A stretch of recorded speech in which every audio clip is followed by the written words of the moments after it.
can tell you stories which are brighter than yesterday. The streets have never been so quiet. The squirrels found a new hideaway. Tomorrow will never be the same. There is so much hope in our hearts. Brick by brick we shall overcome and walk right into a new start. Welcome to the brand new world. With the children of our Mother Earth, reach out your hands, let us heal our earth together. Welcome to the brand new world. With the children of our Mother Earth, reach out your hands, let us heal our earth together. We will heal the earth, heal the earth, heal the earth.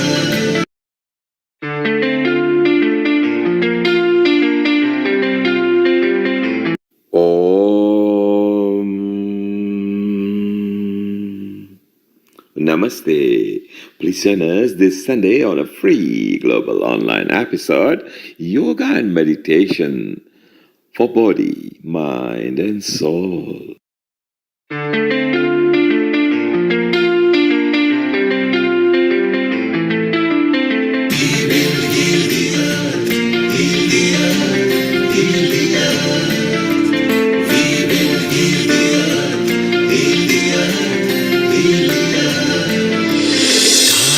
They can tell you stories which are brighter than yesterday. The streets have never been so quiet. The squirrels found a new hideaway. Tomorrow will never be the same. There is so much hope in our hearts. Brick by brick we shall overcome and walk right into a new start. Welcome to the brand new world. With the children of our Mother Earth, reach out your hands, let us heal our earth together. Welcome to the brand new world.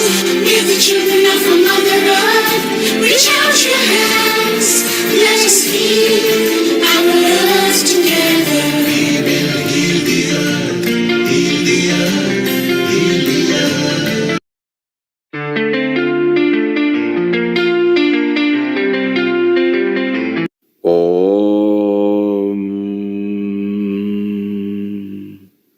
Namaste. Please join us this Sunday on a free global online episode, Yoga and Meditation for Body, Mind and Soul.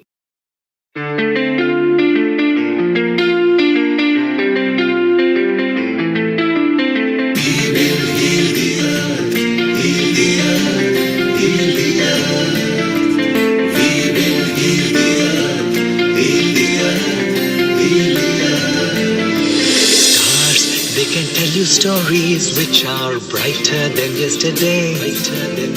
The streets have never been so quiet. The squirrels found a new hideaway.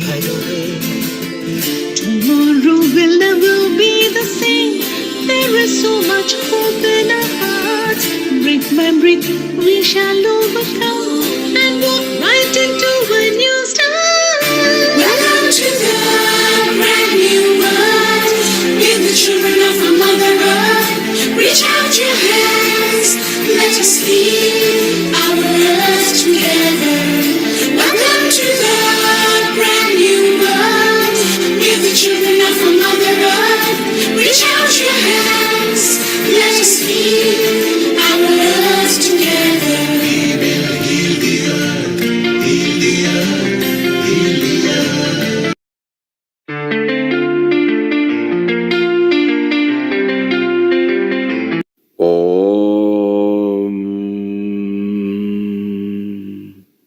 Namaste. Please join us this Sunday on a free global online episode, Yoga and Meditation for Body, Mind and Soul.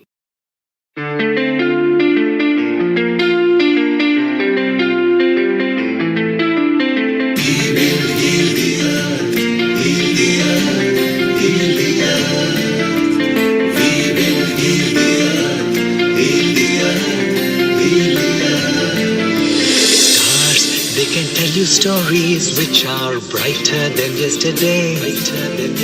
The streets have never been so quiet. The squirrels found a new hideaway. Tomorrow will never be the same. There is so much hope in our hearts. Brick by brick, we shall overcome and walk right into a new start. Welcome to the brand new world. Give the children of our Mother Earth. Reach out your hands. Let us heal our earth together. Welcome to the brand new world. Give the children of our Mother Earth. Reach out your hands. Let us heal our earth together. We will heal the earth. Heal the earth. Heal the earth.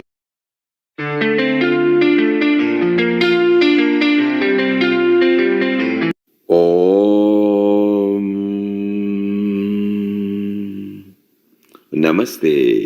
Please join us this Sunday on a free global online episode, Yoga and Meditation for Body, Mind and Soul.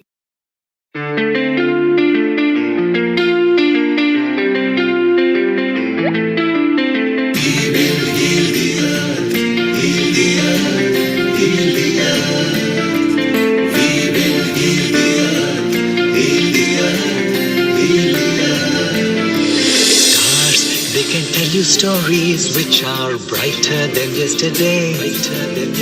The streets have never been so quiet. The squirrels found a new hideaway. Tomorrow will never be the same. There is so much hope in our hearts. Brick by brick, we shall overcome and walk right into a new start. Welcome to the brand new world. Give the children of our Mother Earth. Reach out your hands. Let us heal our earth together. Welcome to the brand new world. Give the children of our Mother Earth. Reach out your hands. Let us heal our earth together. We will heal the earth. Heal the earth. Heal the earth.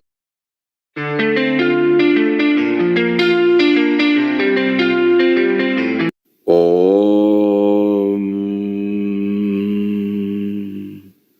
Namaste. Please join us this Sunday on a free global online episode, Yoga and Meditation for Body, Mind and Soul.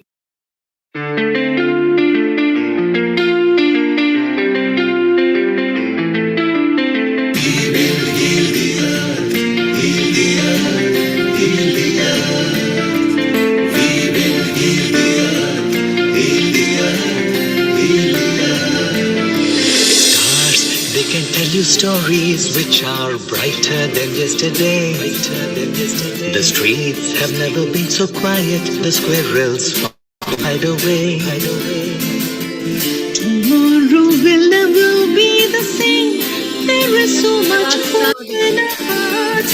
Brick by brick, we shall overcome and walk right into a new start. Welcome to the 10, 9, 8, 7, 6, 5, 4, 3, 2, 1. Global Namaste. Good morning, good afternoon, and good evening to all the viewers of Healing Our Earth. I, your host, Amrita Sharma, I welcome you to this episode of Yoga and Meditation. To kickstart a blissful 2026, we are here with you again to take up another beautiful episode, but the episode which is to give you tips on wellness and well-being through yoga, meditation, and lot more. And therefore, before we talk about this, let's start with the Gayatri Mantra. Closing your eyes, taking a deep breath, joining your hands together, calming yourself down, as the subtle prana moves in, chanting Om. Om Bhurbhuvasvaha Tatsaviturvarenyam Bhargo Devasya Dhimahi Dhiyo Yo Na Prachodaya. Om Bhurbhuvasvaha Tatsaviturvarenyam Bhargo Devasya Dhimahi Dhiyo Yo Na Prachodaya. Om Bhurbhuvasvaha Tatsaviturvarenyam Bhargo Devasya Dhimahi Dhiyo Yo Na Prachodaya. Om Shanti Shanti Shanti.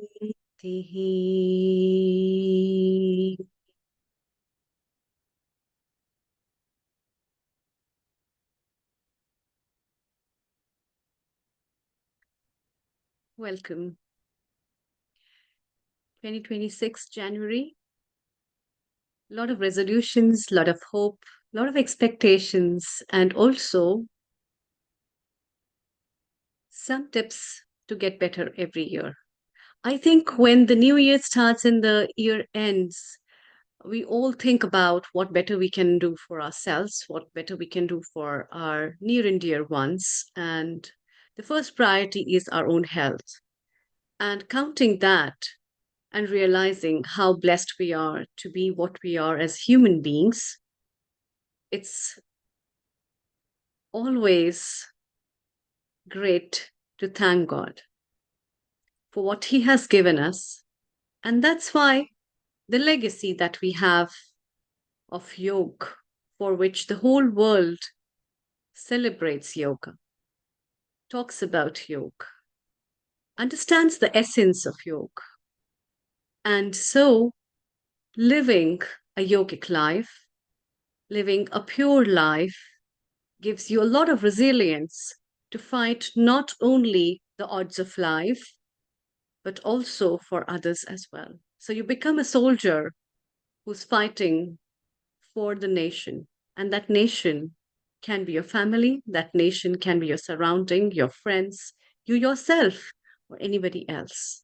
And that's why, to build in a strong foundation of who you are yourself, today's episode is specially dedicated to empower an individual through the tips of yoga and meditation.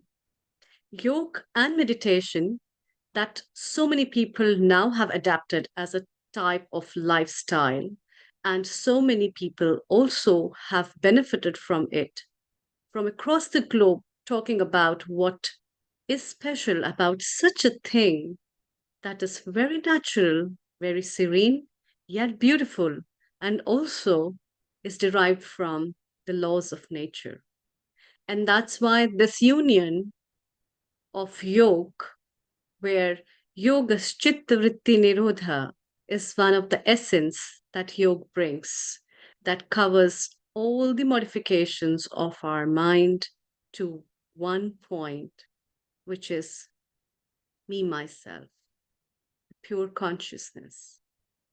And that consciousness can be met, can be listened to through many ways. And that's why today, in today's episode, we have brought for you our experts who will give their tips, guidance, as well as lot many things to share with you, to share with you. So sit down on the floor or bind up yourself on a couch or a chair, and here we go. For that, today I'm also very glad to welcome our first guest as well as our co-producer of so many episodes, and especially of yoga and meditation episode from Croatia, our wellness expert from Wellbeing Academy, Alexandra. Global namaste and a very warm welcome, Alexandra.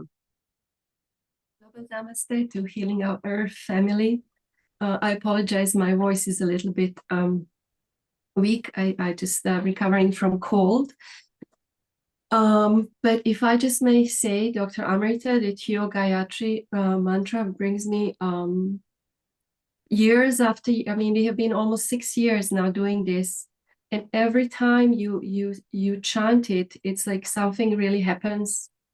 And maybe, if not now, maybe throughout the episode, if you could tell us more about the legacy, who taught you? Because I think it's very different when I say it, but when you say there is something just happens.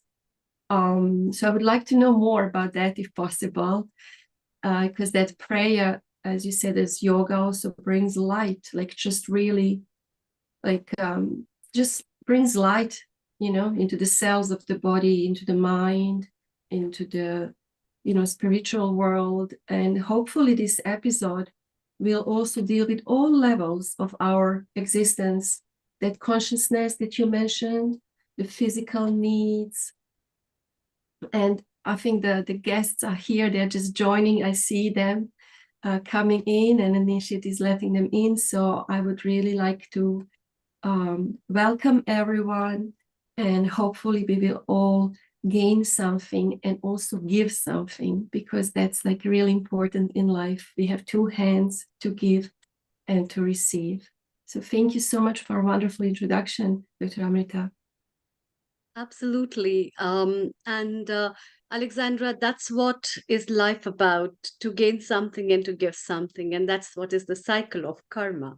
And yoga is all about all this. And that is why today we have our first guest, and we warmly welcome her from Israel. Hey there. Hey there, Global Namaste. A very warm welcome to you. Um, you have been practicing yoga. Kindly unmute yourself.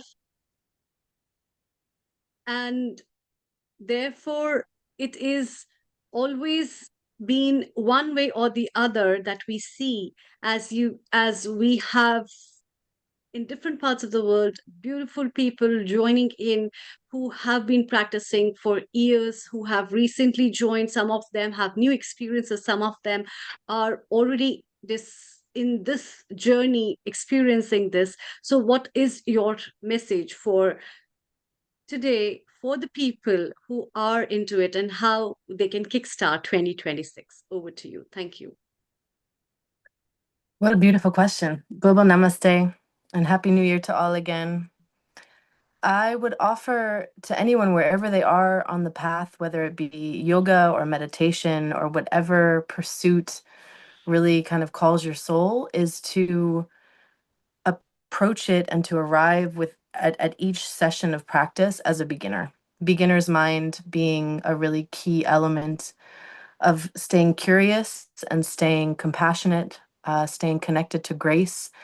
And more than anything, especially as I get older, appreciating the humility that it invites to enter everything, especially any spiritual practice or movement practice, with a beginner's mind, truly with a beginner's mind. That would be my offering. Wherever you are on the path, whether you're just beginning a meditation practice, a yoga practice, or whatever is calling to you right now.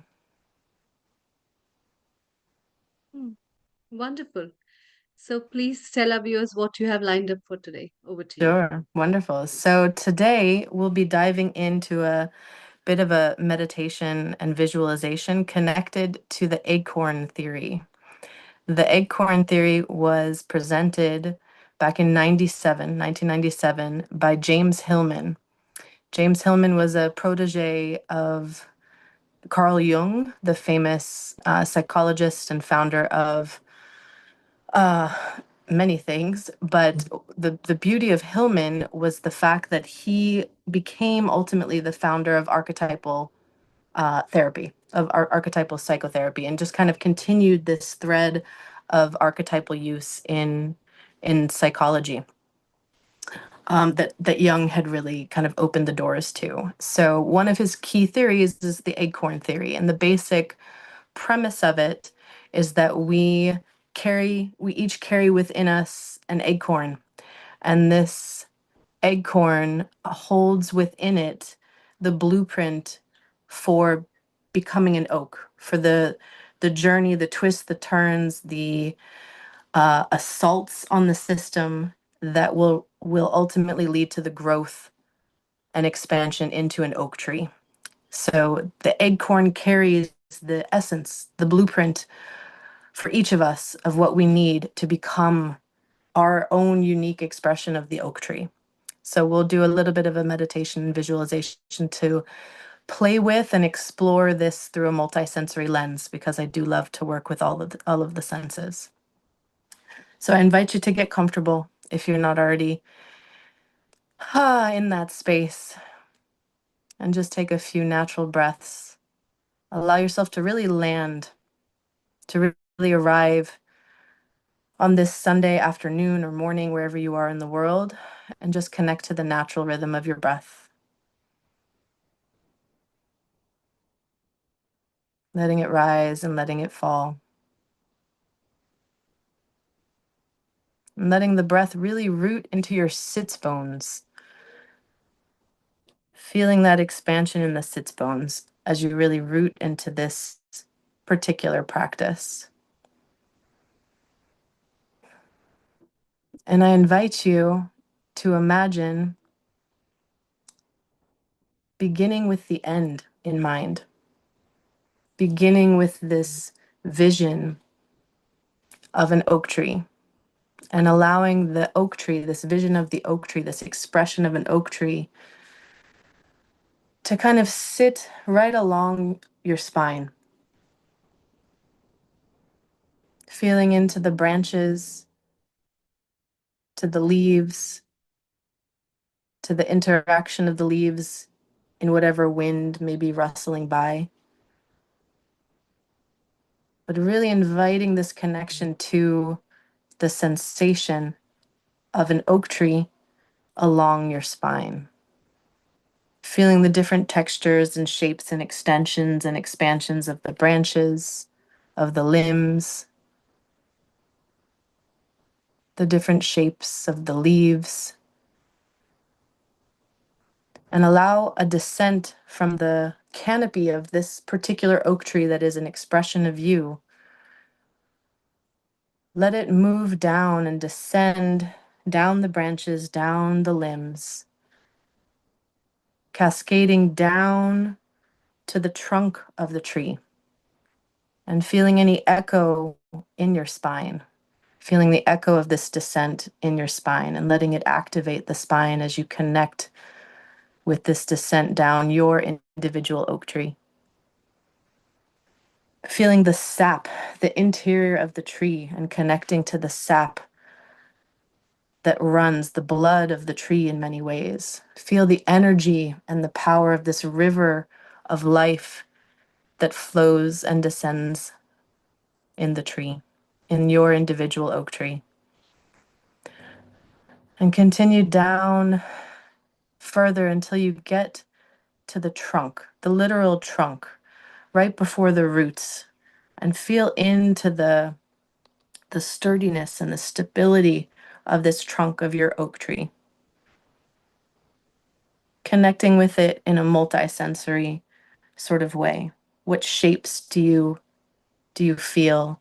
What textures do you sense? What temperatures exist in this trunk of the tree as you're getting closer to the earth?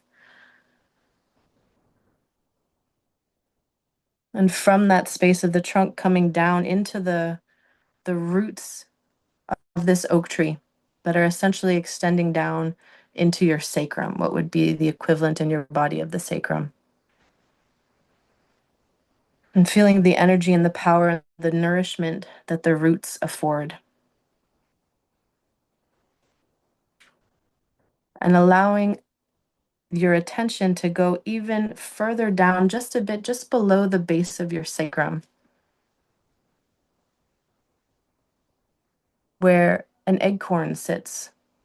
The acorn that ultimately birthed this tree that you've just descended down.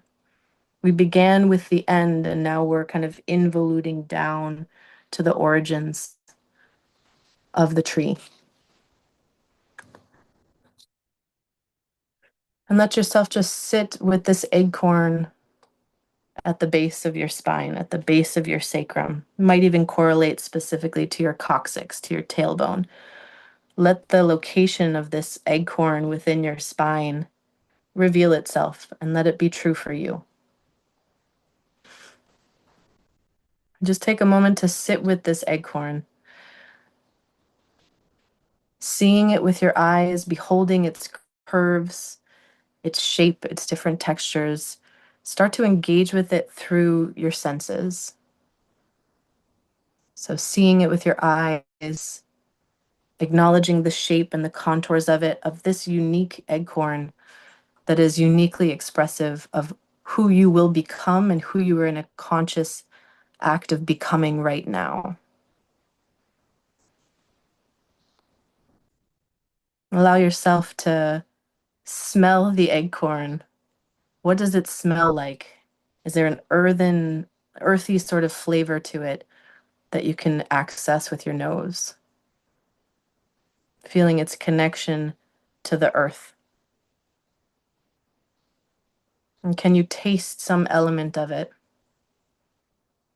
Maybe it has a particular taste, something that carries a fondness from your childhood. Caramel is coming to mind right now for me, for whatever reason. So let it have a taste. Let the taste of this acorn that is uniquely yours and that carries the essence, that carries the blueprint of your act of becoming, this conscious act of becoming that you're currently engaging with. Let that taste reveal itself.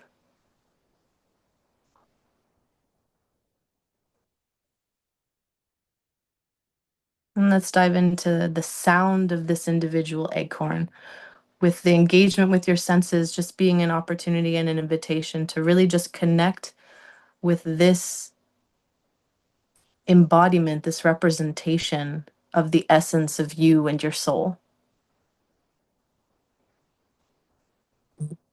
And letting that be part of this navigation system, this internal compass that we all ultimately have a connection to and that we can always source when needed. It becomes a little sanctuary that we can always reference and orient ourselves to, no matter what travails and terrors we may face in our lives.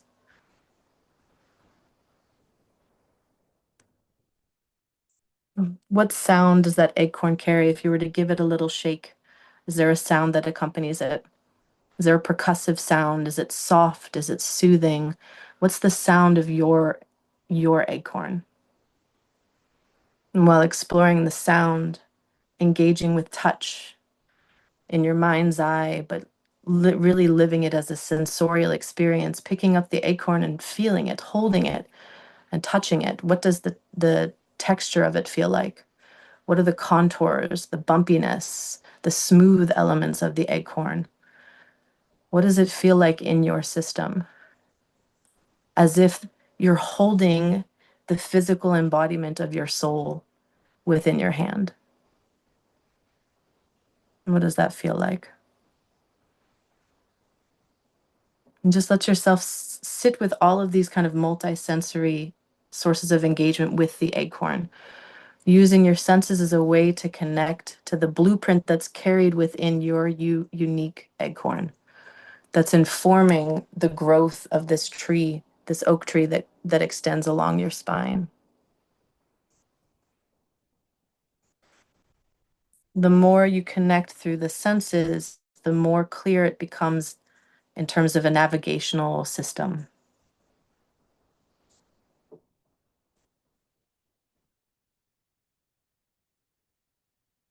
And breathing into the acorn, allowing the universe to breathe through you and into the acorn, as if the acorn can express breath and be expressed by breath as well. and honoring that within this little acorn, there is this blueprint of all of the traumas, little t and big t traumas that you've experienced in this life.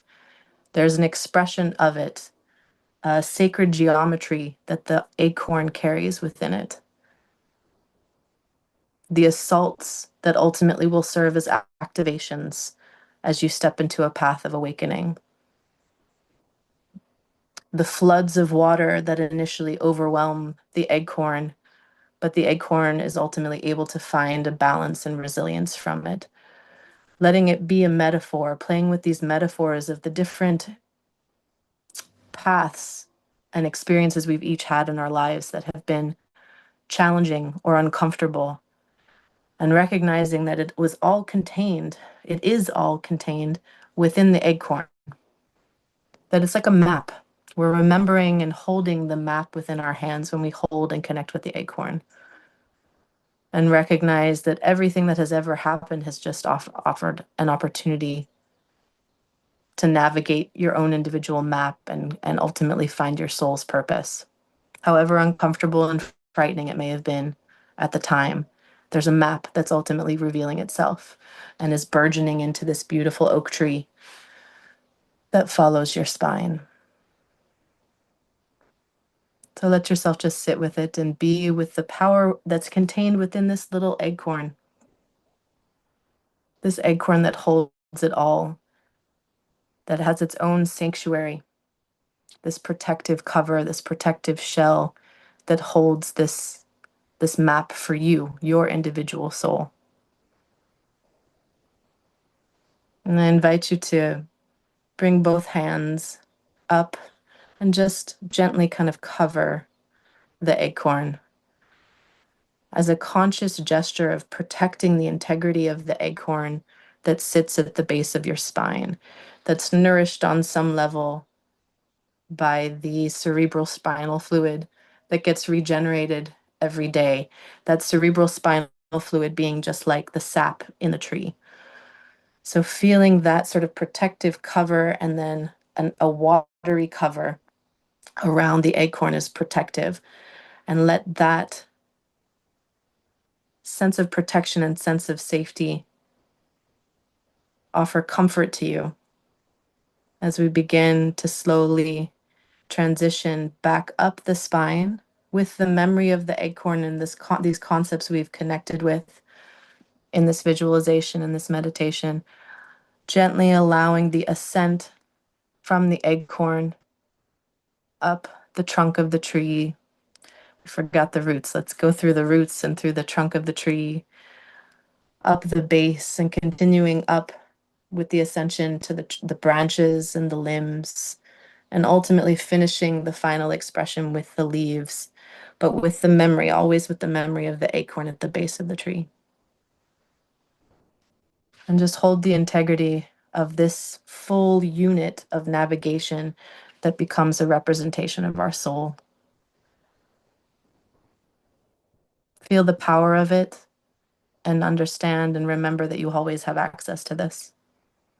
And I would like to dedicate this meditation and this visualization to our brothers and sisters in Iran who are navigating the extraordinary times of a radical revolution that has been a long time coming.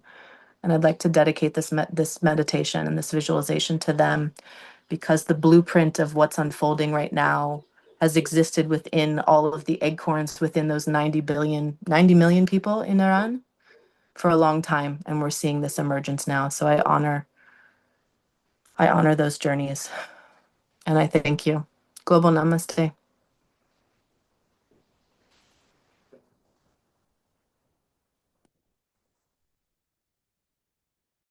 Thank you.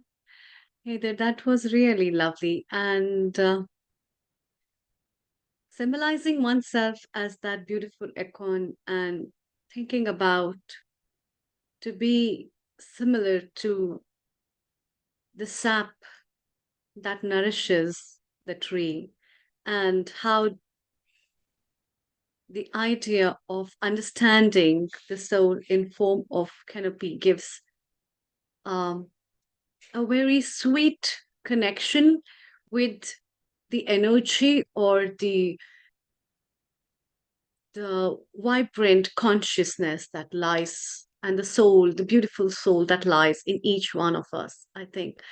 And to understand that concept um, of the union, when you said, so when we say about yoga, the connection of our roots with that sap as it goes and nourishes from the ground to each and every part of the branch, to each and every branchlet, to every leaf, to every blossom, and then to that nourished soul itself, is a very beautiful connection in its own way.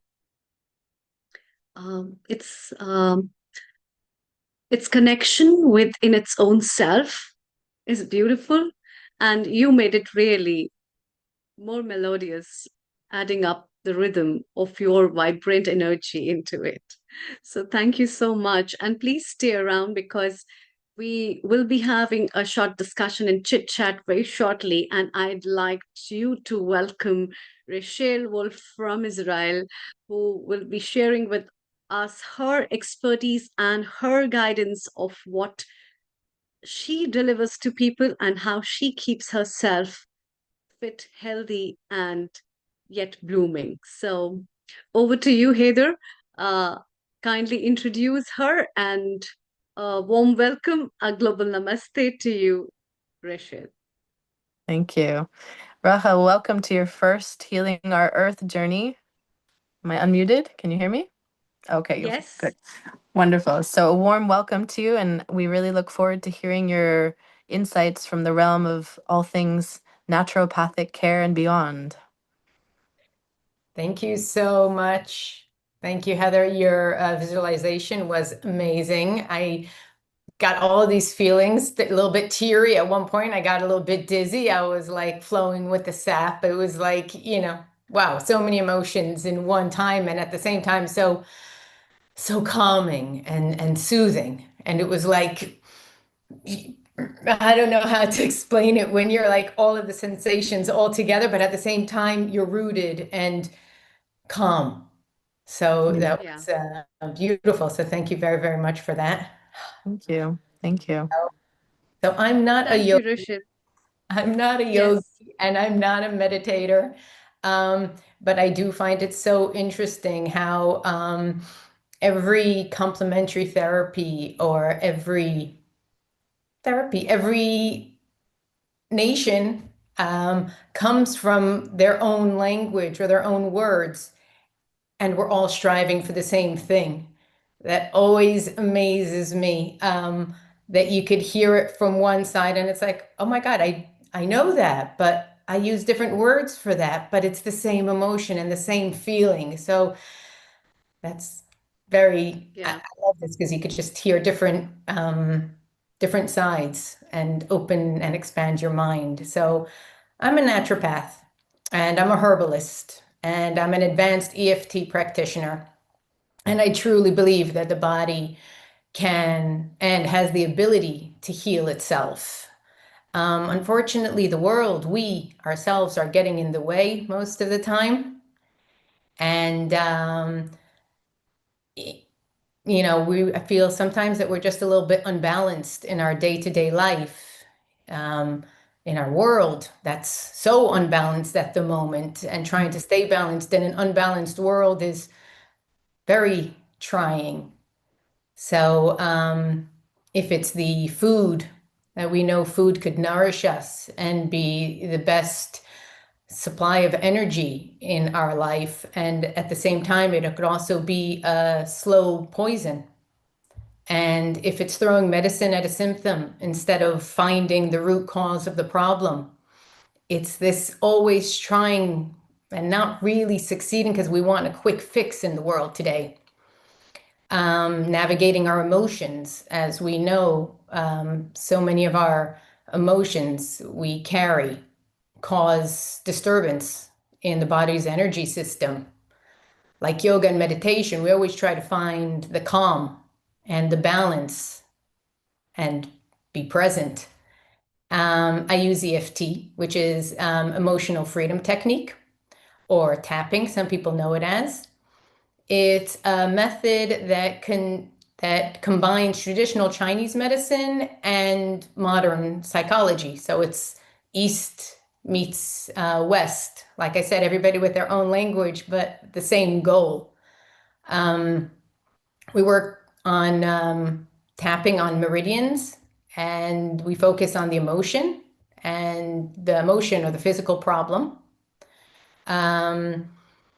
We combine conscious speech and tapping on these points to release the blockages that we have in our bodies. Gary Craig is the founder of EFT. He passed away last week and was a great man and a great mind. And just the other day, an Israeli herbalist, one of the founders of Israeli herbalist, Sharon Kotzer, passed away tragically just yesterday. And when I was thinking about what to say today, I was finding it a little bit hard to find my balance. These two great people, it just threw me off balance a little bit. And I realized that there's always movement in the world.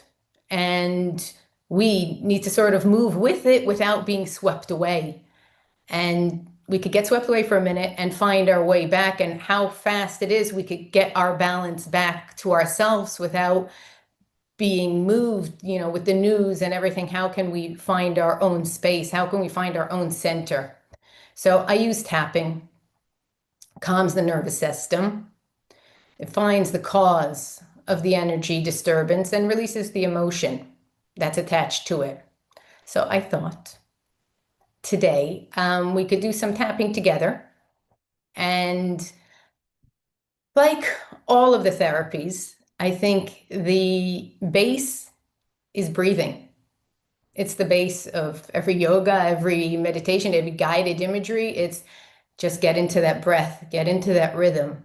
And so many of us just can't find that breath, or sometimes we are breathing, but the breath isn't as, it's not a good quality breath, or we can't get that deep enough breath, or we're always chasing. So,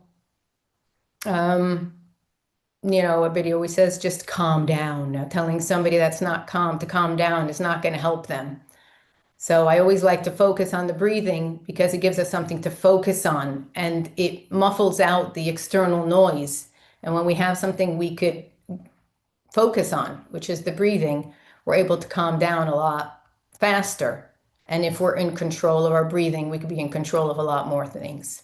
Not of the world, unfortunately, but in our little world, we could be a little bit more in control, or feel like we're a little bit more in control in our own self. So if we all sit comfortably, and if you've done tapping before, and if you haven't done tapping before, that's okay. You don't have to remember anything. You don't have to know anything. You just follow me. And okay, so let's just sit comfortably. Take a few deep breaths. Let's try and release and stretch out the lungs a little bit. And now let's try and take the deepest breath possible.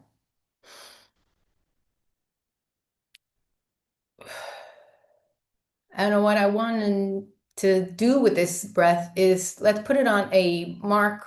Let's mark it from 0 to 10. As in 0, I could breathe, I feel my lungs expand, and there's endless amount of air in my body at the moment.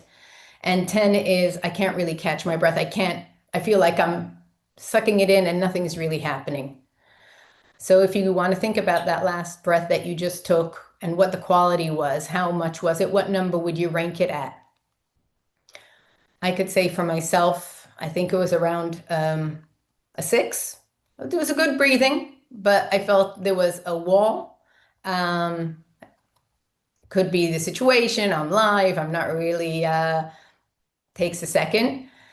So we're going to sit with that number for a minute. And you're just going to do what I do. You don't have to know anything or remember anything. So we're going to start tapping, and we start on our the fat part of the hand. It's called the karate chop point. And we just tap, and it doesn't have to be hard taps. It's just nice, gentle. You could do your left hand, your right hand. It's all the same, and you could change off. And you just say after me, even though I have limited breathing, I accept myself right now. Even though I have this constricted breathing problem, I accept I have this. Even though I have this limited breathing, I accept myself right now. We're going to move on to the eyebrow point. It's right next to the third eye, right at the beginning of our eyebrow. This constricted breathing problem. If the words don't resonate with you, you could change them into your own words, or just keep repeating after me. On the side of the eye, constricted breathing. Under the eye. Something is blocking my breathing. Under the nose. Something is not allowing me to take a deep breath. And on the chin. This restricted breathing. On the clavicle, which is the bone that's covered by my scarf. This restricted breathing. And under the arm, on the bra strap. This blockage that doesn't let me breathe. On the top of the head, this constricted breathing.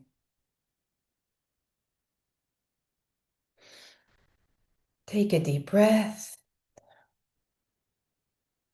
You could take another one if you need one. And just think back at what the number of that breath is now. When you take a deep breath, is it easier? Did the number go down? Maybe the number went up. Maybe it stayed the same and it didn't even move, and it's all okay.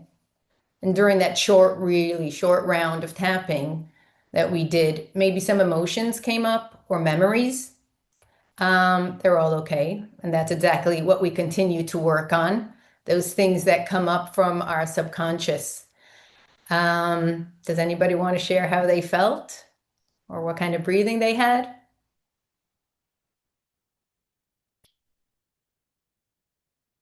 No, that's okay. My breathing came down. I feel a lot more relaxed. So that's good. And you could continue practicing tapping every day. You could do it when you're feeling stressed, or like sometimes when you get a little bit overwhelmed and there's no air.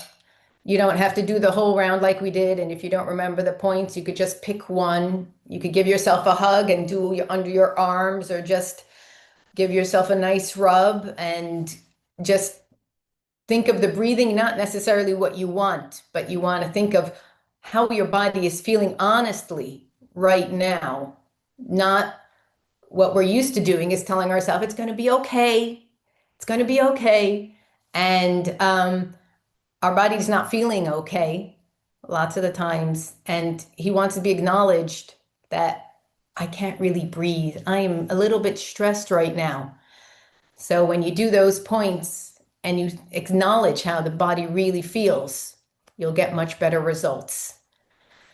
So, as we all know, breathing in brings oxygen to all the cells in our body, and therefore relieves the stress and pain and tension and everything. So we just have to make sure that we continue breathing in this crazy world that we live in. That's it. That's me.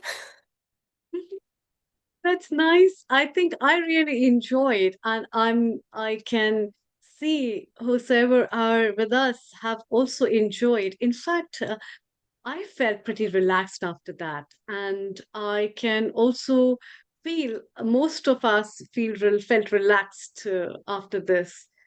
We I think it makes you really conscious about and bring you in the presence of the mind where your brain is always running to the future and the past. It just brings you now at Yeah. the present moment. And because of being at the present moment, it just immediately relaxes you. And I Yeah. can really think about the brain waves where the brain waves from the other zones of uh, beta turned to alpha and delta and I can feel those relaxing vibes that comes and this kind of a technique is very wonderful and I think it will be a good remedy for a lot of people who get stressed or you're completely tired while working. I think I'm going to use it for that time and I hope a lot of people will be enjoying that as well. And the nice Yeah, thing, so please. sorry, and the nice thing is that it works quite fast. So you could Yeah. bring down the stress and really, when somebody's in acute situations, it's whoop, very nice to take down the volume. Hmm. Yeah, we can feel very well right on that actually, and it's really lovely. Thank you very much. Please do stay around. We'll have a chit chat, and it's time to have our next guest, a lovely guest of ours from Poland, as we move from Croatia to Israel to Poland. Global Namaste, and a very warm welcome to you, Parvati Rosen. Parvati, you have been practicing Agnihotra as well as you have been teaching yoga and meditation to children. You've written a wonderful book, which I really liked. And there's so much that you store with yourself. So, could you please tell our viewers about yourself and also share with you your insight for today's episode? Thank you so much. Over to you. Thank you very much. Thank you, Rachel. I also do tapping. And I just had a flash. It might be really good to do with children. Simplified. It's really wonderful. Thank you.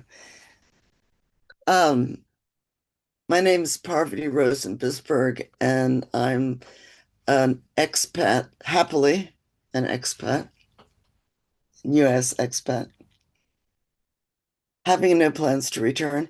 And I've been living the past 30 years in Poland. My husband is Polish, and I'm living in an international Homa eco village located on an organic farm.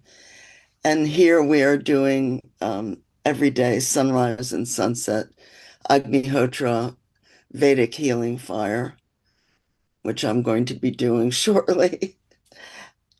It's running into the time. So, and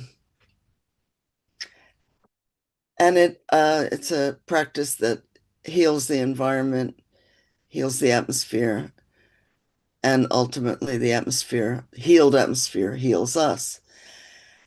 From my point of view, I used to be a Head Start teacher. I was a teacher of all ages in America, and then later in Poland, I taught yoga and meditation classes for children at a workshop at a bookstore.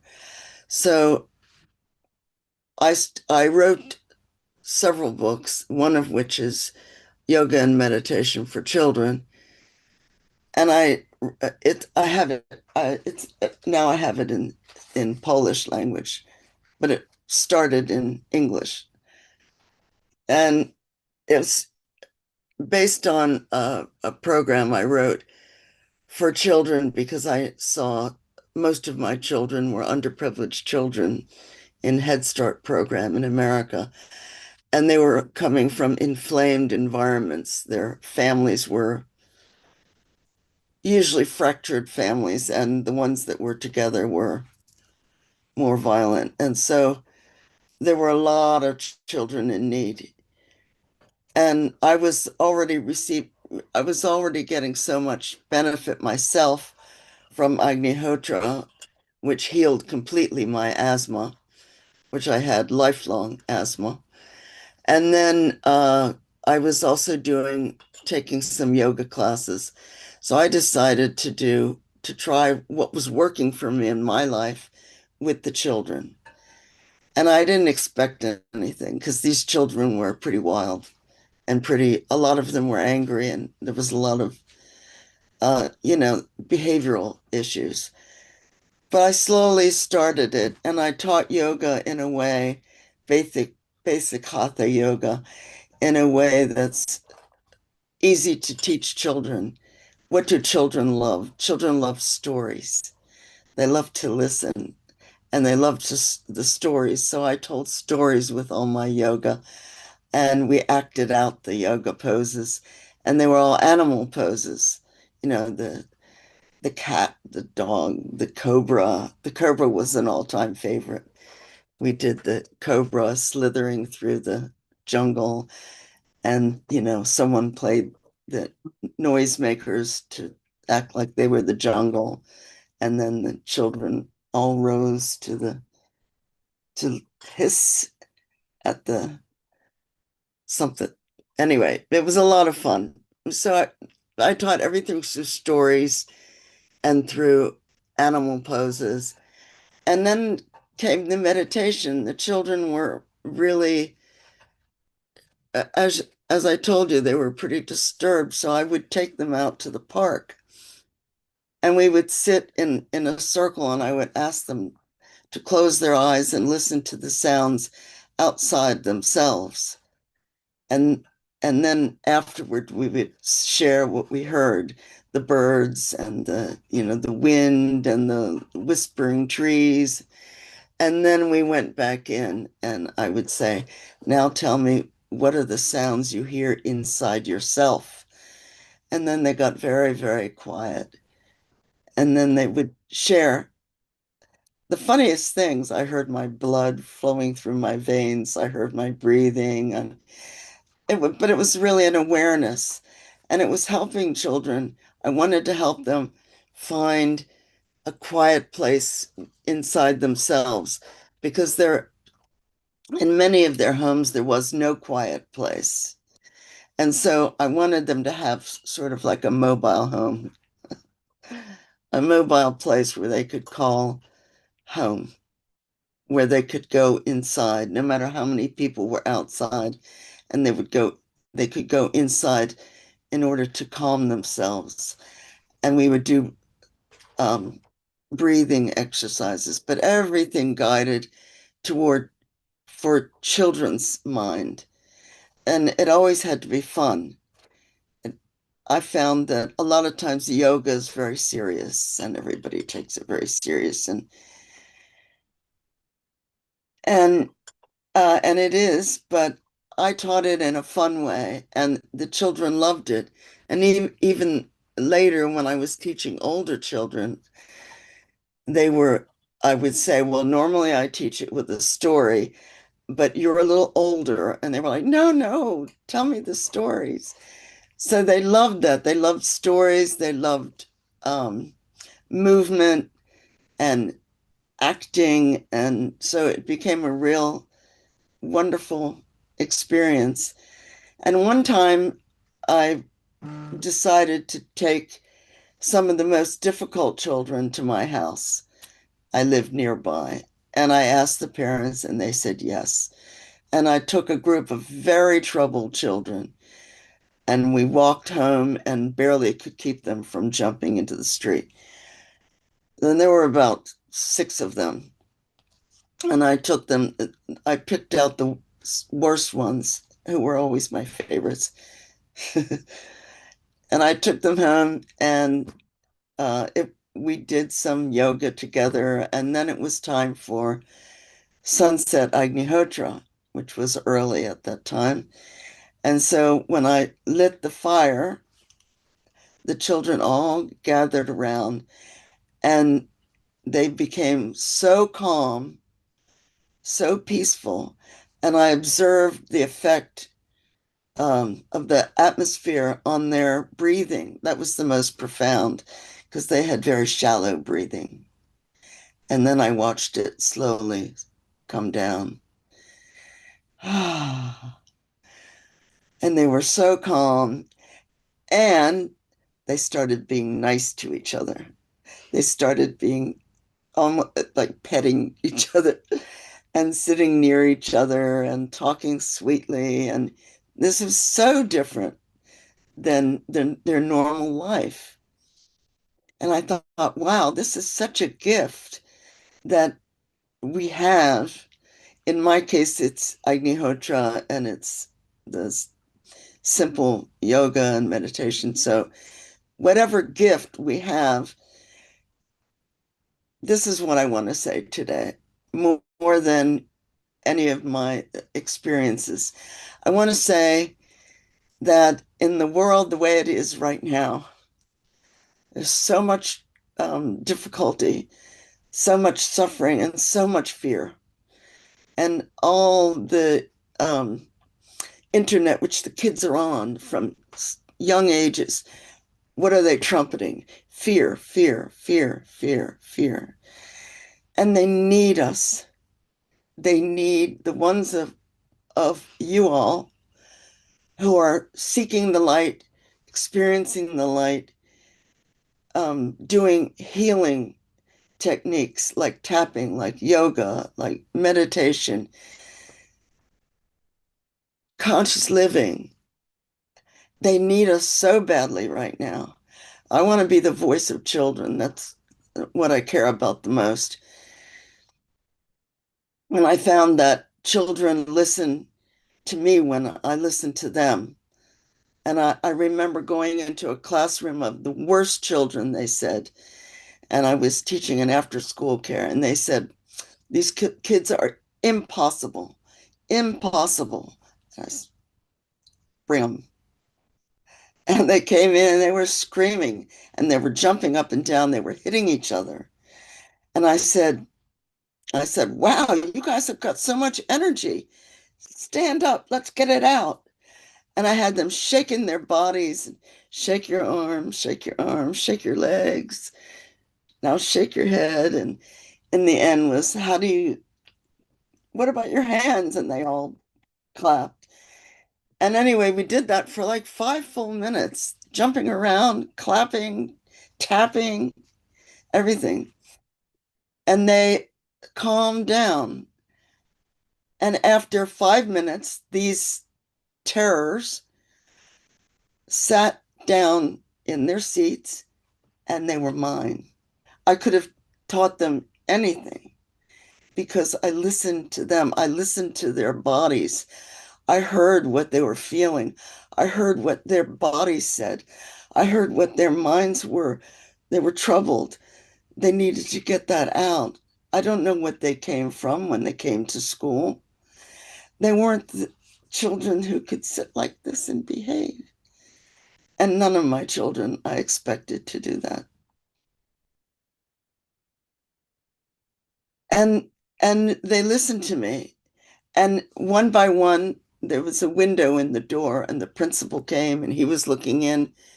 Oh my God. And then teachers came and the secretary came, and everybody was looking in the window. The kids couldn't see, but I could see them popping in because they were so surprised that these terrible kids could be calm. Give them a chance. Children need to be given a chance.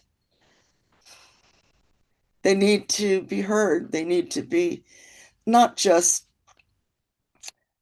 given more tablets and computers and iPhones. They need to be given what you all have to teach. So, and I also noticed that a lot of my friends were running off to yoga seminars and meditation retreats, and their children were, you know, in some kind of care, or they were with another parent, or they were home watching the TV or playing with the computer, whatever. What about the children going to yoga? What about the children going on to meditation retreats? They need it. They need what we have. They need so much right now.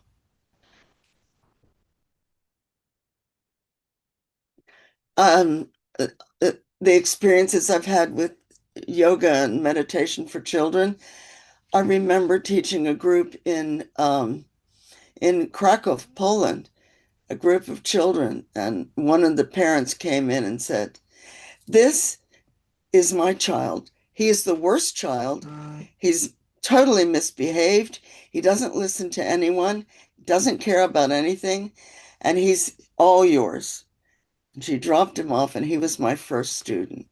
And I asked him if he could be my assistant. And he was like, "Oh, yes." And I said, "You're wonderful. That's great. I'm so glad you're here. I really needed you. Can you put the posters up?"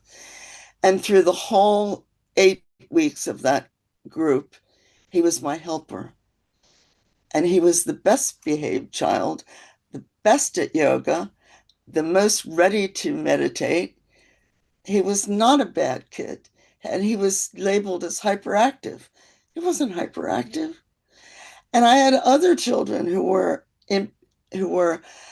one boy was dyslexic, really dyslexic, turned all his sentences around, wrote the wrong way. And after 8 weeks of these classes of yoga and meditation techniques and Agnihotra, he was no longer dyslexic. He could read normally. And one after another, stories like that, so much so that their teacher, their school teacher, asked to join the next session because it was that she never saw so many changes in in children before. So I'm really, really grateful to the opportunity just to share about children, just to hopefully inspire people to work with them, to listen. Please listen to your children. They have a lot to say and they need you now. They need hope. Wonderful. Welcome to Healing Our Earth Parvati. It's really Thank you. interesting to hear about your experience. And I wanted to just ask two follow-up questions on the topic that you've given. Recap for everybody. What are the specific benefits of yoga and meditation for children? Oh, the benefits are physical, mental, emotional, spiritual. It introduces them to spiritual aspects without dictating what they should believe. And it changes their physical. It helps them breathe. It helps them reduce their stress. The stress levels were really high and they really reduced their stress. And emotionally, they had outlets because there was a lot of sharing. There was a lot of caring and sharing between the children. So, and it's a holistic yoga and meditation for children. The program I taught was holistic. It also included art and music, dance, theater. Fantastic. The second question is you mentioned that sometimes in Poland, for example, the home environment maybe is not as conducive for yoga and meditation. But are there any ways you can help parents to integrate these kind of practices at home to help the kids find calm and focus? I'm not sure I understand. Are there any is there any advice for parents on how they Oh, can yeah. integrate yoga and meditation at home for the children? Yes, it's great, but always make it fun. Yes, it's great if you can do basic yoga, meditation, but simple meditation techniques, not complicated. And you participate with your children. It's wonderful, and you might learn something. And Agnihotra with children is phenomenal. I've watched children respond to Agnihotra in miraculous ways. I've seen illnesses disappear, and I've seen a real calming effect on children and Super. also on Thank the you. environment in your home. And Thank you. Over to you, it's Dr. more Amrita. in other countries where it's less conducive to children, like the United States right now. Thank you. Thank you so much, Parvati. We will catch up very soon with that. And I think the best way is to do what you want your children to be. So it's very important to be practicing with them, sharing with them, caring with them, holding with them, and a lot more. We will be catching up very soon, and I think you are getting ready for Agnihotra in the evening, and we will be catching up with you after this talk. You are already with the Agnihotra, I can see. So Yeah. please carry on, and we'll spotlight you very soon after this talk with Rena. It's time to move Thank from you. Poland to Israel. Thank you Thank so you. much, Parvati. Thank you. We'll join in soon. Global Namaste and a very warm welcome, Rena. Global Namaste, Dr. Amrita. It's always such a pleasure and an honor to be here with the Healing Our Earth family, with you, and to see some other friends, Heather and Rachel. It's so special to have you as a part of the Healing Our Earth family. And of course, Nishit, all the familiar faces, Neil Kumar. Thank you so much for having me. Yeah. And Rena, you have been practicing yoga for so many years. You yourself are into that. You live the way yoga is. And from so many things in your life, you have come out through yoga and practices by your own self. What is your message for our viewers today? Over to you. Thank you.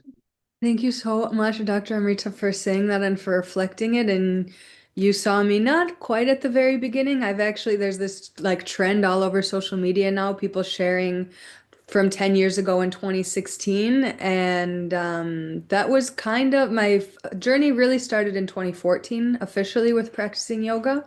But 2016 is when I understood that one day I was going to become a yoga teacher, and I didn't know it was going to happen so quickly as in 2017 with you as one of my dear teachers.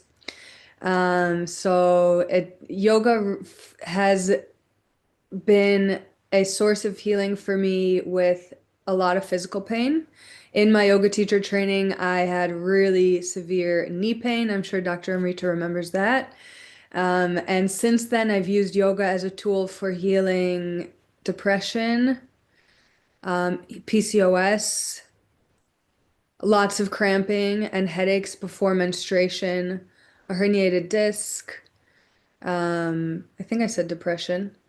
And after my divorce, yoga was a tool that, like, at that point, it was so well established in my life that I was so grateful at the time that I was going through such a crisis like divorce to already have a regular practice of yoga, that it was non-negotiable for me to have that time to give to myself every day, to be connected to myself, and to process the trauma, because divorce really is a trauma. Now I see that I come from a family where both of my parents are high performers professionally, and that I've been able to achieve things that I definitely set my mind to and believed that I could, but that have taken a lot of work and discipline that I see my yoga practice as being foundational to. And that's part of what fuels my passion today of using both yoga and integrative nutrition health coaching in spaces where there's high stress and a high potential for impact. So today that's through my Wellness Edge program with high performing professionals. But I do want to tie it back to the previous woman who was just speaking, because I also have a background in teaching yoga to children. And I see that really as a connection of children just as much as high performing professionals are dealing with a lot of stress nowadays, and there's a lot of potential for impact. And it really is a blessing and a gift that so many schools do integrate yoga today. And they do integrate mindfulness and they do integrate meditation. And what really fueled my passion for becoming a yoga teacher was in 2016 when I was gifted a copy of the Yoga Sutras of Patanjali. And at that point, I was already holding 2 degrees as a teacher and working as a teacher and as an elementary ed teacher. And I started reading the Yoga Sutras of Patanjali, and I felt like I had found the answers I'd been looking for. That's what that's what needs to be taught in all schools around the world. How to move your body, how to sleep, how to eat properly, how to go to the bathroom properly, how to think positively. So it really, like, anytime I think about why am I doing this, I always go back to 2016 and remember this is what people need to learn. So what a blessing that there are so many young people that have access to the tools and the knowledge and the wisdom of this beautiful ancient scientific tradition. And I'm also here to show up for the grown-ups that need it just as much. And when it comes to working with these high performers, I don't have, you can see I'm not really prepared for like an experiential practice, which usually I am. So maybe we'll incorporate a little bit. But the 3 points that I did want to make when it comes to yoga and well-being for high performers are, first of all, so many of these high performers, and I see it in the people that I work with closely, are experts in high achieving and performing highly. What a surprise, right? But they don't have any awareness about their nervous system. They don't have any awareness about what's happening with their breath. They might have some awareness about what's happening with their physical body and their posture, but they're not prioritizing actually doing much about it, or maybe they're just prioritizing it, but it's like not number one, two, or three. It's kind of low on the list. So first and foremost, when it comes to working with high performers, I prioritize nervous system regulation, creating an environment where the parasympathetic nervous system can be activated so that many of these high performers and many people, even if you don't consider yourself a high performer, are living in a state of high stress and high anxiety. We're living in crazy times. And the sympathetic nervous system serves an important purpose. It's good that we are able to notice danger and be able to acknowledge stress and to work to get ourselves out of that. And the issue is that nowadays, especially for high performers, if your inbox is constantly flooded, your WhatsApp messages are backlogged, your schedule is filled with meetings, your to-do list is multiple pages long, you've got the pressure from your boss, you've got the pressure from the investors, you've got the pressure from so many other things, and that's just in your business life. There's also all the pressure that's happening in your personal life that's probably on the back burner. All of these things are feeling like stress all the time. So whereas back in the day, people maybe had their sympathetic nervous system activated every now and then when they were truly in danger, nowadays our brain is tricked into thinking that we're in danger all the time because all of these things our mind, excuse me, our mind perceives as threats. So what I tell the people that I work with is that it's so important to create pockets for your parasympathetic nervous system to be activated. It's not realistic for us to expect it to be activated most of the time, but it is important to make those windows, those pockets, and those windows and pockets really do make a difference, whether it's 1 minute, 5 minute, 1 hour, whatever it is that you're able to make space for. I will say the ancient yogis, they said, when people say, how long should I practice for? The ancient yogis said, if you have time, practice for an hour. If you don't have time, practice for 2 hours. So I do think there's truth there. And it's also really important to meet people where they are and to show people compassion and to understand that people are doing their best. So how do I work with people on nervous system regulation?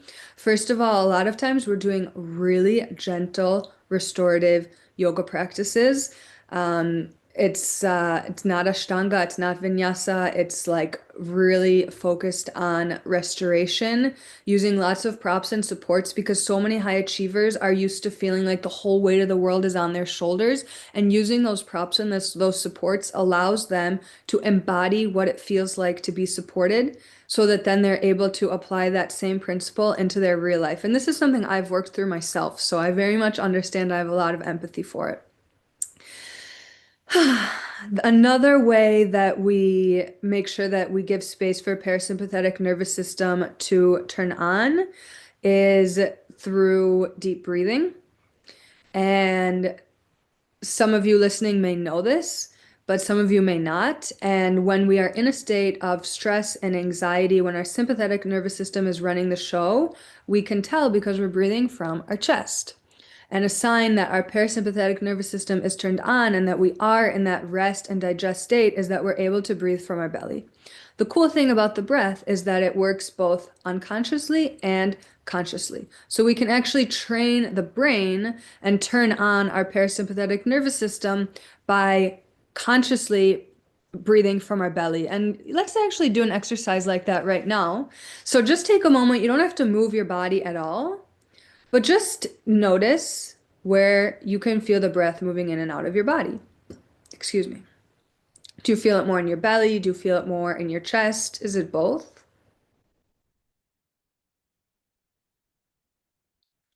And now I invite you to just straighten out a little bit here so that your heart will be over your belly and your ears will be over your shoulders.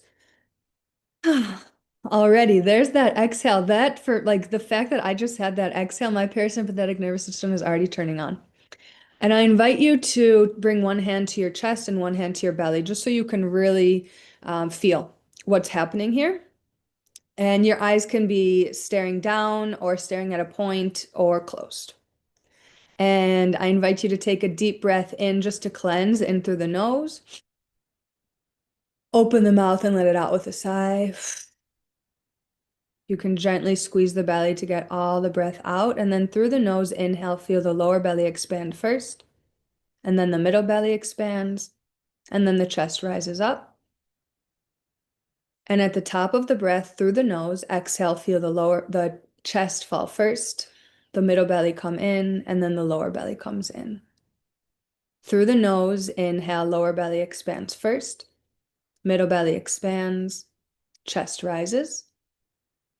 And again, exhale through the nose at the top of the breath, chest falls first, middle belly comes in, and lower belly comes in. Why don't you take one or two more rounds of breathing like this on your own?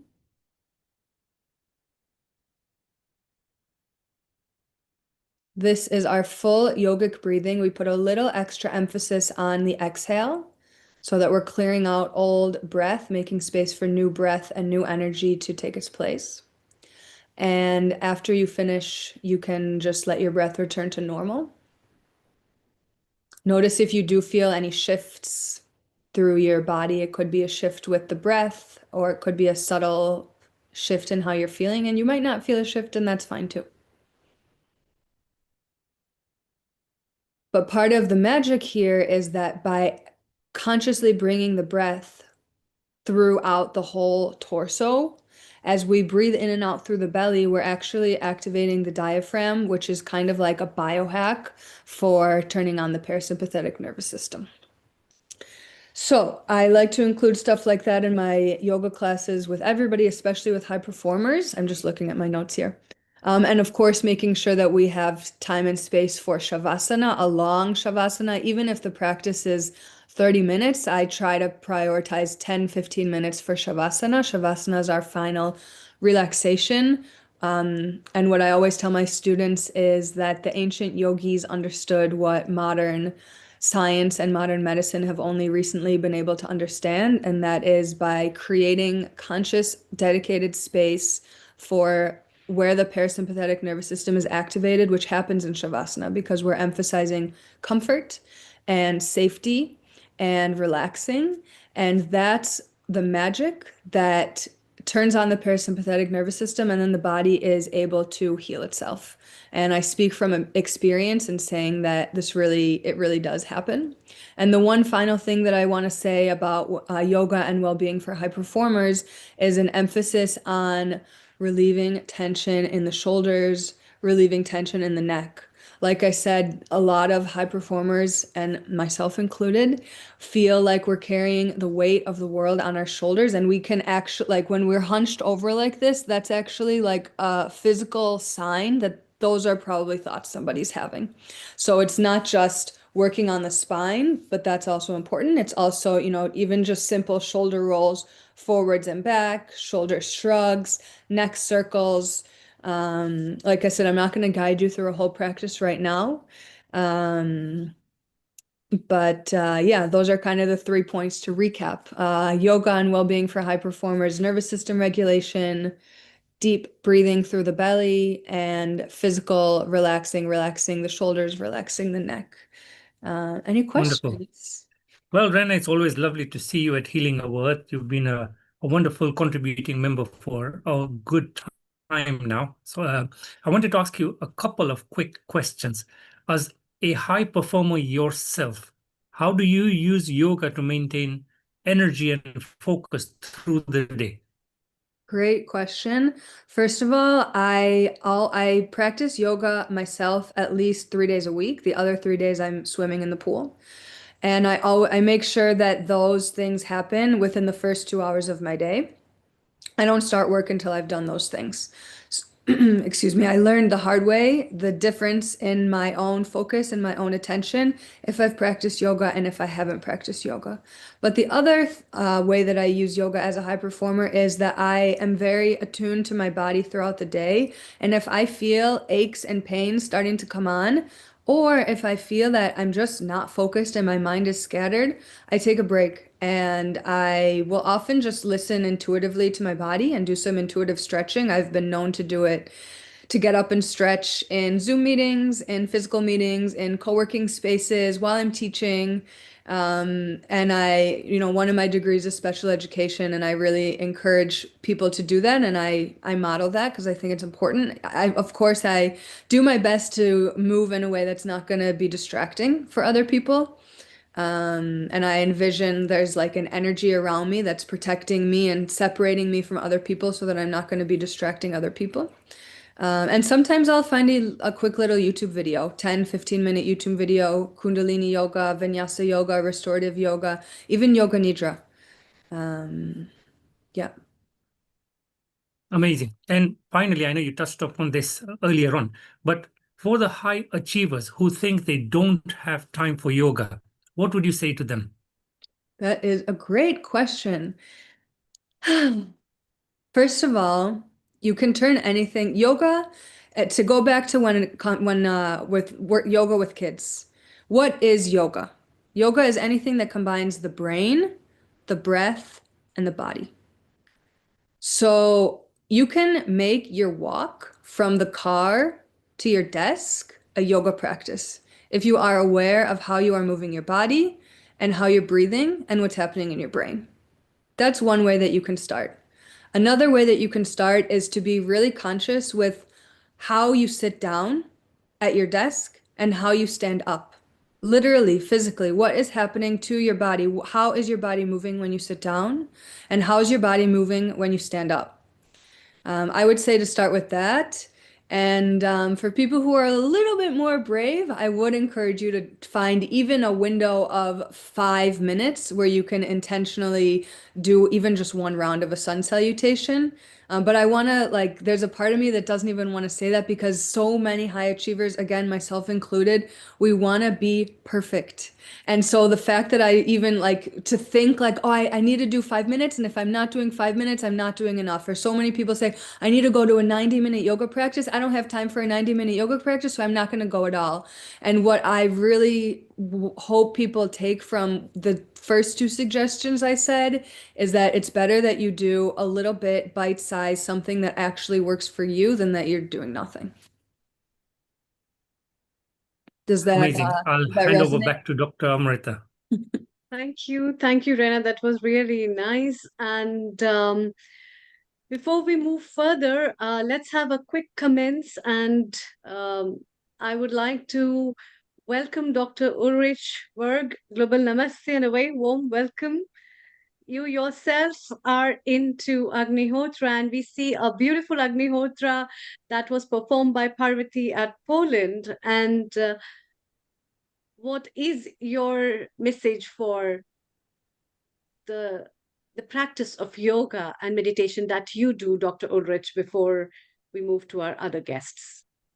In 1 minute. Over to you.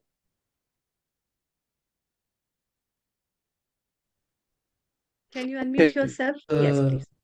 Thank you. Yeah. Thank you.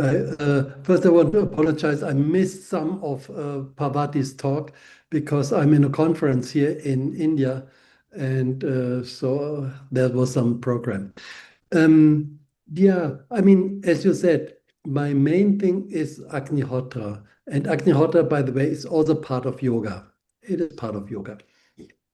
And then, I'm a little lazy regarding the physical part. Earlier I did sun salutations and it was really good for me.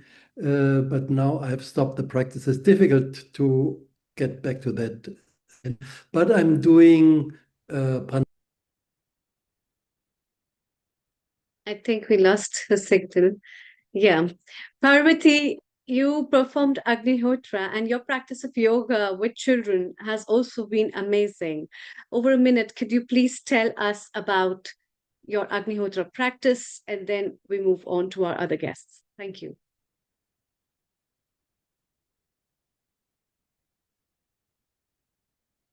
Yeah, you are. Am I unmuted?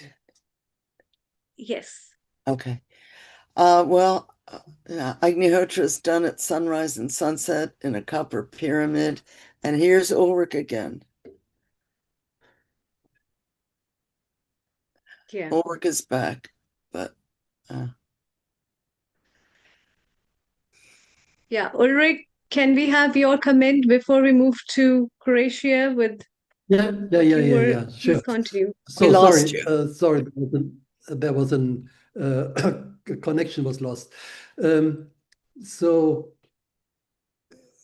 I was just today there was a conference here in Indore, and the very good thing is that the principal of the school, she said she wants Agnihotra to be introduced to the students, and so she will order a couple of pyramids, and they have a pond in the middle of the campus. So all around the pond, little lake, they will have students and all perform Agnihotra. I think that's a wonderful idea. And also then she says in the hostels, they can continue.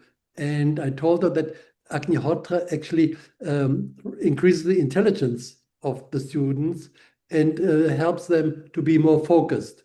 So that's a very good thing. And yeah, I just Thank was you. interrupted when I wanted to say that one more thing, I really like the idea to take little things like walking to the car as part of yoga. That is a great help because this is something everybody can do it. Everybody can do it easily, and it just needs a little bit of more consciousness, and it really can help. I'm very happy about that, and I'm grateful to this tip. So thank you. Thank you. Alexandra, let's welcome our guest who has joined for the first time, Paula. Global Namaste, a very warm welcome, Paula. Your comment before we move further. Alexandra, please. Hello, Paula. Paula, you have been already with us, and we just wanted to hear from you before you join us next time, next Sunday.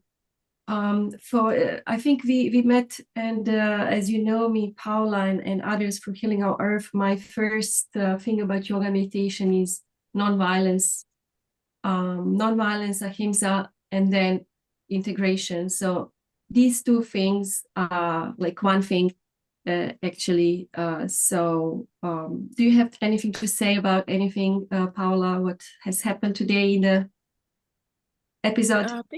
Thank you. I didn't expect I'm going to talk, but hey, thank you for giving me a chance.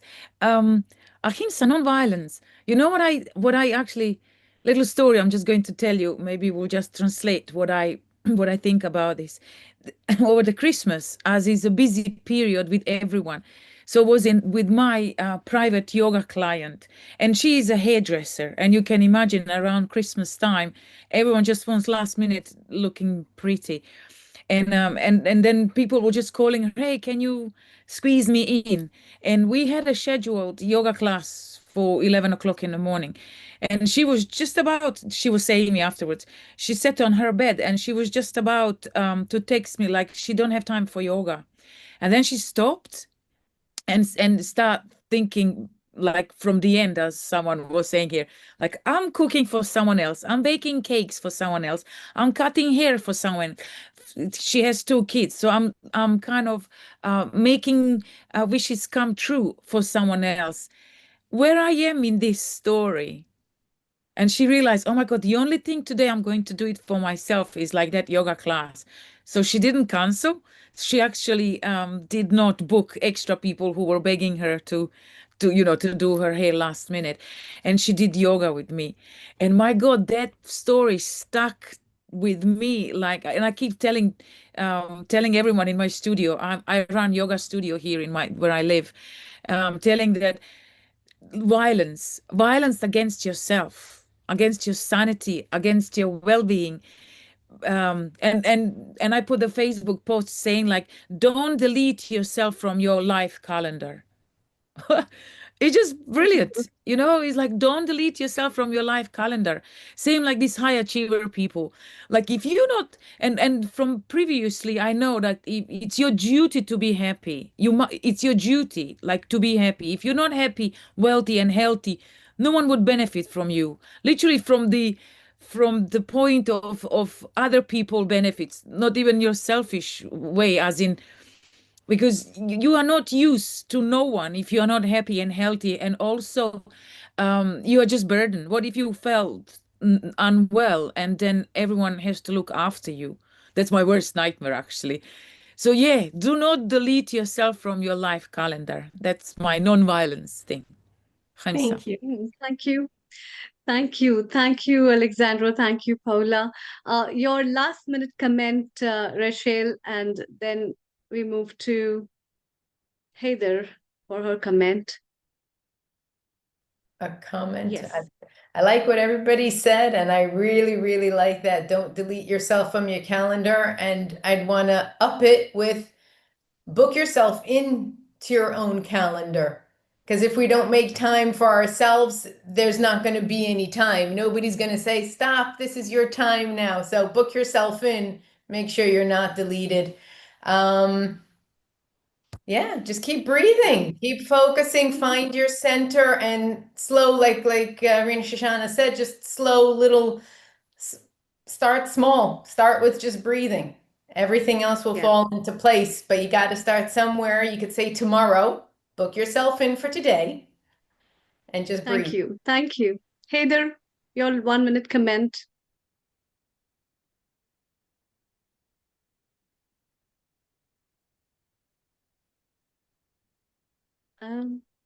Dr. Anukul, we have Dr. Anukul over here, Global Namaste, our lead panelist.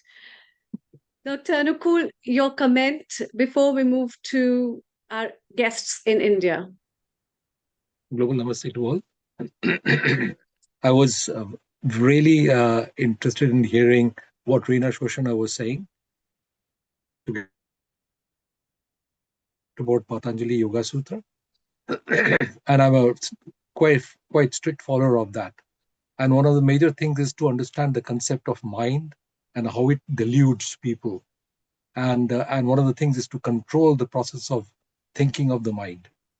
So one of the difficulties I often experience in people who practice is the concept of consciousness as opposed to something else, or something which is so that is of particular interest, and I'm sure Rena Shoshana was able to convey lots of these issues in that.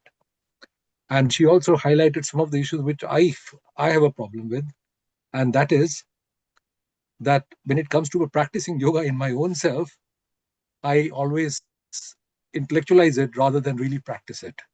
So that's a major problem with many of the people who are involved in academics and things like that. And one of the things that the yoga practitioners clearly say is you have to take away intellect and mind away and try to connect yourself. And I think that's where, so when the tapping activity was going on in the session, I was thinking that I had been to the acupuncture program. There's a point called the Pai Hui over here, which makes people go to sleep in a matter of a minute. There are various parts of trigeminal nerve and the facial nerve and the occipital nerve. We directly work at the cervical spine. As a spinal surgeon, my constant thinking is which are the nuclei which are actually functioning and bringing about peace. So that's how my mind works. But that's great. I Thank mean, you. it's just lovely hearing all that. Thank you. Before we move to Riddhi in London, hey, Heather, your comment, your last minute comment, and we move to Riddhi. Wonderful. Yeah. Thank you. So thank you to all of the speakers thus far today. I think it's been a really rich sort of ecosystem of insights and invitations. And I would second the love of what Rena suggested in terms of something as simple as walking to the car. So it's really about presence and attunement more than anything else. And that's really a central element of my movement practice as well. That even if it's whatever movement it is, however simple, a micro movement, that you're slowing it down enough to bring absolute presence and attunement to it, that in and of itself is an act of yogic union. So it's really a beautiful invitation. And the tapping, I just wanted to say, between what Rachel said and what Parvati was offering as well, I feel such a call to really introduce it to my kids now. That's really, it's such an inspiration. As an evolutionary act of reparenting myself and my kids as well. So thank you for that inspiration. Thank you. Thank you, Heather. Thank you so much. Thanks a lot. We also have Dr. Anjali will be taking her expert opinion very shortly. It's time to move to London, where we have our resident contributor as well as our episode producer, Riddhi Vyas. Global Namaste. Very good afternoon to you, Riddhi. Global Namaste. Thank you, Amrita, for doing such a wonderful job, as always, and holding the forts. I think that we've had some really good. I think we've had some really good comments today, and something that we will be building on as we go through the afternoon as well. I'd like to introduce our next guest speaker, who is Lovelina Labru. Yeah, can we have her Lovelina landscape? has done Lovelina, 10 can you years please make your plus. camera landscape, please? Thank you. Please go ahead, Riddhi. So Lovelina Labru has done 10 years worth of experience with the Brahma Kumaris. She's really good when it comes to the mind and knowing how the mind works and to be able to tap into spiritualism and meditation. And she's also a classical singer, very well known as well. So it's wonderful to have you here, Lovelina. If you can make your camera landscape. But yes, I will invite you to take over. Can you please make your camera landscape, Lovelina?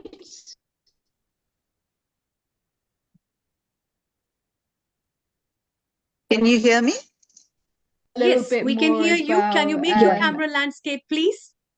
Can you turn your camera? Please turn your screen lopside. Turn your screen, please, the other way around. This way?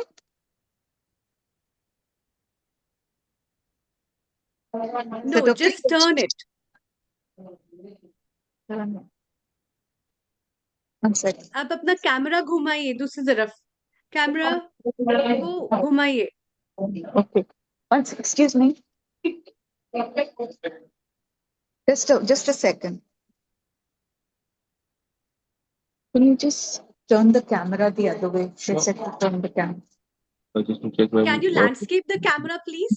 For her, landscape. Landscape, ma'am. Just a little more. This way, ma'am. You want to see this The picture other way around. This one. Yeah, You want turn this one one? more. Turn once. Turn Yeah, one more. please turn once again. Once again. No, the other way. The Once That right? again. No, ask and tell me. Okay. Yeah. Just explain it to the gentleman. Yes, ma'am. Can you please landscape her camera? Ma'am, my landscape only, but it's not moving. Landscape Like the I think. screen. Yeah, I think the screen is locked. Allow me a second. Join from the mobile. No, I'm just like the screen is locked, so I will just open it. The rotation is off. That's why.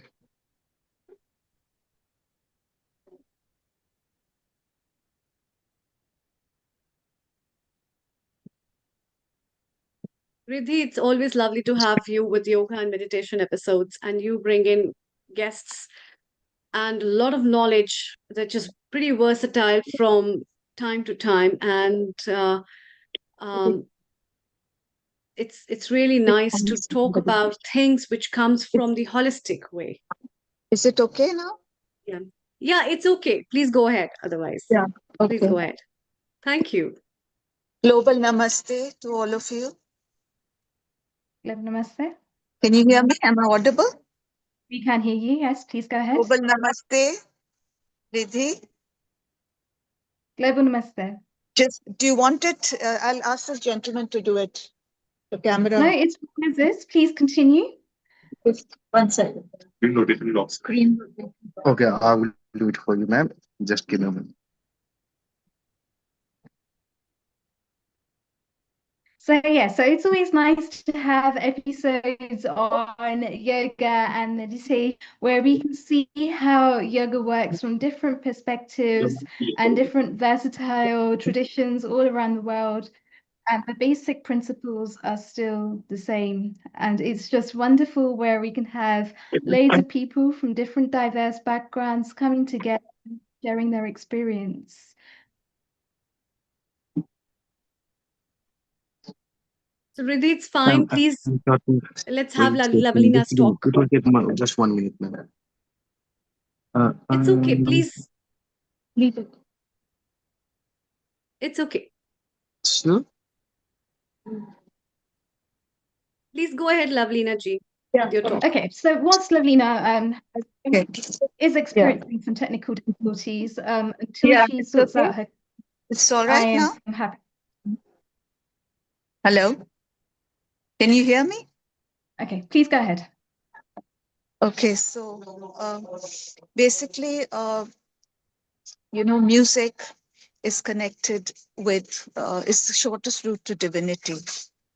And the music that I've studied is basically connected with nature as well. And in today's day and age, we are all hankering after peace. And music it connects us to divinity and the Trinity, which is Brahma, Vishnu, Shiv. Shiv is the destroyer, Vishnu is the preserver, Brahma is the creator. So a lot of our bhajans and khayals from classical music are all devoted to Trinity. So I would like to sing a small little bhajan, which is devoted and dedicated to Lord Shiva. And it's based on Rag Bhopali. So it goes. Sare ga pa ga sa ta pa ga re sa Mahadeva Deva Maheshwara Mahadeva Deva Maheshwara Trishula Dharana Tripurana Chakra Ganesha Tina Ye Jaganandana Mahadeva Panchadev Panchalan Pujat Panchadev Panchalan Pujat Abhira Kapura Anama Ravan Bela Patra Su Chandana Kamala Padi Puja Mahadeva Sare gare sare ga pa gare sa sare ga pa da sa na pa gare sa sare sa ga gare gare pa pa ga pa sa da sare gare sa na pa gare sa Mahadeva. Sorry, I have a very bad throat. I woke up this morning. My husband has a sore throat, and I think I picked up.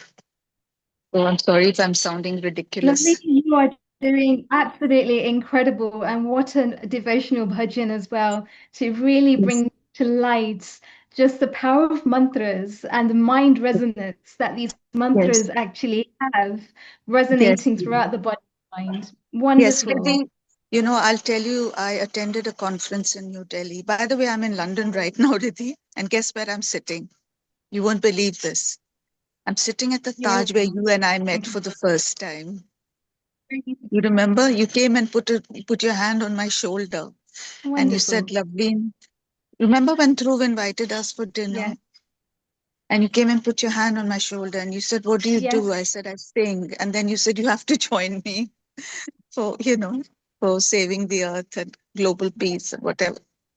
So what I was trying to say is that I attended a conference in Delhi a few months ago, and it's amazing. Research is being done on the effect of sound on good health. People have been brought out of their comas, you know, with the effect of sound. You know, it has so much of an impact on it can actually cure cancer, it can cure paralysis, it can cure Parkinson's disease, it can cure stress. Good sound, like music, our music, because our music is very devotional, it's therapeutic, and it's spiritual. So, I mean, all this, I mean, research is being done, in a very, very kind of a constructive way to filter all this information to the public so that, they can use music as a means to get rid of illness. So it's amazing what our music, how profound our music is. And music, yoga, meditation, these are all linked to each other. They're all linked. So basically it's, and it all emanates from our Vedas, our ancient scriptures. So it's very profound, it's old, it's traditional. And we have to value, this is our wealth, We have to value it and we have to carry it forward to the next generation. Because I feel even the next generation, they're suffering the pangs of anxiety of a very difficult world. A world which we're living on in very precarious times. So to get rid of that anxiety and that unhappiness, we can actually use music as a force. As a, Yes, absolutely. as a therapy, as a Especially with therapy. Vijay mantras as well. The mantras, the Om is, the most profound mantra. And I want to sing a little song for your founder, Neil Kumarji. बार बार ये दिन आए, बार बार ये दिन आए, तुम जियो हजारों साल, ये है मेरी प्रार्थना. Happy birthday, Neil Kumarji. Happy birthday, Neil Kumarji. Happy birthday to you, sir. Happy birthday to you. So you said you wanted to wish him. I thought It's that was wonderful as well. Yes, on behalf of all of us here at Healing Our Earth, a very special happy birthday to Neil Kumar. I truly hope that you're having a wonderful day filled with special surprises and all things that bring a smile to your face. And yes, lovely, Nidhi. I think it's absolutely true what you're saying in terms of bija mantras and being able to connect to different forces and different energies. Even within the human body itself, we've got chakras, and where those exactly. chakras, the Ida and the pink nerves, meet within the Shushumna Nari is where the chakras are based, and each chakra has a different vibrational force. And so by singing, we're really evoking those vibrational forces within ourselves to be able to rise that energy, and even connecting within our own hearts as well. Bhakti yoga is such a great way to be able to connect ourselves to the divine, to be able to connect to a purpose that's bigger than ourselves. And it's so healing, and even feeling those vibrations resonating throughout our bodies and our minds, just even having the mind resonance starts to get us into a place where we're really connecting in the here and the now, in the present moment. Absolutely. And that's what the Gita said, forget the past and live in the present moment and don't worry about the future. But, we human beings, we worry about the future. We keep dwelling in the past and we don't enjoy the moment. And that's what brings all the sorrow. I mean, the Bhagavad Gita is the epitome.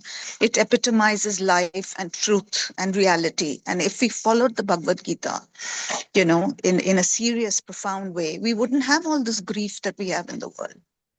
Because Krishna said, live in the moment, live in truth, live in reality.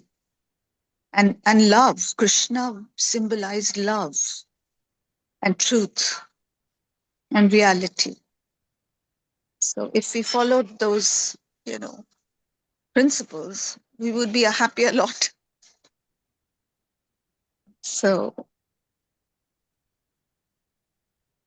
Yes, absolutely. And even every single chapter of the Bhagavad Gita has a different message, starting off with yoga of despondency and encouraging Arjuna to actually pick up and do his actions, to do what's exactly. right, and to Yes. carry that through from karma yoga all the way up to bhakti yoga and Yes. even into self-realization. Each chapter is a manual itself to navigate the here and the now, to be absolutely present to what's happening in the world around us, and to still, no matter what's happening in life, to have the inner compass that enables us to have a direction in life so that we don't get lost, but we are still on that path of Exactly. self-realization. Karma and dharma, that's life. That's what Krishna said, So, yeah. Absolutely. Chapter 1, Para 1 says Kurukshetra, Dharma Kshetra, Kshetra, Kshetra, meaning that we are going to, and it's how we navigate our way through this field of life within our Yes. universe that matters. And then we Yes. have different positions. We have binary thinking, which is when we get really stuck within the emotional, which was developed since donkey years. And then we've got the cognitive field, and the cognitive field is the new field that emerges when we allow the decision-making process to actually happen. Yes. And that is the field that is actually carrying us forward and helping us to shape the world that we live in and the decisions that we are making. Yes, absolutely. Lavina, it's been wonderful to have you with us. Do stay around. I'm sure we will come back to you in a panel Yeah, I'm here. discussion I'm a little absolutely, bit I'm later. here always for you. Yeah. Yeah. Yeah. Thank you so much. Global Fabulous. Thank Namaste. you so much for Thank you your so much. wonderful contribution. A global Global Namaste. Thank you.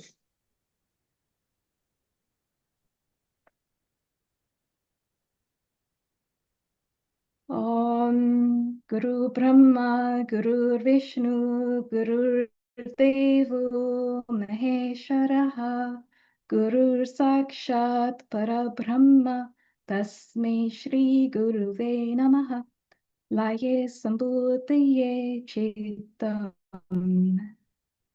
Vikshiptam Samaye Punaha. This is really important. Namaste, everyone, and welcome.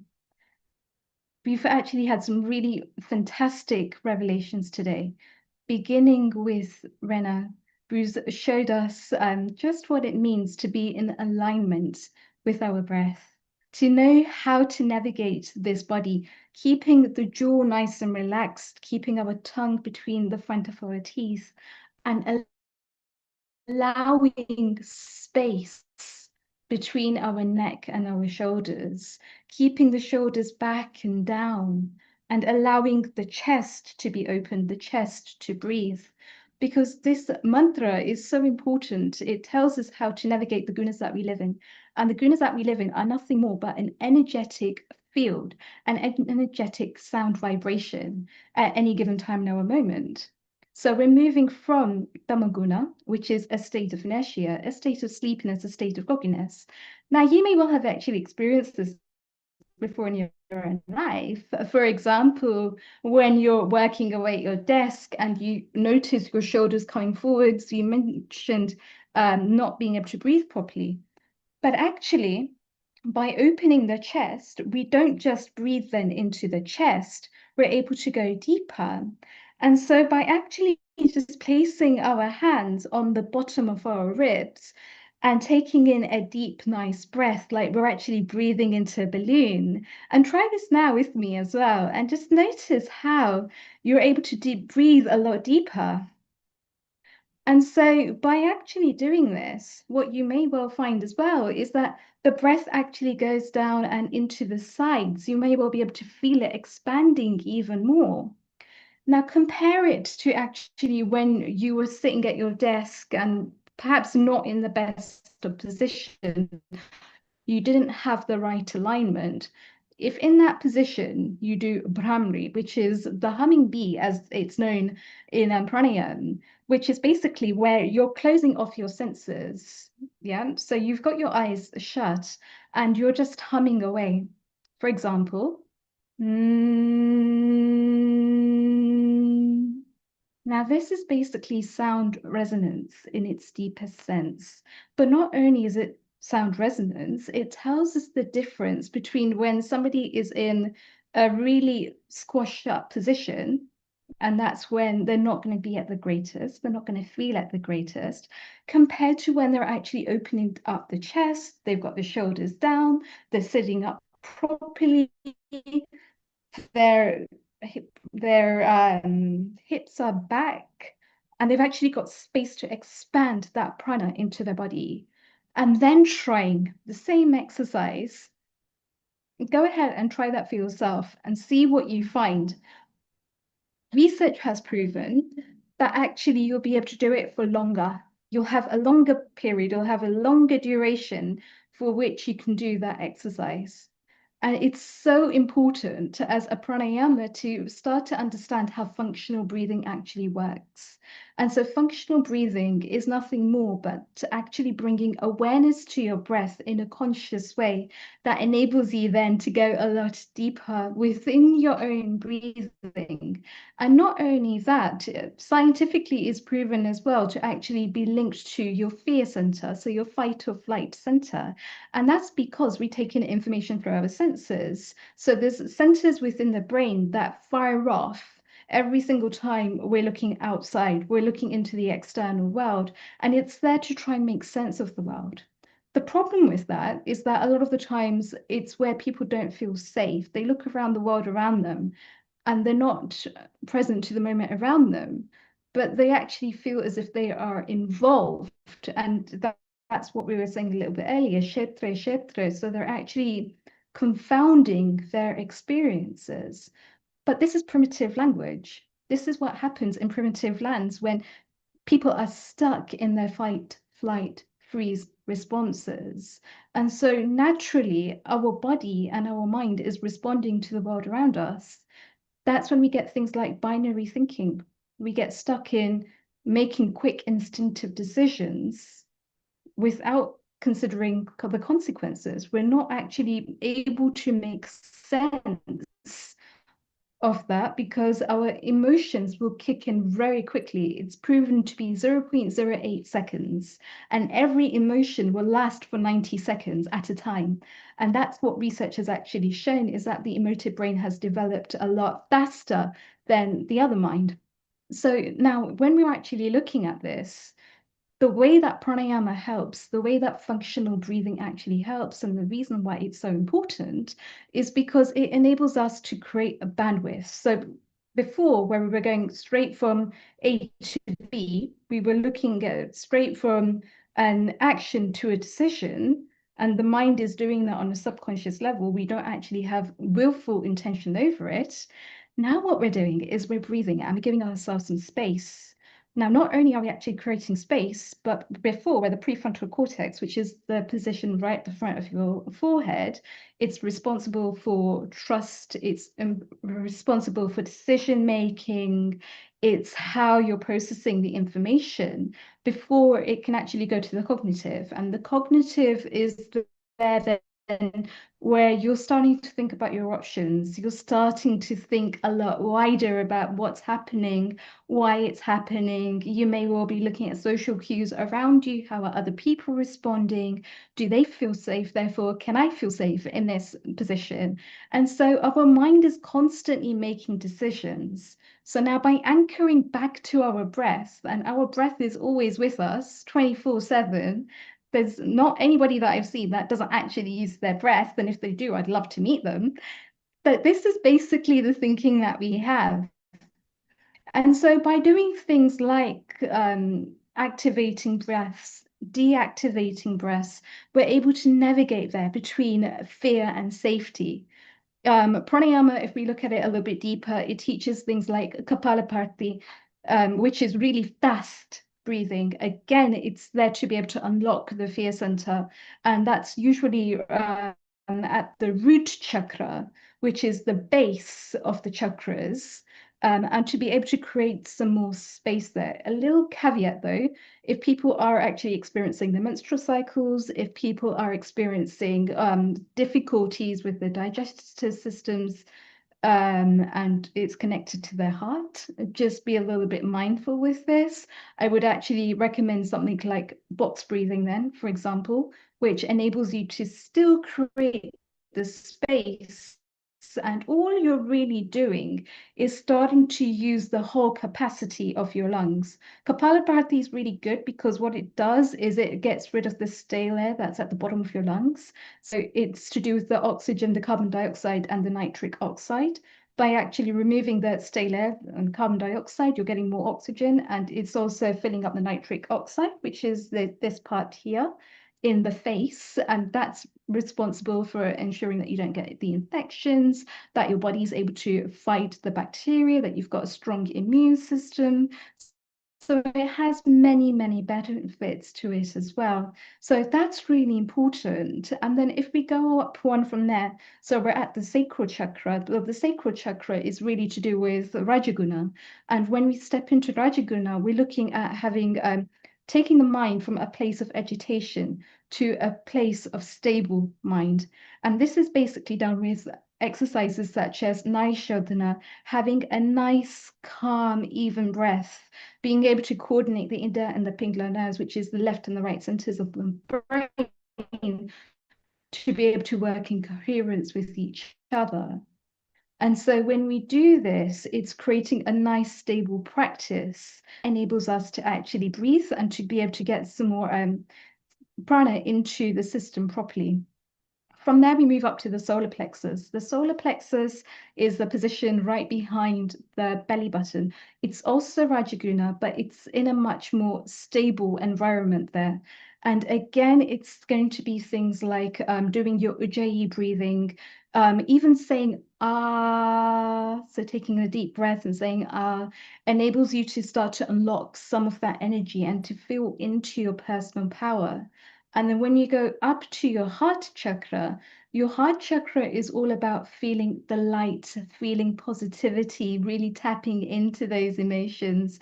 So even do this with me now. Imagine actually just emanating light from your heart center outwards, and imagine everything else as just being a dark wash.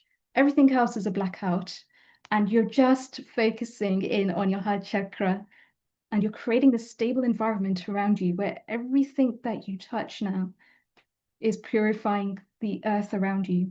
It's purifying the environment around you, allowing yourself to go deeper within there, and notice what happens to your breathing as you do this.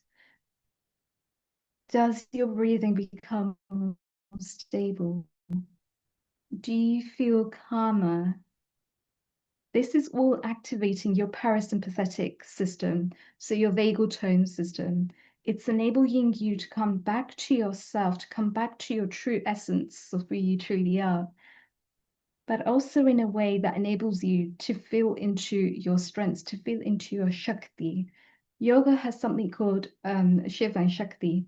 And Shiva and Shakti is nothing more but the masculine and your feminine forces. So when you're emanating from your heart center, you're emanating the feminine forces out into the world, and you're sending healing, positive vibrations.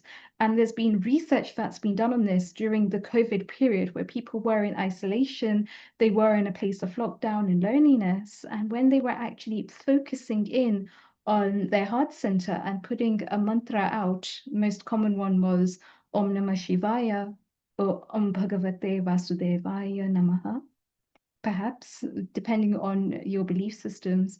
But what it's really doing is, because Vishnu is known as being the sustainer of the universe, you're sending out those positive vibrations as pure white light, emanating and getting stronger. And as people were actually doing this experiment, what they found was they were actually building up that Shakti within themselves. They were building up that strength within themselves. So not only were they healing the world around them, they were also healing their internal world. And that's so important, to be able to take a step back. And that's what these breathing exercises are there for, is to be able to feel into the light, to be able to feel into that parasympathetic vagal tone. And parasympathetic vagal tone, when it's nice and stable, enables you to be nice and stable. Now, if you're nice and stable, your mind has moved from tamaguna to rajaguna to sattva guna, and then a state of equilibrium. And that's the beauty behind it. And our yoga shastras say, once you reach that state of equilibrium, do not disturb the mind any further. Allow the mind to just be, because your mind is the energetic force all around you. And so by doing this, you're enabling yourself to build your cognitive systems. No longer are you in a place of just fight or flight. No longer are you making decisions emotionally, but now you're actually turning on your cognitive system, and your prefrontal cortex is also open. So you can make decisions a lot more easily. You can think a lot better. And when you're thinking more widely, you're able to think about what's happening, why is it happening, what is the meaning that I'm attaching to what is happening, and what can I do about it? And it's that what can I do about it, which is enabling people to be able to serve from a much better place, because no longer do they feel like they don't have any options, but their options are opening up to them. And so it's so important to be able to tap into the cognitive side of it, because then we're not thinking binary. We're not just thinking in right and wrong or black and white, but we're able to actually open up those peripheral visions, open up the mind, and to be able to be one. And when we're one with ourselves, we can also help to serve from that place. So 3 quick points there: alignment, breathing, and light. And when we enable ourselves to come from alignment, breathing, and light, we're a lot more conscious of what's happening. We can step into the parasympathetic system within ourselves, and no longer do we actually feel threatened by the world around us.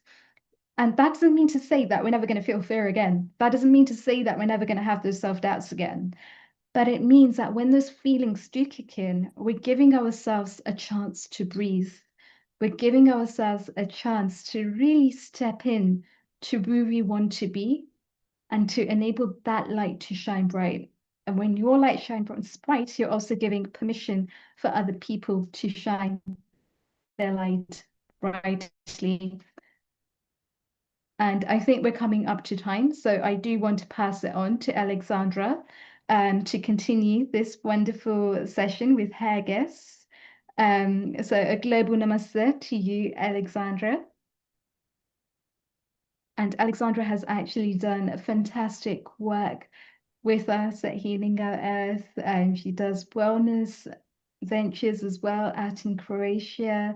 And she's always got brilliant people that she's bringing on from all kinds of different backgrounds and diversities, and everyone's welcome here at Healing Our Earth. And to just tap into the magic behind that as well. So Alexandra, over to you. Thank you so much. Really, as always, extremely elaborate, and like, you know, my brain is overflowing with information. I have to watch it again. I mean, I still have a cold, so that's kind of working for me as an excuse. But thank you so much for this very clear. Anyway, it was very clear instructions. Just it was I could not take it all in. But thank you so much, and very practical. So I will definitely come back and rewatch it, and I suggest that also to all our viewers. Thank you, Alexandra. And yes, we I are was having trying to get through as much as I could within 15 minutes, but yes, I am around afterwards as well if anyone has any questions or anything. But yeah, it's wonderful, and I will pass it over to you without further ado. Perfect. Thank you so much. So our next guest is a nurse. She's a nurse, Nordea. I know for some time, and she has been my source of discernment, my intelligence that I lack sometimes, as I'm a very spontaneous person. And Nordea has a really high level NHS career, and I wanted to get Nordea today to talk to us. How does she manage to protect her own health while working and helping others? Not just in her profession, she is also a mother and also a daughter. She takes care of her own mother. So what's her health strategy for this year? I know you have been doing some yoga meditation, but I know you have some other methods to keep you healthy, happy, and sane. Welcome, Nordea. Thank you so much, Alexandra, for inviting me to Healing Our Earth tribe, or shall I say family. This is the very first time I'm actually joining you guys. And as Alexandra says, I wear multiple hats. And I think all of us do. And is for us to understand when or which hat is appropriate at whatever time. So first and foremost, I've got 20 plus years working as a nurse in the NHS and progressed to being manager. And also I've got a older teenage daughter who is currently at university. And that is also an interesting journey throughout the years, because also I've been a single mum, not an absent father, so just clarify that, but he's been there, but just obviously when it comes to parenting, you tend to do most of it. Of just a little bit of background of myself. I was never born in London. I traveled from the sunny Isle of Jamaica, and it's just after 4, and you can see I've tried to capture the outside sun, but it's non-existent at the moment. This is just the London weather, if you all know what London weather is. And so from that, it's about really maintaining peace. And for me, I've been trying to think of what value am I gonna add to you guys today?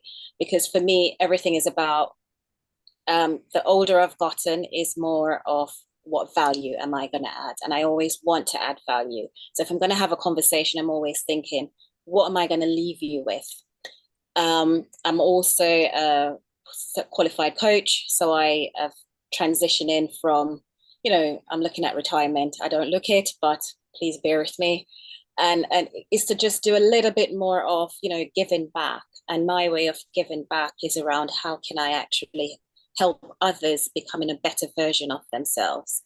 And because I think since COVID, if any of you, well, all of us will remember COVID, because it's affected us one way or another. I was in the peak of the pandemic, working frontline as well, assisting my colleagues, training them to work, because my background is intensive care nursing. So even educating, other nurses, and coming from that, for those of us who've been in the healthcare, well-being was never a priority. It was always about putting the patient first and just get on with it. And if you've got any stress or any issues, you leave it at the door. And I've been guilty of telling junior colleagues the same.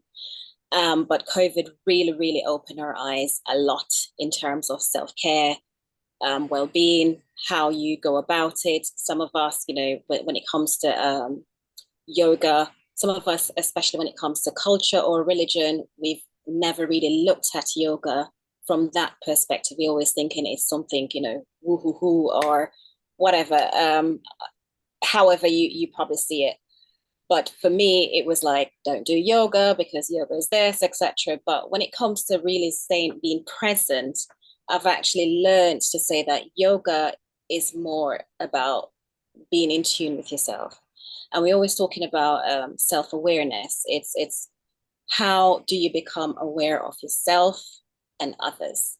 Because wearing this multiple hats, for me, everybody's always coming to me for guidance because of the character that I am. And I'm always willing to share and giving of myself, never even asking anything. Because if I need support or help, I always try and figure it out. You know, those macho, what they say, black women. You know, you just get on with it. You just, it's your burden, so you carry it. And for me, it's just really 2026 is a new year. It's time to really park those unhealthy habits that is no longer serving you. And what benefit is that of trying to do everything? And it's not possible at the same time. You can do everything, but it's just how you choose to do it and in what order. And it's to give yourself that permission. The previous speakers have always talked about breathing, and I think that is the core of everything that we do, because when you're looking at the fight or flight, I'm not going to go into detail of the physiological of you breathing, but when you think about it, and what has helped me, especially in a stressful environment, and I still have it, is to really take those pauses, deep breaths. And it doesn't have to be long, because for me, especially people who are in, I'm looking at practical steps, people who are managing individuals, looking at a service, because I oversee 5 different services in where I work, and looking at, and they're totally different. They don't interlink, and having 5 different leads that reports into me. And sometimes I'm flipping between, and when I know that somebody else is saying, telling me an issue, I have to really purposefully, consciously say, hang on a second, just give me a minute. And it's okay to do that. Just give me a minute, let me reground myself, and then I'll respond. Because I personally, in the past, you listen, but you don't really listen. You listen to respond. And when it comes to mindfulness, it's more about listening, then respond. When you listen, that helps with that fight or flight moment, because it really give you, you pause. You don't have to, who says that you have to answer a question straight away? You don't. And for me, it's about being present, being in that moment, because you're going to have internal dialogue, internal conflicts. You don't know what somebody else has been going through in the morning before they come to work.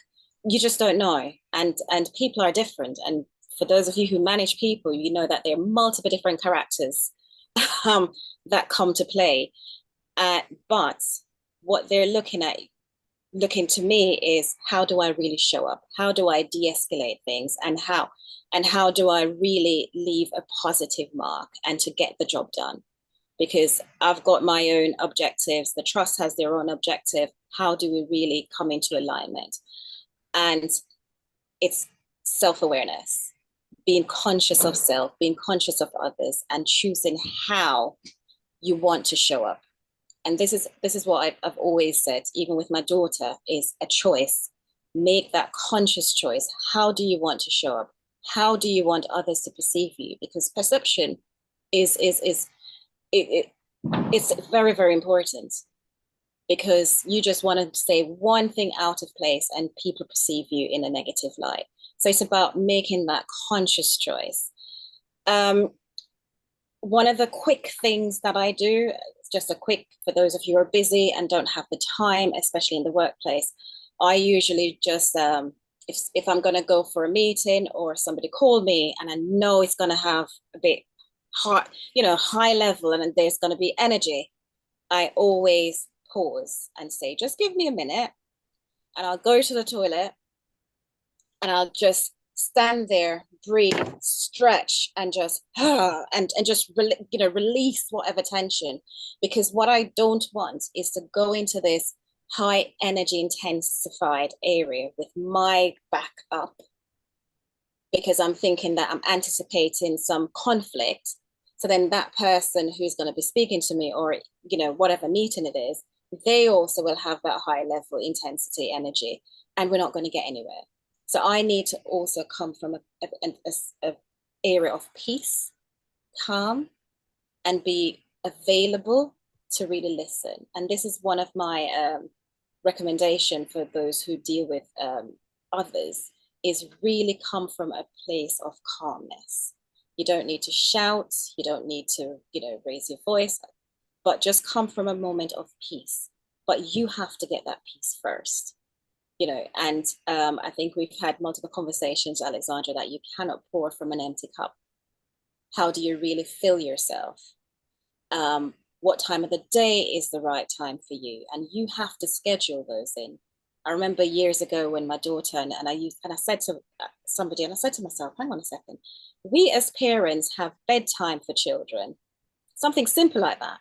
But do we actually give ourselves specific time to say, we need rest?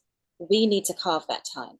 And I genuinely started scheduling sleep, because when you don't sleep well, sleep is so, so important that we take for granted. And, some people say, oh, you don't need more than 4 hours sleep, etc. But when you really think about when you don't get a good night rest, you're tossing and turning, you're rattled. Any little thing you react to it.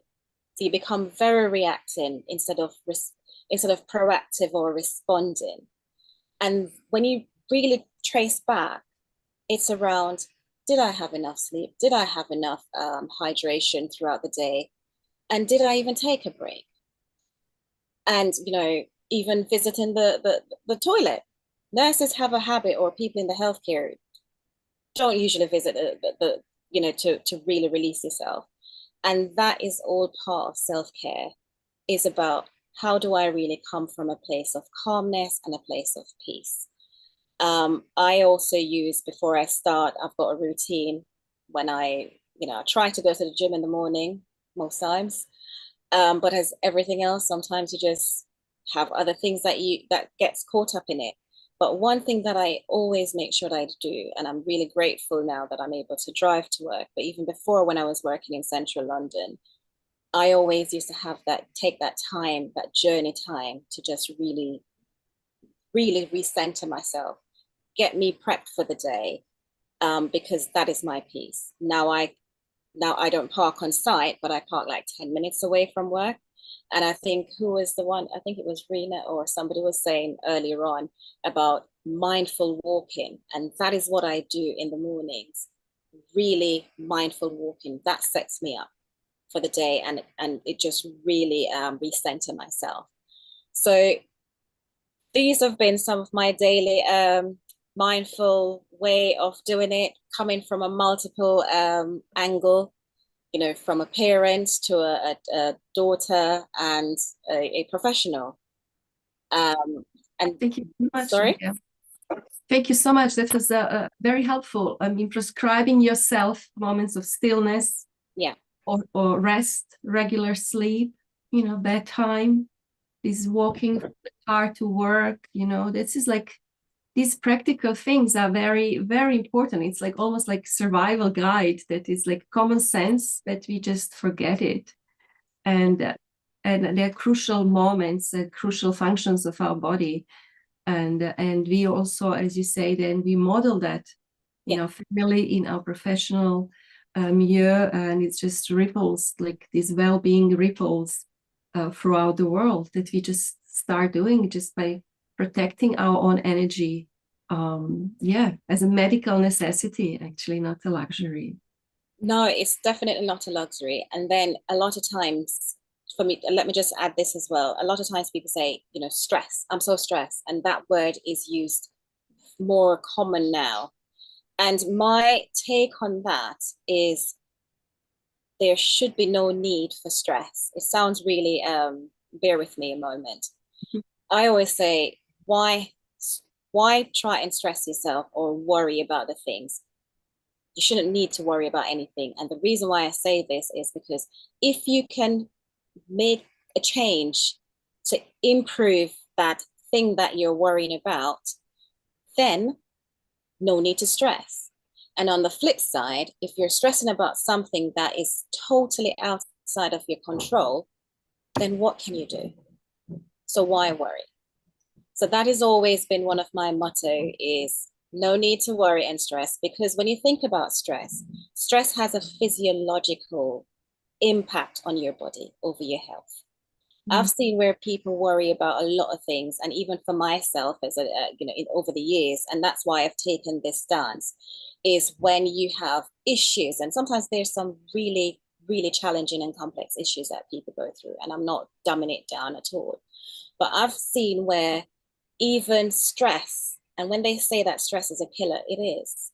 Because I've seen for myself in the past, not now, but in the past, where I was stressed up about something that was going on. It had impact on, it could have impact on a lot of other things. But I also found myself attending A&E because I had palpitation and I was convinced I was having a heart attack, right? And when the clinician did all the tests and they said, nothing is wrong with you, it's stress. And I was like, what? I am too young to have heart attacks and coronary and palpitations, all of that. And that was when the moment I made that decision and that choice to say, if this is going to be something that is going to be detrimental to my health, that I have no control over, that is the key, no control over, I am going to release it. Mm-hmm. And I am going to let it go. And that is when I started practicing meditation. It wasn't very consistent, but at least that was more or less my introduction to really looking at mindfulness and looking after my health. Because I look at it and I said, if I am in pieces, there's no way I'm going to be able to make real conscious decisions to influence change or to hold down my job. Because if you're not making the right choices and the decisions, you're going to be, like someone's going to be calling you to say, well, you're not performing, performance management stuff. But equally, coming back at home, when you're having that high level stress, are you going to be present for your family? Are you going to be present for, I've got one daughter, like I said, I've mentioned, and I made that choice to have her. So I need to make that choice again, is to what relationship do I need to have or want to have with her? Do I want her to see me as always stressed? She can never come to me, or we can never laugh or go out. And that is where I say everything interlinks, because before, they used to say, leave your problem at the door when you go into work. But it's that whole person. You don't bring part of yourself anywhere. You bring your whole self everywhere. So how do you really maintain and bring your whole self that you want others to see and you're happy to share with the world? And this has been my my motto, is how I manage myself, and hopefully others will see and want to, ask me, what am I doing? Absolutely. I think this is just the beginning of your visits out to Healing Our Earth. Please come again, stay a little bit around. There might be some questions, and you might want also to comment on some of the guests. That was very, very insightful. Thank you so much, Nadea. We have to go on to the next guest, but please stay, Nadea. Thank you for having me. Yeah.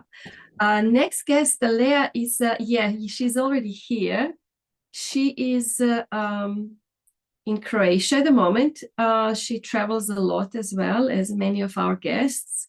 Sometimes we just make an appointment and then they are at the next train stop or the airport. So I think Leah is in Rijeka or Zagreb in Croatia. And she's an artist and also yoga teacher and all kinds of other things. But first of all, I would like to, Leah, if you put, hi, now I can see you. If you can unmute yourself. Yes. If you can maybe just say in your own words, you have been here with us this afternoon. There were many different systems, from religious, medical background. We heard beautiful, like singing, the healing power of sound, of fire, of play, of yoga, meditation. What is your approach to all of these topics? And if you could introduce yourself also to us. Thank you so much, Alexandra. Well, first of all, it's been lovely, and I want to say global namaste and thank you for inviting me to this circle. We've been sitting for over 2 hours. So let me do an experiment first before I start talking. Can we just move our body a little bit? I have this huge desire and need to move my shoulders. And if I can invite you or give you permission to also move your head, move your shoulders, because I can feel the sitting is not doing us good for such a long period of time. So anything that feels comfortable to you, maybe a couple of twists and anything that will release the tension in your body. So that would be inspired by Lovelina, who said, enjoy the present moment. So I'm like, let's enjoy the present moment and feel it. The next one I would like to do is take a deep inhale and then a loud exhale. 2 more times.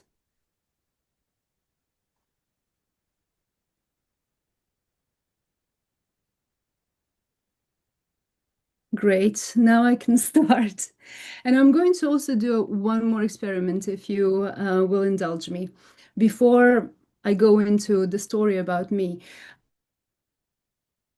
ask yourself, how do you present yourself to people? Like when you think about yourself, what do you say? I am? Do you present yourself as your profession? What comes up to you when you think about yourself and presenting yourself to the world, especially to people who you've never met? And in a situation like people who have no touch, or you don't know if you have anything in common with them. What do you say about yourself? How do you present yourself? And then after that, take one more breath and then release. And in your head, ask yourself, who am I? Who am I? And if English is not your first language, then in your own language, ko sam ja. And then keep that thought in your head as I continue talking. So when Alexandra asked me to give myself a title to introduce myself, I asked myself, who am I? Tko sam ja? And the answer that came actually is the little funny title that came up here. It's Perimenopausal Earthling, Systems Challenger, Artist with Sourdough Obsession. Because at this moment, this is who I am. This is how I can present myself in the world. If you were to go back some 20 years ago, if you asked me, I would have never given such an answer. I would probably present myself as an account manager for a big IT company that holds enterprise accounts. And I would be very, very important, first of all, to myself. And then everybody would think I'm looking down on them. And at the time, that was also true for me. I had no connection to spirituality and no interest whatsoever. If I go back even more, when I was 9, I was 8, and I was asked by a family friend for my 9th birthday. And she was actually referring to Barbie, something between Barbie kitchen and a Barbie bedroom, because her daughter had both, and I really kind of admired them. But also her husband had some beautiful illustrated yoga books. And to her huge surprise, I said, I would like a yoga book and a Barbie kitchen. So basically, cooking and yoga ended up revisiting me in the future as some of the outlets or self-healing instruments. So the first time I actually did a headstand, I was maybe 12, just learning, teaching myself from the book that I received as a 9-year-old. So working in an IT industry in a high achiever, highly stressful job where I was traveling around the world a lot, I started also, I think Nordea mentioned stress. I was so unhappy and so stressed. I couldn't sleep at night. I couldn't get up in the morning. It was sort of as living through my own personal hell. And as we all know, our body keeps the score. Our body, you can, whatever feelings you don't process, you don't work through. Remember, I was not doing yoga at the time, I was not meditating. It gets kind of stuck in your body. So when I finally kind of made the transition out of that world, corporate world, I chose another profession, but talking to my father, my late father, was really, really inspiring, is because he put me onto this book called The Presence Process by Michael Brown. I don't know if any of you have gone through that book, and that was life-changing for me. That book is sort of a self-inflicted meditation in a way that it guides you. It's a guided meditation through a book.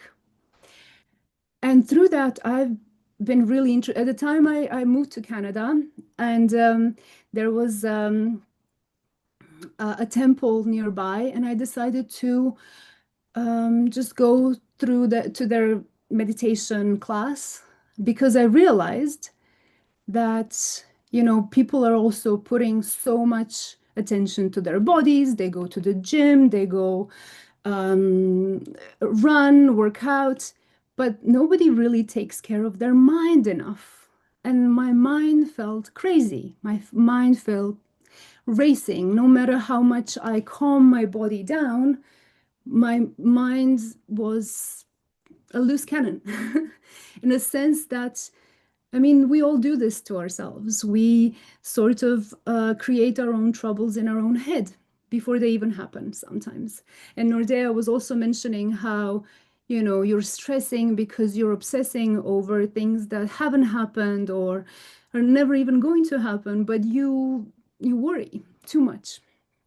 And I realized that the guru at the time that was leading the meditation class asked us to sit still for 3 minutes and choose any object in the room and think about it for 3 minutes. For me, I chose a lily, a beautiful lily. I was thinking about it from every single possible ways. I was thinking of words to describe it. I was thinking of colors and the ways to see it. And then I was like, oh my God, these 3 minutes are so long. Did he forget about us? So I started hearing the tick-tock of a clock on the wall. I started hearing the traffic outside the window. I was like, this is, I don't know, is it 10 minutes already? And I opened my eyes and I saw the clock, and it was exactly, I think, somewhere between 14, 15 seconds passed. So I realized that it really takes time to kind of figure out how to be calm, how to put yourself in the situation that your mind also is not running loose, running wild. And also, so my research kind of took me through a Vipassana, a 10-day silent meditation retreat. Some of you might know it and been through it.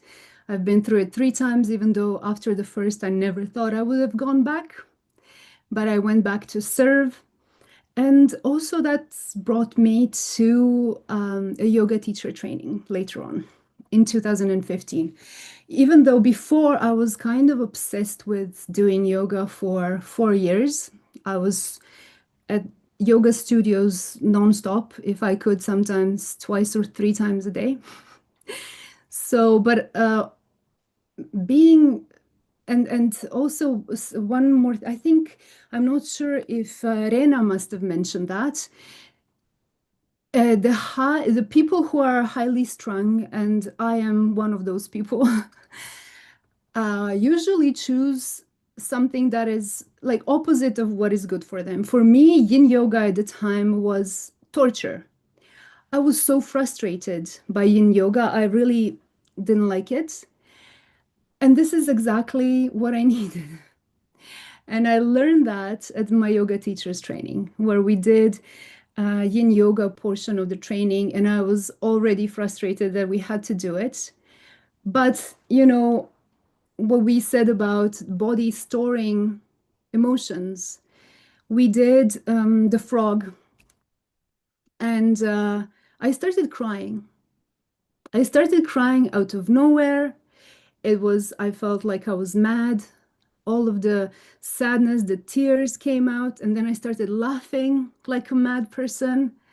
And then I realized it's the emotions that needed to come out. They were coming out, but I needed this movement. I needed the release. I needed to work through my fascia and my joints and the tendons. They needed to release all that stored energy. And I don't know if any of you are interested or have read the book by Gabor Mate. It's When the Body Says No.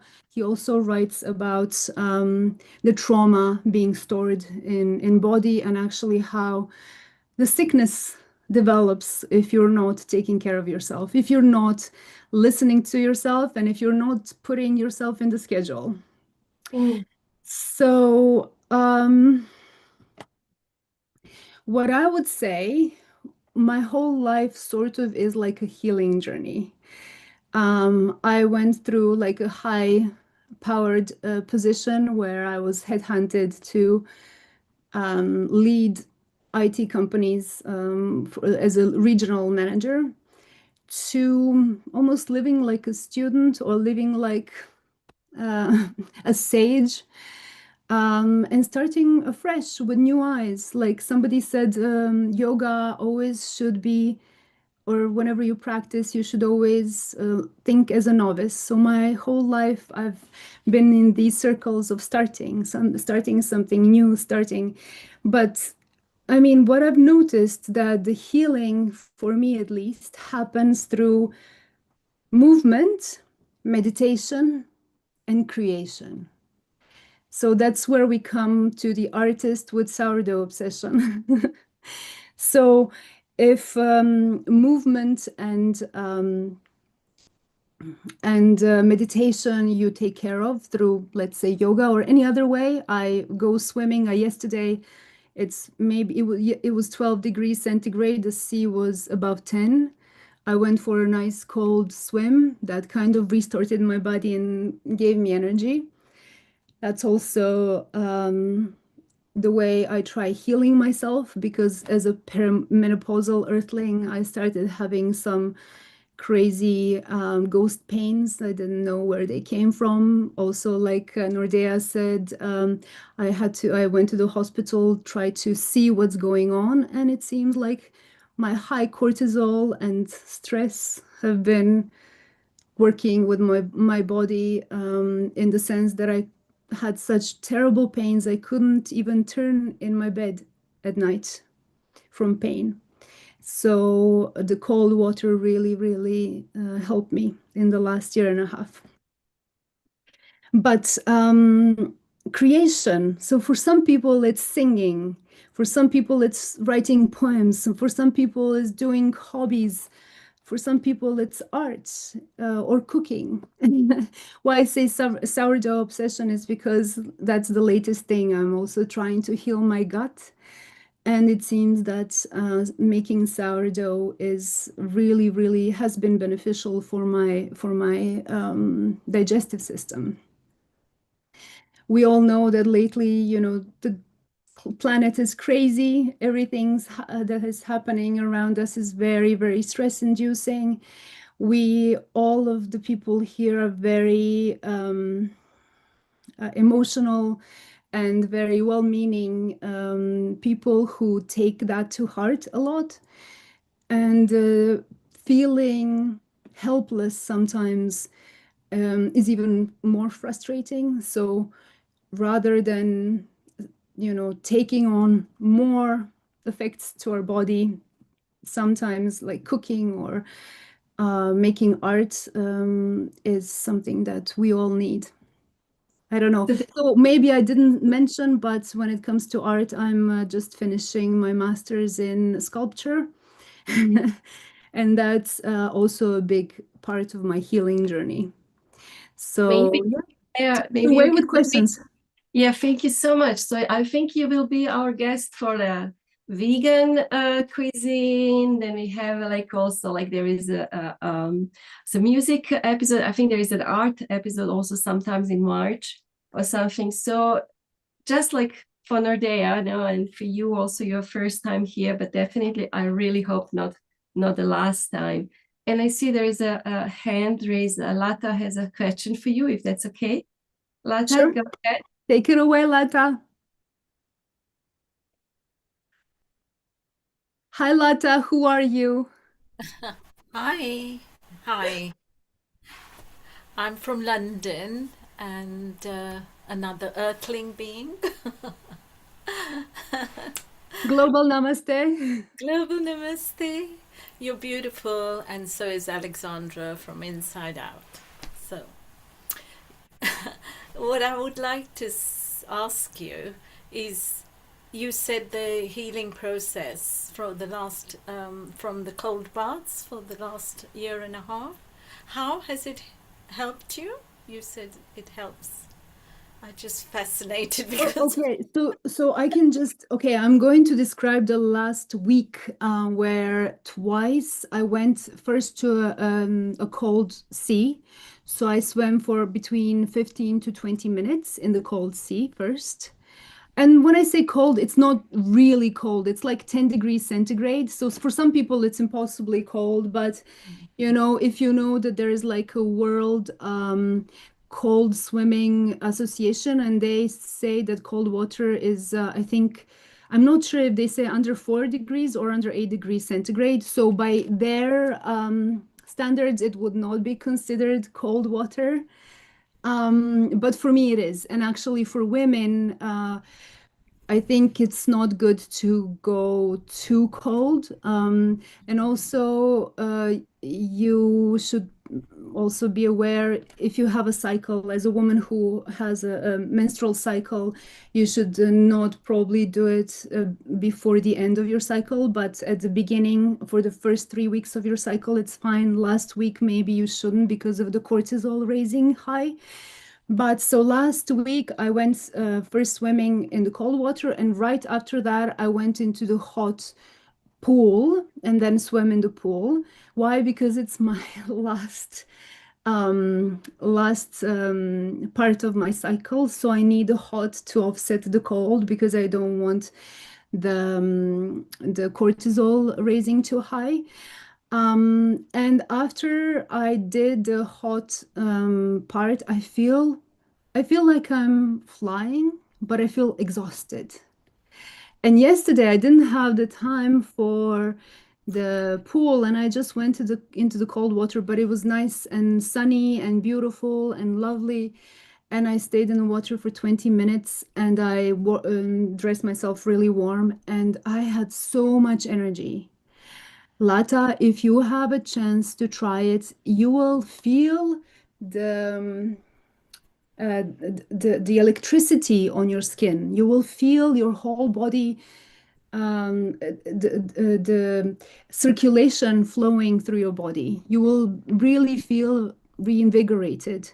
And I am 100% sure it's helping because I can feel it. My pains after when I stop swimming, I start getting some pains back. oh, But yeah, I I was have to wondering say, about your pain levels.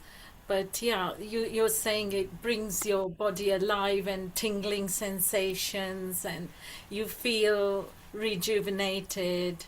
well, yesterday after that swim, I came home and I had so much energy. I didn't stop working, like cleaning, cooking, whatever I needed to do. Yesterday was no problem at all. I didn't have to take an afternoon nap, nothing. I was just going all the way. But then so much. you also mindful of the time of the month. Yes, yes, yes, yes. Well, if you are already in your menopause, then it's different. Then, like for men, it doesn't really matter for them. They can even go into colder. And if you're in menopause, then your cycle is not affected so much because your progesterone and cortisol you don't need the progesterone to help you get your period anymore. And your progesterone is really sensitive to cortisol. And if your body is under huge stress, then it kind of prevents your progesterone to work with estrogen, you know. Thank you so much, Leah and Lata. I think really we need to move on. Do we have still time for Nordea's question? Leah, stay around if you have time. Just a question for Ridi. We have more time for Q&A, which is fantastic. I really think a brilliant conversation so far, and so much more that we can actually go into. And I think with especially being women, being on menstrual cycles, the first 3 days or so is the time that we've got to be so careful and so easy on our bodies because our hormones just work differently.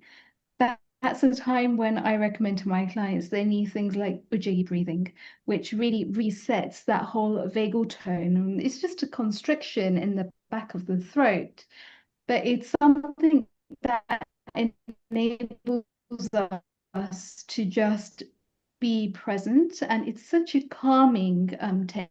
Because if we look at that from a Ayurveda perspective, it's also the time when Vata is at its highest. Now, Vata, it's all about air. It's about feeling into that air and ensuring, because when we actually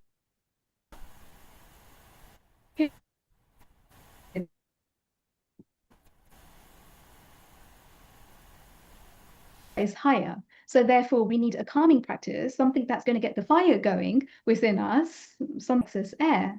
So it's exactly what Leah was talking about when it comes to having that heat and the cold and the balance between the two as well. And Leah, I am actually interested to know if you've experienced that for yourself when you've been on your menstrual cycle. I know you're saying you're not there anymore, but have you noticed anything even with postmenopause?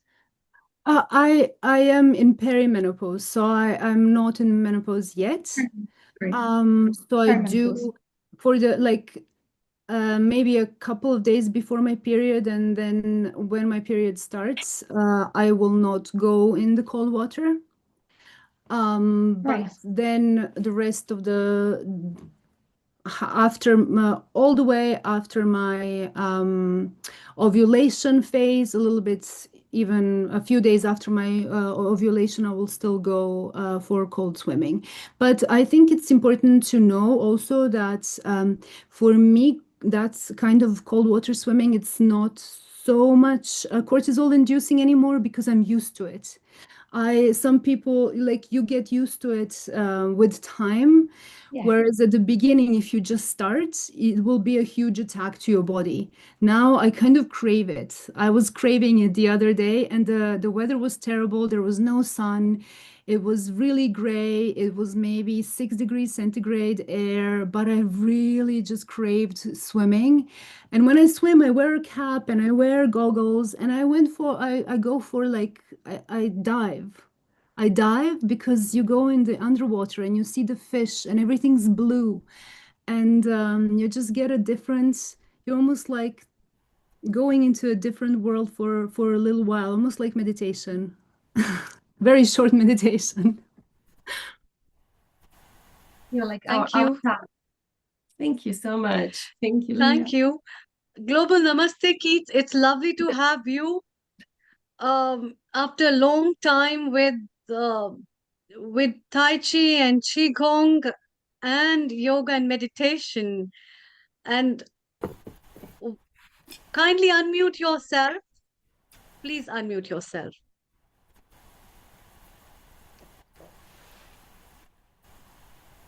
Hello, everybody. Global Namaste to everybody. I only have a few minutes because I've double booked myself for another meeting at just after 5 o'clock for the United States. One thing I would like to offer is best wishes to the aging gentleman called Neil Kumar. All right. Happy birthday to Neil. All right. And everybody here, lovely to see your smiling faces. Alexandra, I am receiving more and more about coming to Croatia, and I'm afraid the insurance is too high for me now. Anyway, please carry on. I'm here just for a few minutes. Thank you. Thank you so much. Thank you for the wishes as well as thank you for your contribution. Dr. Anukul, yoga and meditation has been very close to you in form of one way or the other, where you have been experiencing it on the self, experiencing on your clients, and also sharing it with people. What would you like to share with our viewers today? There are, thank you, things about yoga. First of all, to be connected to the element of consciousness and to be aware of what consciousness is. Number one. Number two is, of the 7 chakras, the first 3 chakras at the bottom right, they tend to give you stability and your emotional content. But the next 4 chakras are very important for you to become good participant in the community. So the more you have stabilized yourself, the more easily it gets for us to work towards a community, to work towards people, and to be much more giving and taking care of others. So it is very important for us to develop our sense of belonging first, stabilize ourselves properly, physically and physiologically, and then once that is done, then you can take care of the community. The third thing I wanted to talk about was the Lee's comments about the fundamental concept which she was talking of was how vagal what do you call swimming in the cold water. Let me put it like this: it's a very nice vagal hack, trying to stimulate the vagus, and this can also be done while taking a shower, even in our house.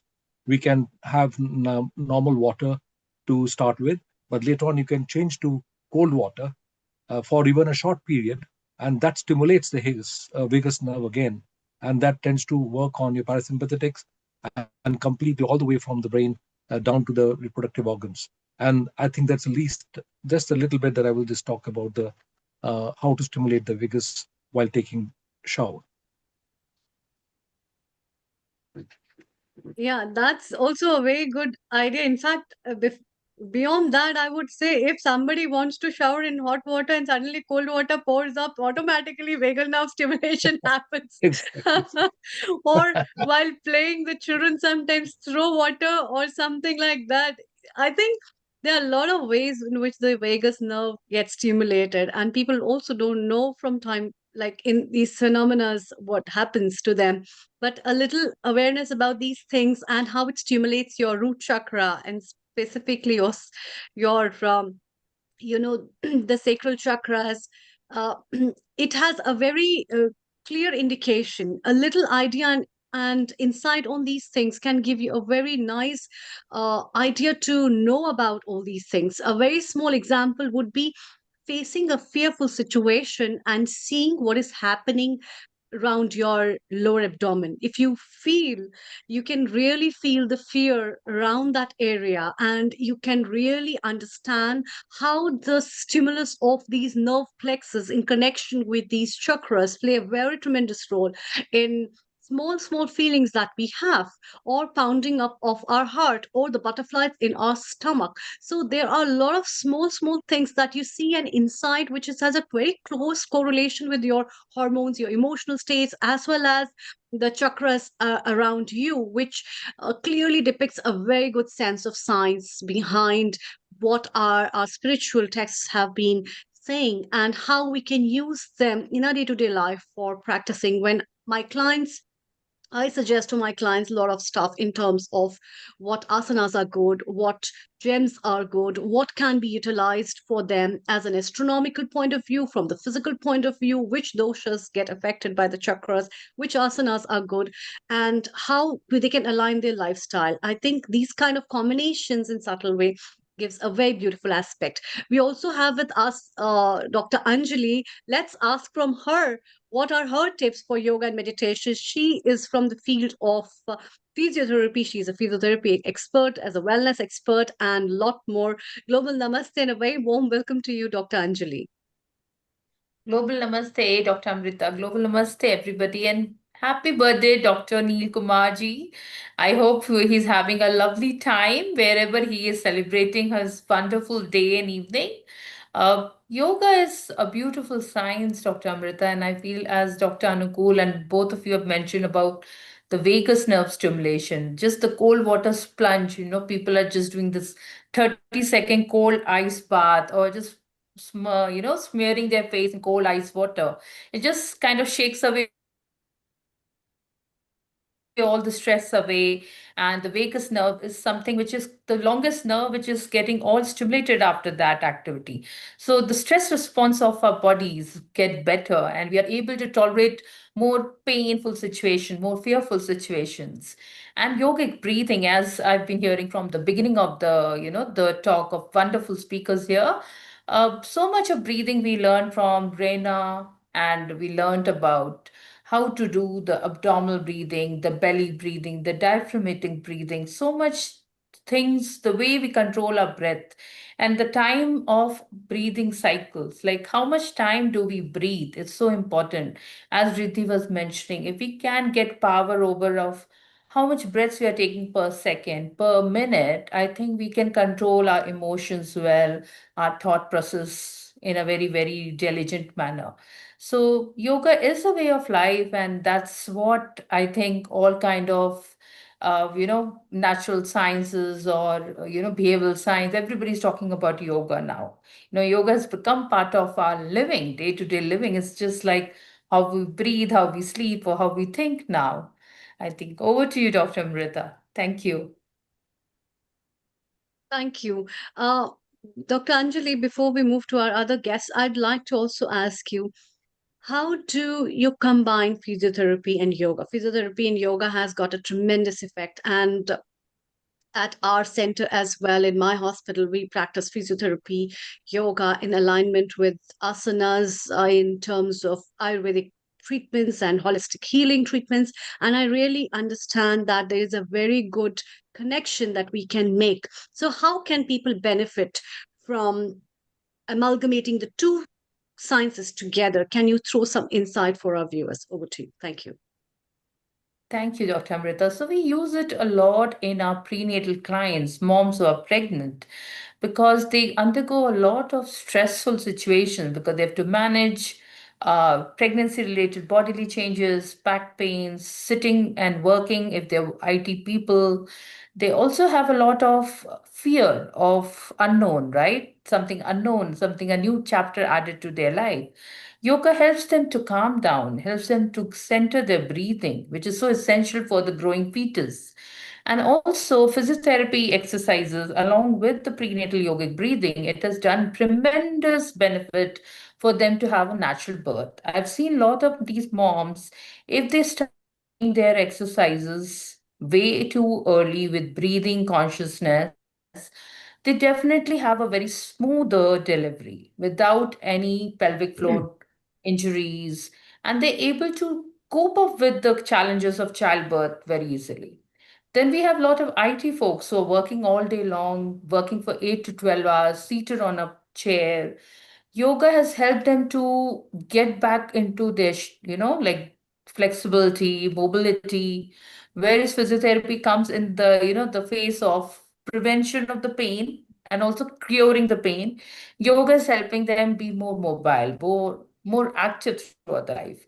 Like even Surya Namaskar early in the morning just wakes their bodies up. Vagus nerve toning. It's just really helping them calm down because they're sitting in front of the PC all day long. They don't breathe better. They're seated in a very, very slouch posture, which also affects their breathing levels. So yoga like Surya Namaskar, Bhujangasanas and all, they just opens the chest muscles, They tend to draw in more healthy way of breathing oxygen. So I think a combination of both of them is a lovely way of life, and I think we can prevent surgical interventions. Dr. Anukul will definitely agree to it. The spine surgeries which are happening can be prevented if both of these sciences are brought in together on day-to-day basis. Yeah. Thank you. Thank you, Dr. Anjali. Thank you so much. It's time to move to UK, where we have our regular guest contributor, Dr. Kailash Parikh. Global Namaste, good afternoon. A very warm welcome, Dr. Kailash. Kindly unmute yourself. A global namaste to everyone. Thank you, and a very happy birthday to Anil Kumar. I don't know whether he's joined us, but many happy returns. I'm so delighted to introduce my first guest speaker, Mr. Devendra Panisa, but Dav for short. So a little bit of introduction to Dav. So Dav Panis is an internationally recognized authority on meditation, consciousness, and health, and the founder of Gurmat Psychology, the fifth force and the Gurmat therapy. With over 3 decades of teaching, research, and applied practice, including his work at the Flame Center for Mindfulness, Holistic Health and Wellbeing in Coventry, he is widely known for restoring the authentic ontological foundation of meditation, reclaiming it as a pathway of awareness rather than a technique for stress management or self-improvement. His work exposes the colonial impact of meditation, revealing how indigenous sciences for consciousness were reduced to techniques, belief systems, and psychological tools. By addressing the root causes of depression, anxiety, and chronic stress, he reframes suffering as a signal of egoic fragmentation and the loss of resonance with Nam and Hukam, bridging ancient Gurmat Indic wisdom with contemporary consciousness studies and I can't say this word, numerology. He presents meditation as the medicine of Nam, restoring human coherence and liberating consciousness at its source, the pathway to Dharma. Over to you, Dao.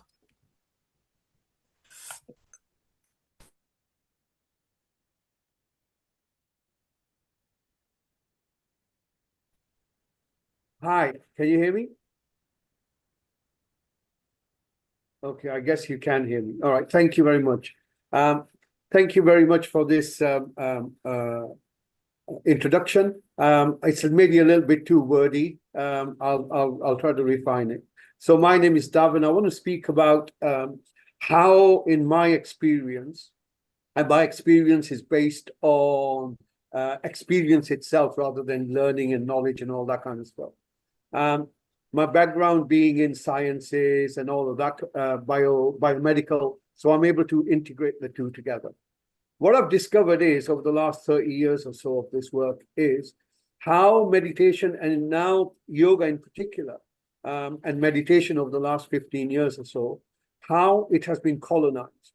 Not has it just been colonized, but it's been colonized and then sold back to you.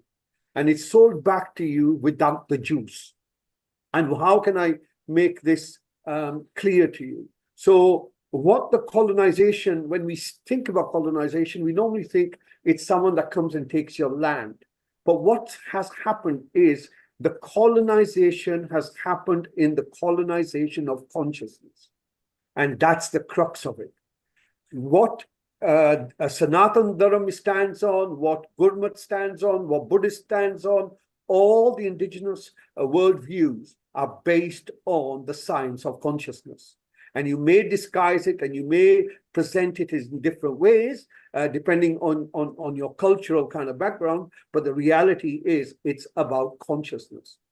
And what I've found is, because I deal with, or I've been treating people now for certainly for the last 2 decades, some maybe 35,000 people, that individuals who are introduced to meditation, for argument's sake, and I call this McDonald's meditation, which has been reframed as mindfulness, What I'm finding is that there is no understanding of what you would call significant adverse events. Now, people like Miguel Frias, Dr. Miguel Frias, and some of my students have done quite a lot of research in this and understood that meditation, for example, isn't, well, it's certainly not about stress management, depression, and anxiety. That's just the side effects of practicing a particular way of becoming present. But in becoming present, the whole basis of meditation is to recognize the sense of self, number one, which is your egoic complex. You can call it home, you can call it hankar. There are many different ways of describing that mechanism. And secondly, recognizing it, and through the recognition of it, using buddhi, your discernment, in order to recalibrate and regulate your space, your sense of being, going back into states and stages of consciousness. So we have in meditation a very defined science, without the religious stuff, right? So I'm talking about it purely in terms of states and stages of consciousness, which can be measured through brain waves, which can be measured through heart coherence, which can be measured through oxygen intake and retention, which can be measured through your biophysical, your cortisol level, your adrenaline level, over and above the electromagnetic frequency of your heart. So we have a science. However, this science has been repackaged. It's been repackaged and been sold to us as a stress management tool, as is yoga. So you have hot yoga today. You have beer yoga today. You have yoga that has been commoditized. And I feel that this commoditization of really what I call the sacred divine sciences is misleading many individuals down a path that is dressed in the garments of spirituality, but in reality, it is not sufficient. And why isn't it sufficient? Because meditation, in its essence, if you follow the process, you will find it is about the self-realization, self-sovereignty, and self-actualization. In the process of self-realization, the ego deconstruction space gives rise to something that is called spiritual emergency or spiritual emergence, which has been reframed as psychosis. So either you have psychosis through taking psychedelics, or you take psychosis you can do through meditation. Now, where is this understanding coming from? It's not, certainly not, there's no understanding in YouTube. There's no understanding without lineage, without actual lineage, that you can trace at least 5 teachers behind. I feel meditation or yoga being presented is not being presented as its authentic space. It's not being presented on how you understand reality and how you understand self. In fact, it's been presented in a way which has been doing the same thing over and over again. Reinforce a sense of identity, a spiritual ego, yeah? And we are all chasing these hacks, yet not realize that it is whole coherence between brain, mind, which are 2 different things, breath, heart, and hirla. 5 different mechanisms that have to be aligned, which gives rise to what you would call optimum health, personal and transpersonal. No need to hack it, no need to go, but simply learn how to bring coherence. And the reason I speak about this isn't because I need to point fingers at what's going on around us, but basically to show that there are consequences, because the ultimate output of any of these processes, whether it's yoga, whether it's meditation, are basically 2 different things. One, either you're learning how you're going to die and the way to die, good life, good death, that kind of thing. More importantly, it is about recognizing the sense of self and moving beyond the egoic sense of self, more towards an expression of being. Now, the expression of being gives rise to sovereignty. And sovereignty here isn't about force, isn't about power. It is about self-sovereignty. And this has always been the Achilles heel for the colonizers, which is why religions, which what used to be called dharma, has been now labeled as religion, spirituality. Dharma and religion are two different things. It is not a belief-based idea, which is what a religion is. Dharma is a way of being. It is authentic ethical space which arises out of an individual like a blooming flower once they practice something according to prescribed rules, and most importantly, a individual who has at least walked further than you have. So what I want to bring to mind is that, look, as much as it's important for us to propagate and get into these particular sciences of consciousness, it is also a concern to ensure that we know what we are doing. We know what we are doing. And it's not simply a question of following something because we've seen it on YouTube or TikTok or someone presenting it in that way. But it needs to be something that has lineage, that has experience, and knows both sides of the path. And only someone who has traveled that path is able to talk about it. Whereas with colonization, it's really just go to a university, go to India, do your 12-week program, and all of a sudden you're a guru into Buddhism or yoga or any of that sort of stuff. This stuff needs to be pointed out and called out so we can preserve that which needs to be preserved. I think I've spoken enough. Is that enough? Because I can go on for hours, right? But I'll given 10 minutes to speak. Yeah. So I'll leave it at that. If there's any questions, then I'm happy to touch. Unmute. Yeah, I'm unmuted. Yep. Yeah. Sorry. I don't know how much you've heard of this, but thank you so much for a very interesting, insightful presentation again. Honestly, I'm always blown away when I come to your retreats. It's very uplifting, very empowering. So thank you again. We do have some questions from the audience. So Keith, if you may ask your question. Keith Sharp. Hello. And I have it down as Dav Panesar, but I had it down as Bob Singh to start with. Yeah, unfortunately, I'm using my brother's computer. So whatever it is, we do share one thing, Dav, which is the greyness. All right. And I'm sure under that lovely turban of yours, we are the same color. Perhaps, but you don't know what I've got underneath that. No, I know. Anyway, I have three things I'd like to mention. Is that, Dav, is that with regard to Tai Chi and Qigong, which I represent, we have held a very good session through Healing Our Earth and explaining what we think should be happening, which is the enjoyment of harmony between the Chinese and the Indian health and well-being cultures. That is a subject which, from a point of view of a practical person, not an academic, is essential. All right. So thank you very much for that. And I think we talk about colonization. I think we have many more words in Tai Chi and Qigong, in as much as that we have Qigong, we have meditation, and we have a whole range of things, which over the years, particularly since the Chairman Mao activities, have been in somewhat industrialized.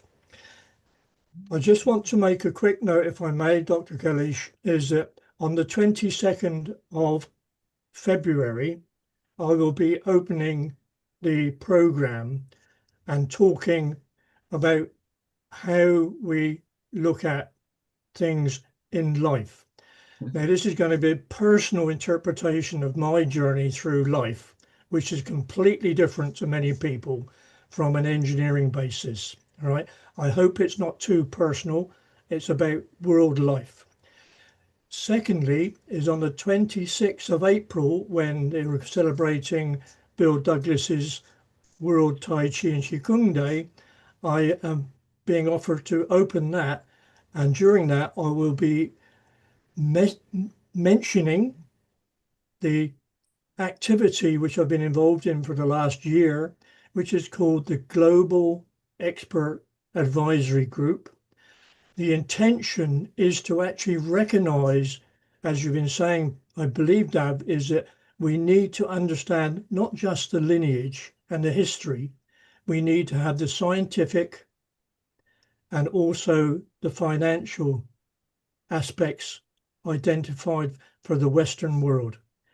We know Tai Chi, yoga, meditation, Ayurveda, Qigong, mindfulness, they're all good for us, but the Western world will only accept scientific evidence, and they will then benefit from the fact that if people are going to be qualified, they need to earn a living from it. So I hope you're around, because I now have to go off to another program where I didn't realize I was going to be a speaker as well. So I hope I've not bored you. And out of respect for you, Dad, I have been to Amritsar, and I have had the feeling of spiritual. I'm not sure whether spirituality is the right thing, but I have lived through, my goodness, what does this do for me? And it makes me, as a former critic of actually saying, I recognize this wonderful thing. So thank you for your time, for my time today, Dr. Kalish, and I'm afraid I'm going to leave as is now. All right. So global namaste to everybody. Thanks very much indeed. Being part of an Indian organization is fantastic. Thank you very much. Bye-bye. So much, and of course, Croatian. Thank you. Bye. Thank you, Keith. Thank you. All the best. Thank you for the dates as well. Thank you. Thank you. Okay. So Dal, thank you again. Please stay around. Just wanted to see if Alexandra, did you have any comments to make on what Dal had to say? Any contributions? No, I really appreciate your insights. They're very very well received. It needs time to really sit. It really needs time. Yeah, to integrate and to, thank you so much. Thank you. Thank you very much, Kailash. And thank you, Dal. Thank you for your time. I know how busy you are, but thank you. So it's time for our next guest speaker, Mr. Suresh Rajpura. So he's got a very short introduction here. He says he's based in Birmingham, UK, and 70 years of age, retired but not tired, full of energy there, very active in the community, does a lot of community services, and he's an international Vedic maths teacher, amongst many other things that he does, lots of sacred sciences like Vastu Shastra and all this. So over to you, Suresh. I know that your talk is about what meditation yoga is not, and that's quite interesting. So really looking forward to hearing your talk. Thank you. Unmute yourself, yeah.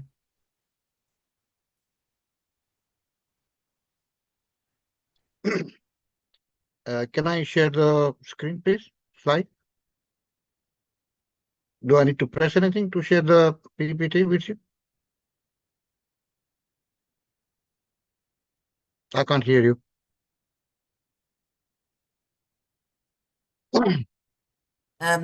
Alexander, if you could allow Suresh ji to share, make him co-host, if that's possible.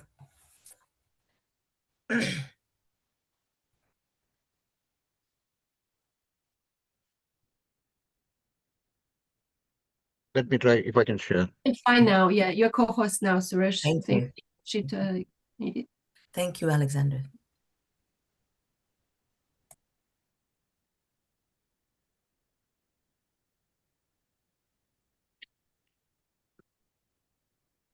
Bear with me, please. Namaste and a very good afternoon, friends. I hope you all are well. Right, before we start, a very happy new year to everyone. May you all be healthy, May you all be happy.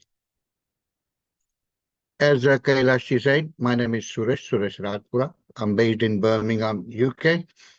And I'm involved with a organization called Sanatan Education Forum, which represents all the 4 faiths of India, which is Buddhist, Hindu, Jain, and Sikh. So today is all about yoga.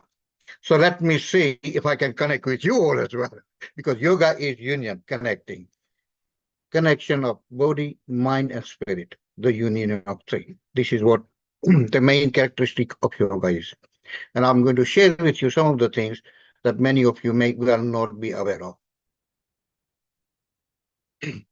Yoga, as many of you know, is at least 2,000-year-old science. You know, my friend, if Kailashi, and I'm just going to use her name because she's the only person I know, if she wanted to buy a mobile phone and money is not the issue, she will buy the latest version. If one of you wanted to buy the car and money is not the problem, you want to buy the latest car. Somehow we equate latest with most modern, with more the features, singing and dancing thing. Isn't it strange, my friend? Whilst we look for everything latest, when it comes to yoga, at least 2,000-year-old, and there's no latest version. It is still the same as it was originally. Like the previous speaker said, it might have been repackaged for a variety of reasons. But that is different thing from the contents itself, that yoga, there's no, in the last 2,000 years, nobody has come up with a new asana, new posture, new idea, no philosophy. And that's why it's called Sanatan, part of Sanatan. Sanatan means something eternal. Like law of gravity, it always has been there. It always will be there. And it doesn't matter which God you believe, or even if you don't believe in God. If you jump from 10-story building, you die. No Christ or Krishna or Jesus can save you. So I represent that Sanatan philosophy. It doesn't matter how they say it, yoga remains yoga. Obviously, they have to run their business and they have to repackage it, but contents remain the same. Right. Although yoga is part of Hindu culture, but remember, it has nothing to do with religion. And I'm so glad that I was listening to the previous speaker. None of the 4 faiths of India, that's Buddhist, Hindu, Jain, and Sikh, and I'm saying it deliberately in alphabetical order. None of the four faiths of India, that's Buddhist, Hindu, Jain, and Sikh, they are not religion. Because to call something, some ideology a religion, belief in God is must. Indeed, you may well know, my friends, that in Buddhism and Jainism, or Buddha and Jain philosophy, there is not even a concept of God. In Hindu and Sikh, there is a concept of God, but God is not a being. And that's very, very important. It's all, like the previous speaker said, it's all about self-realization or finding that so-called God within you. There is no external God at all. And this is where yoga has a very, very important role to play. Rather than following someone, discover the one from within. God does not come into it all, full stop. If the belief in God helps you, that's fine. But God does not come into it at all. So that is very important. Right, Patanjali Muni, like I said, it is his gift to the mankind. That's what we are today benefiting from. Now, don't we know, all my friends, yoga or no yoga, to being healthy is very, very important for vast majority of people. Whether they practice yoga or not, they believe in yoga or not, but being healthy and fit is very, very important. And to do that, to stay fit, people do running, jogging, swimming, push-up, and a lot of other forms of exercise. And from my perspective, anything you do is better than nothing. It will help you to some degree. So let's be very honest, yeah? So running, jogging, swimming, push-up, and anything and everything. That's all good, yeah? But did you know that more people practice yoga than all other forms of exercise put together in the world? And America has the largest number of yoga practitioners. If this many and millions of people practicing yoga, there must be something good about it. They must have found something within yoga practice that they couldn't find by going to the gym. And I'm not undermining going to the gym. Anything you do is better than nothing. Let's be very honest, yeah? But if they are doing, all these people doing yoga, then they must have found something more than physical fitness and healthiness. Now, here is very important thing. Yoga is just not asanas, because everybody thinks yoga as means you sit down in a posture, you chant Om and do some exercises. Yoga is just not asanas, and that is very, very important. If we equate yogas with just asanas as a fitness exercise, then really there's no difference between yoga and running, jogging, swimming, and all that thing. And it's very important. So where does it differ? Yoga is an 8 limbs of disciplines and practices. It's like you don't become a PhD by not going to university. And you can't go to university if you haven't gone to secondary school, high school, and primary school. So it's an 8 limbs step ladder towards discovering who you really are. And you got to do all that to fully benefit. However, whether you're starting yoga from today, tomorrow, or any time, I meant the asanas, yeah? Something is very, very important, and something is really overlooked by most yoga teachers, unfortunately. So what it is important before you start the yoga, that one should really practice 5 yamas and niyamas, which are the first 2 disciplines, do's and don'ts. If you start practicing the asanas, my friend, it's like going to the high school without going to primary and secondary school. That knowledge will just remain information. So if you really want to benefit, whether you actually do the practice asana itself or not, it is very important that we practice yamas and niyamas, or do's and don'ts, because going straight to the asanas is just does not give you the full benefit. You are skipping the foundation bricks of the yoga philosophy itself. And many times there is a misconception, isn't it? Like everything else, not just about yoga. Somebody wearing a orange saffron cloth, he's got a big tilak like me, or this bindi like me, he chants few sloks in Sanskrit, does fancy posture and everything, we regard that person as yogi. I want to break that myth. Yogi is anybody and everybody, not necessarily wearing particular type of clothes, not from Hindu background, not from India as such, but everybody who practices the 2 first steps of yoga, that is yama and niyama, even if you don't practice the asanas as we know it. Yeah. So practicing those yamas and niyamas. Having said that, my friend, many people I know personally who don't practice asanas, they are true yogis because they follow the first 2 disciplines or the 2 limbs of yoga. And let's go to that one. So what are those 5 yamas? First, the yama, ahimsa. And I'm sure many of you have heard that, ahimsa or non-violence. Now, my friend, ahimsa is not something that you have a knife in your hand and you kill what you call chicken or a goat or animal or thing like that. Ahimsa is not just that. Or not killing another human being out of anger or whatever it is. Ahimsa also means that we do not even think bad of anybody in our mind. That thought shouldn't even cross. When you kill somebody, it's the physical manifestation of your thought process. Everything starts in mind, as we know that, yeah? So ahimsa or non-violence is first integral part of our thinking. We do not even wish anybody bad, because that is also bad karma. Satya, speaking truth. Now we all believe in truth. And we all expect other people to be honest and truthful. Are we really ourselves? Most of us will very miserably fail on that one. Astay, not stealing. Not stealing, it doesn't mean that you break into somebody's house and take the goods or jewelry or money. Not stealing means if I learn something from Kailashji, and I'm just using her name here, right? I learn some idea, I go somewhere else, and then I put it as my idea. So it's still a stealing. So it's very important But isn't it true, my friend? Yoga or no yoga? If you look at any books or the films, at the end of the books, there is an acknowledgement. I learned this thing from that person. I learned from that person. And that is very, very important that we are humble enough not to white label everything with our name as our idea, but give the acknowledgement and accept and appreciate where it comes from. So that is doing. Brahmacharya.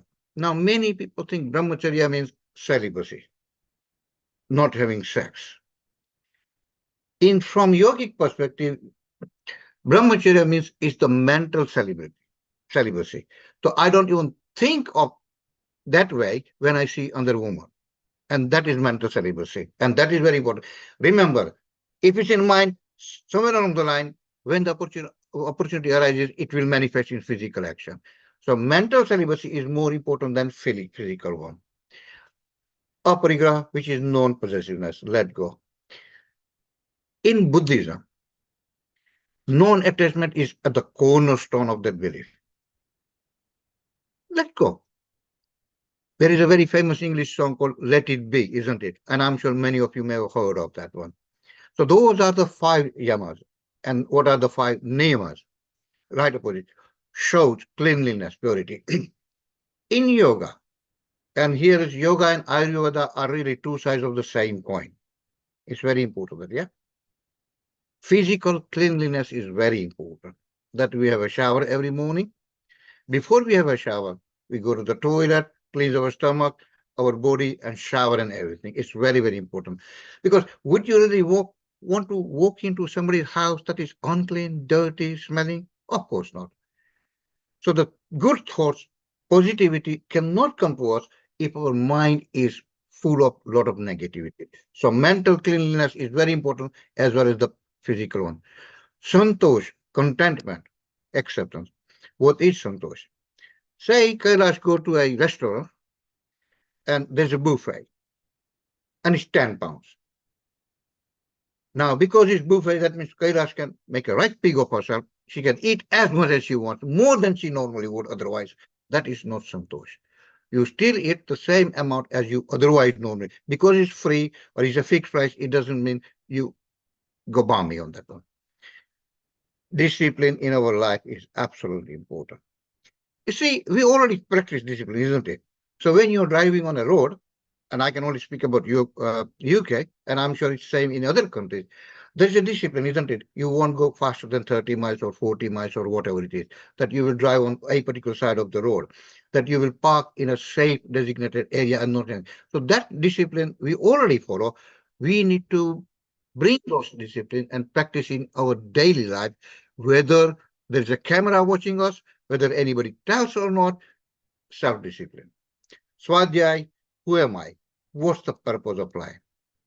What am I supposed to do? What is expected of me? It's very important.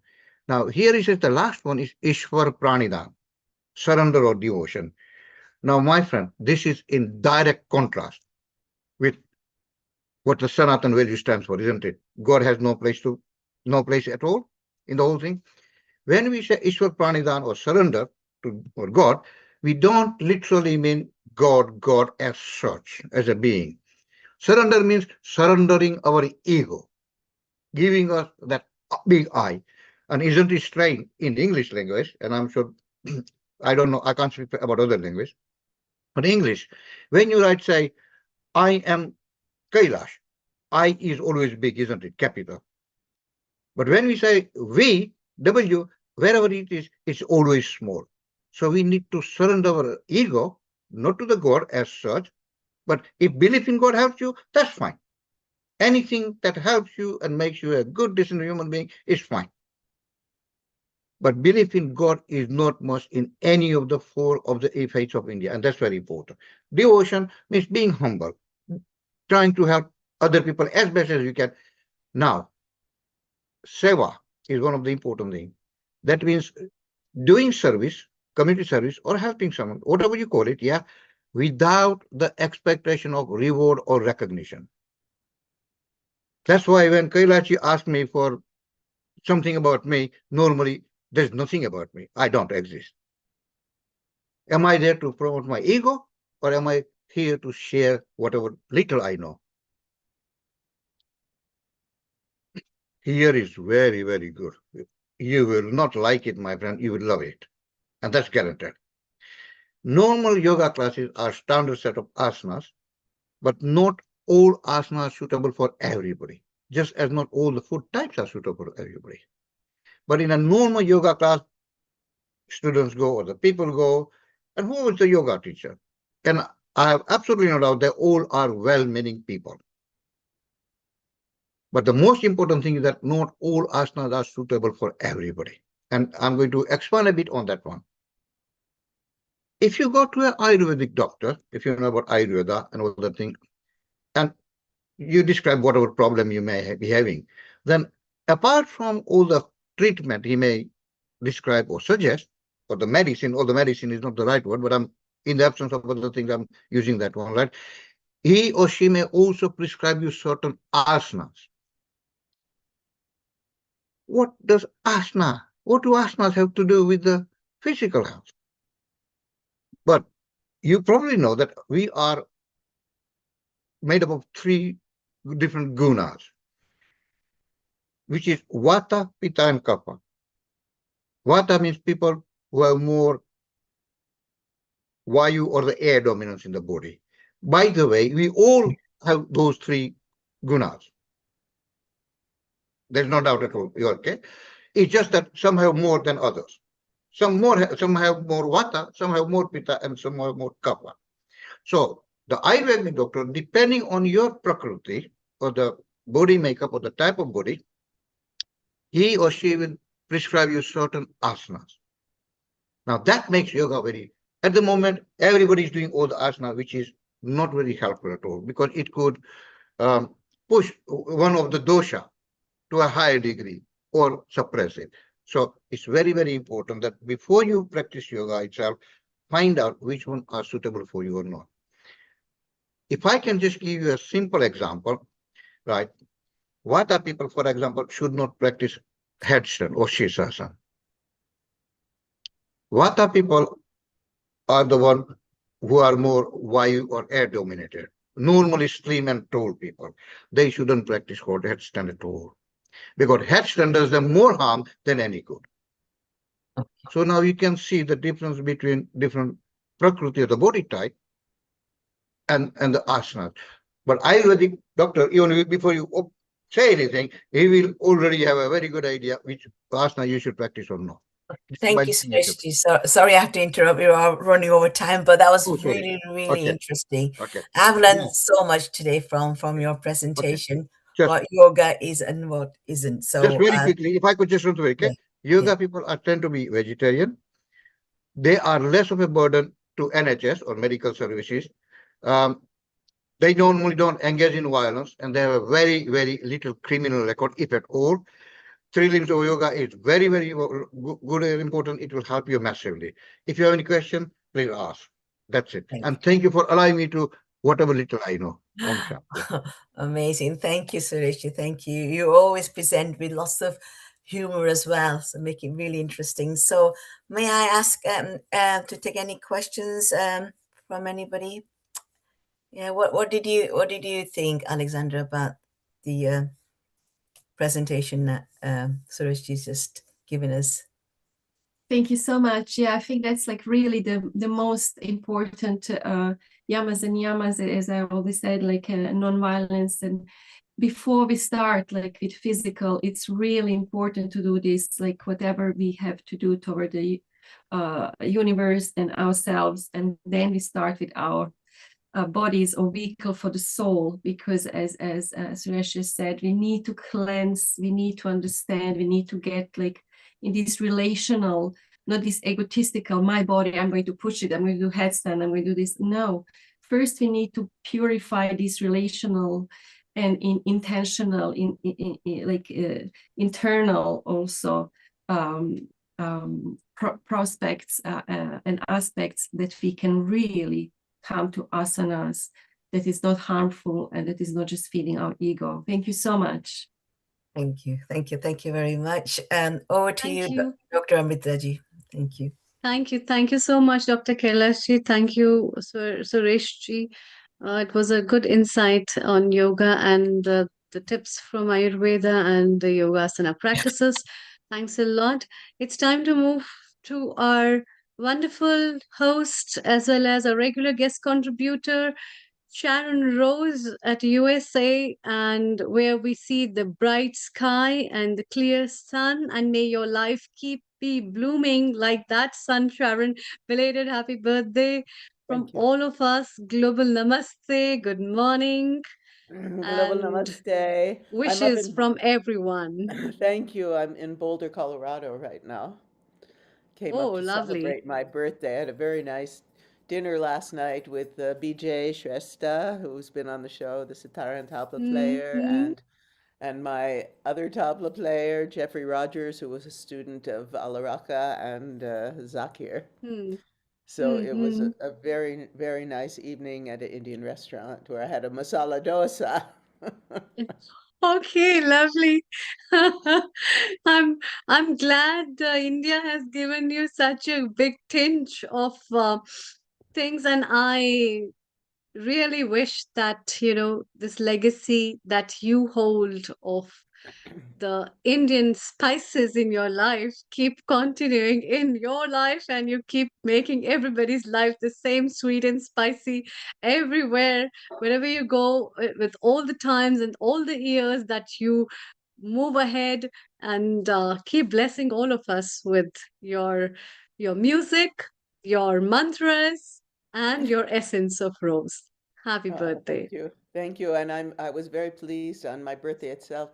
I received two more awards for Quantum Mhm. Chi movie, Congratulations. Shanghai Independent Film Festival, and Denver Movie Festival. And then last night I heard from the Esoteric Film Festival in Moscow. And Wow, they congratulations. wanted, That's yeah. really a moment of proud for each one of us who's connected with you. And especially, I feel blessed to have you in my life. And I already told you, if I see myself in your age, I'll always look forward to be like you. Thank you so much.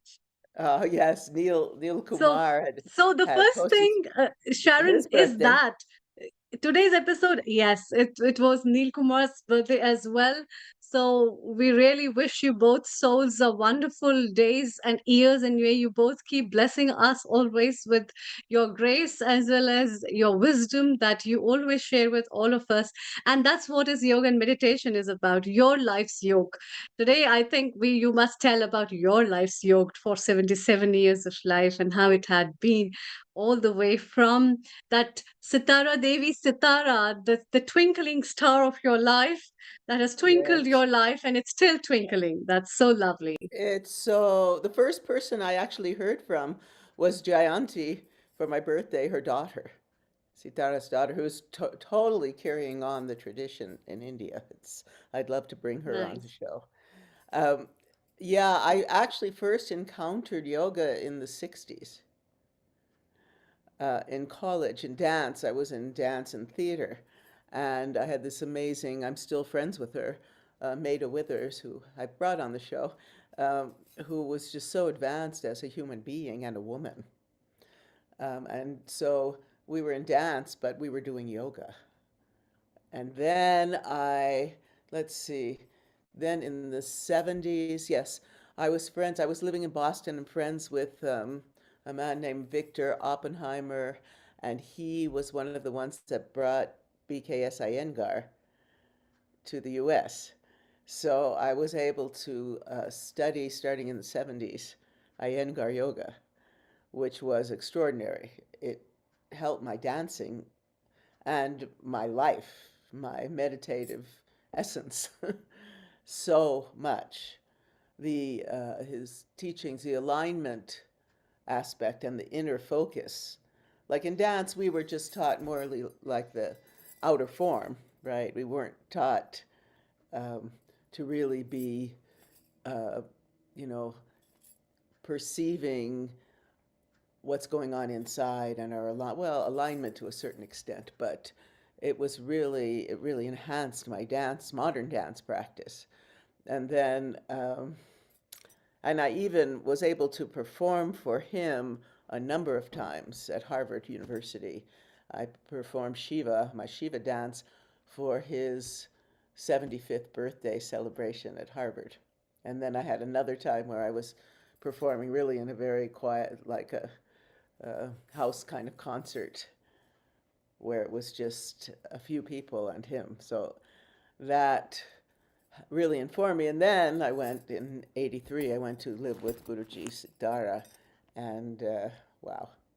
But aside from that, I took all those teachings that I received from her and all the Indian influences and then started looking at meditation and movement in all these other cultures, always looking for the essence of it all. And so I looked into Egypt, and I come out of a Jewish background, and then particularly Buddhist and Tibetan Buddhist, and then Taoism. And I really just look for the places where we all meet, where all of these teachings come together to bring us to these vibrational levels, both inner and outer, that are just profound. And I have to say that my time with Guruji was life-changing. But for me, dance is a meditation. And in her Benares Gharana, we learn a lot of embodiment. We're storytellers, so we learn all this embodiment of Shiva and Durga and the whole story, Mahisha and everything. And to me, that is an extraordinary meditation. And also the knowledge and the actual visceral experience of like transforming into Shiva or Durga has a very powerful effect, and really, I believe, enhances, or Saraswati, enhances your connection, Durga with strength, and Saraswati in all the music, and Lakshmi, my dear Lakshmi. So yeah, and I have taught that and been absorbed in it, and then I applied all that knowledge to all these other cultures. So one of my fortes is the goddess, and looking at the goddess traditions in many cultures, and using the knowledge I learned from Guruji of how to embody, now to do it with like Guan Yin of China or Isis of Egypt, and also the similarities in all these traditions of the gods and goddesses and their qualities and attributes. So for me, and I have a meditation group that's from the Tibetan Bun shamanistic early tradition, and it's called Dzogchen, the Great Perfection, and we meet, you've met some people like Peter May, we meet every week and do some incredible practices. The latest one of the ones we've been doing that's been very beneficial to me is we call it the practice without practicing. And in that, what we do is we focus starting with the crown chakra, and you you do some breathing first, of course, some pranayama. Then you contract. In your mind, you sense that the chakra is actually closing and contracting, and then you open it. And you do that through all the chakras, and even the little ones in your hands and your feet. And I found that it is the best practice for getting to sleep, because my mind is like, I have so much going on, that usually now by the time I get to the heart chakra, I'm asleep. So you may want to try it out. It's just so simple. And sometimes I do it 3 times. And if I'm having like a sore throat, then I'll do the throat one a number of times. And if I'm having a digestive problem, I just do that. And I've just found it so helpful. And now Peter is like out there, he was teaching it to his family so to help them sleep. So there's so many meditative practices. I've learned so many different ones, and they have been of great, great, great benefit. Yeah, yeah. And here's our dear Wai Ching, and we've done a lot. She's like the queen, I'd go say beyond that, of meditation, of guided meditations. Um, she does amazing, qigong. She's a qigong super master and healer, and she has done just beautiful, beautiful meditations. The people, in Crestone where I live, we have temples from all over the world, right? And she is taught there, and everyone, they're like, when is she coming back? When is she coming back? I want more. So here she is. Oh, goodness. Global namaste, everyone. And Sharon, happy birthday. Thank you for being born. Oh, well, And thank you. weaving all these beautiful expressions of the divine feminine. I am Thank you. so humbled and lucky to be in association with you, if you want to put it that way, because we are born together, incarnated together to bring forth quantum chi. And I'm just so grateful for your presence on the planet to do this, Thank you. to dance with me.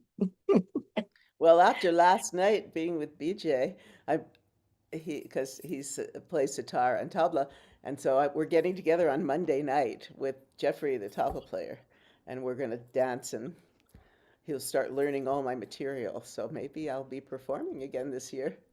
Oh, I look forward to that. Everyone, I tell you, being with Sharon has been so inspiring for me. It's allowed me to be um, expressive, coming out in the world with this work. And for this, I'm ever grateful. And in this mission of yoga and qigong, right? Yes.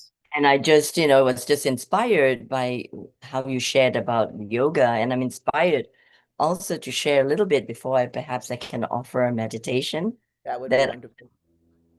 yeah, in the yoga festivals, because I've been invited in so many yoga festivals, the Bali Yoga Festival, the Bali Spirit Festival, the one in Hong Kong, which is 3,000 people at this yoga festival in Hong Kong, and one in Jakarta, and I continue to be invited by yoga teachers actually to deepen with Qigong. And I said, really, you don't really need it, but they want it.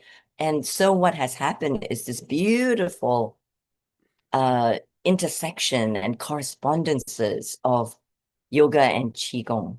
And we know that you have given your story. So my story starts with the feminine, with my mother and my auntie in my family, Alice Lim and Ivy Lim, and they practice yoga. My auntie Ivy, who is now in her 80s, was featured in the newspapers as being one of the first yoga practitioners, as it's known, right, in Malaysia and Kuala Lumpur. And my mom used to practice that. And so I used to practice in my teens and starting the introduction to yoga first, and then also practicing Qigong in the temples. So from the very young age of the teens, I was already interweaving two of it, of the great traditions of the world. And then, I didn't quite realize it, but of course, when I was meditating, when I was in my teens, flying Singapore Airlines, when I was meditating, that I was actually downloading the source codes to the different parts of the world. And also I visited different parts of the world and to the different yoga studios, as well as in Berlin, the Hare Krishna. So I went there to have some vegetarian food, and it went into ecstatic dance, which is very much, popular right now, and with the yoga community. And it was very interesting because, of course, it was dance with contemporary music without alcohol, and we were so aesthetic with that.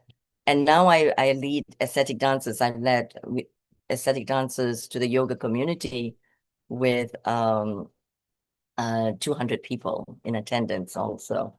So, and what I've done is actually combine yoga and Qigong with somatic education, which is what I did for my BA and MA in health studies, but it was really a very aligning. So I know what you're talking about, as well as others. I can see the the nods of agreement into dance and honoring Nataraj, and so in the dance of the universe, and we dancing through life here.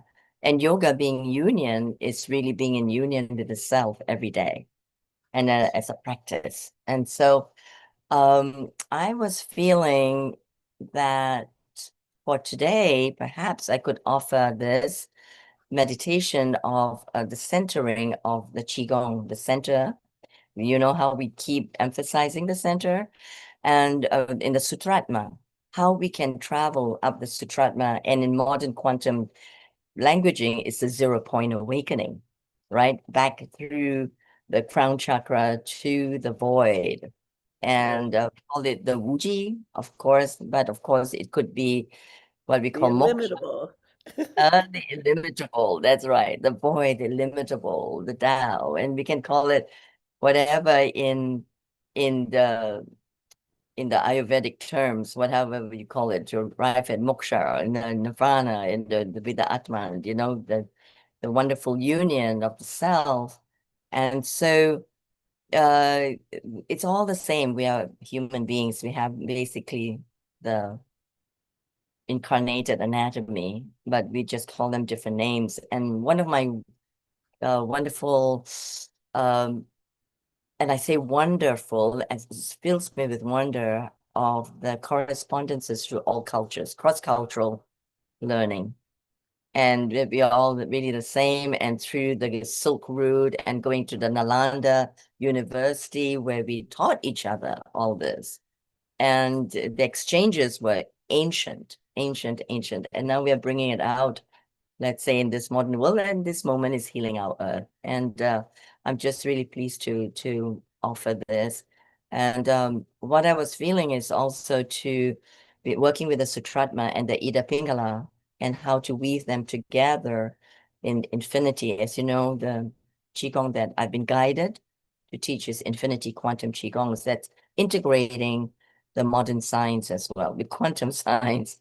So because when we looked into the atomic level, it's the same vibrational realities in the cellular structures of our bodies. So, and then we can go into the nadis and activate them. And so we can just bring in and accessing the information, the light in around us, and us in as light as well. So I was feeling to perhaps go through a very short, very simple meditation this way, that we can align. All of us who practice yoga can call in the names and the states of consciousness of the chakras, which is what I did for Dr. Deepak Chopra in the Seduction of Spirit in 1989, I think, in Goa. So that was very well received as well. So what do you think? Should I do that? Is that a good idea? Definitely should. I'm ready. We're all ready Okay. for you. Be ready and go on a little ride inwards, and Dr. Kailash is ready. So, okay. I don't know how much meditation was done, but I was feeling to do this.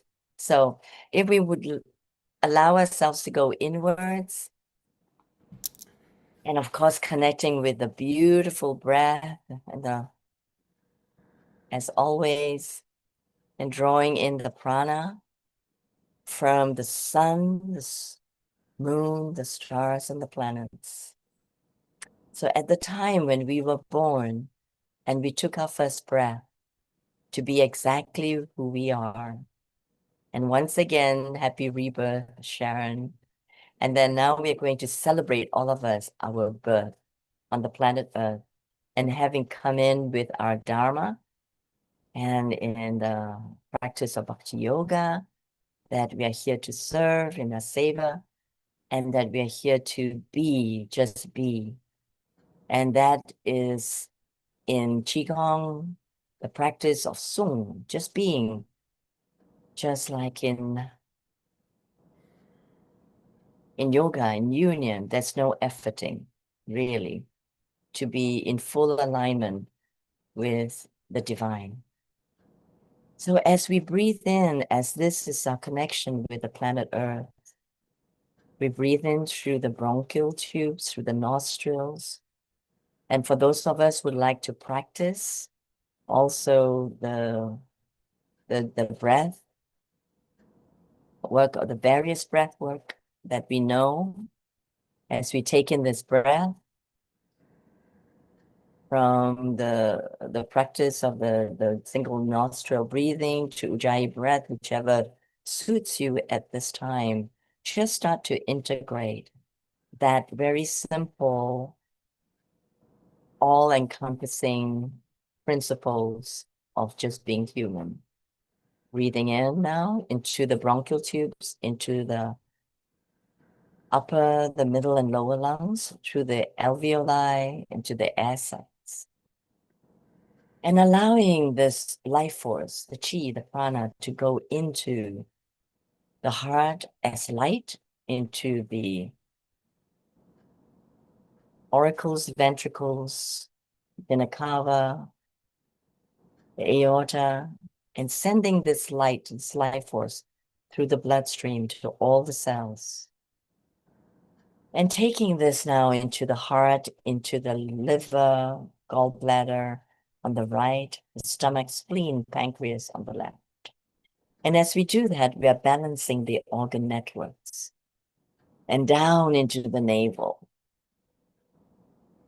And here into the kidneys, into navel, it is the Tantien.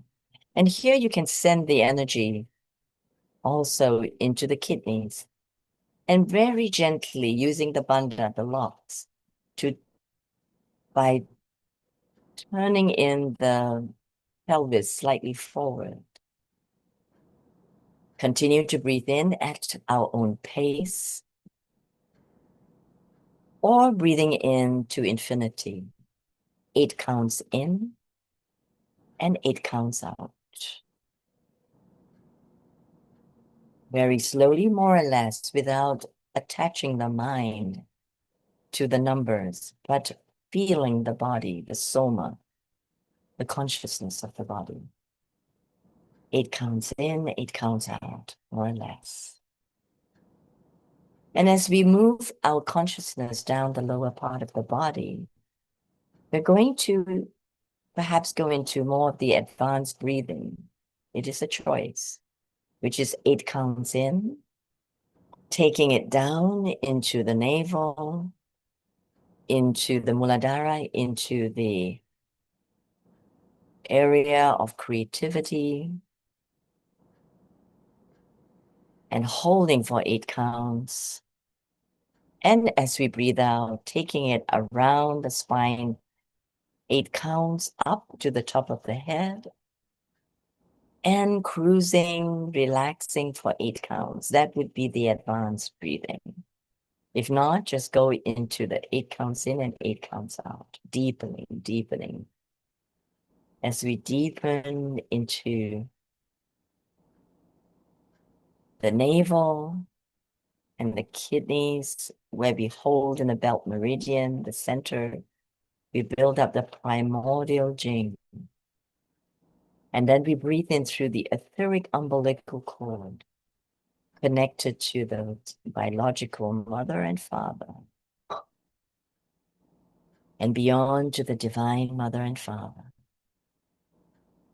And breathing in the DNA in a spiral, the DNA that's coming in energetically into our navel, symbolizing the umbilical cord which connected us to the consciousness of incarnation. And here we can clear anything of the negative energies from the family we wish to clear, and drawing in the positive from the family lineage, from the ancestral lineage. And through timelines of beingness in our soul. And as we draw this in, we ground ourselves by eliminating all that we wish to eliminate this time in our next cycle of manifestation. And we breathe in into our organs of creation and recreating ourselves in this new cycle, whether it's our birth date or each day, acknowledging this power of recreation. And now taking it into our sexual organs, and between the sexual organs and our anus is the perineum, a special point also of manifestation. And now we pump up through the coccyx and the sacrum, where they're the foramens, the holes, where we weave together all this light, sunlight, moonlight, starlight, planetary light. And we weave through it. And in the yogic tradition, this would be activating the kundalini gently and allowing this light, this prana, this chi to go up the spine.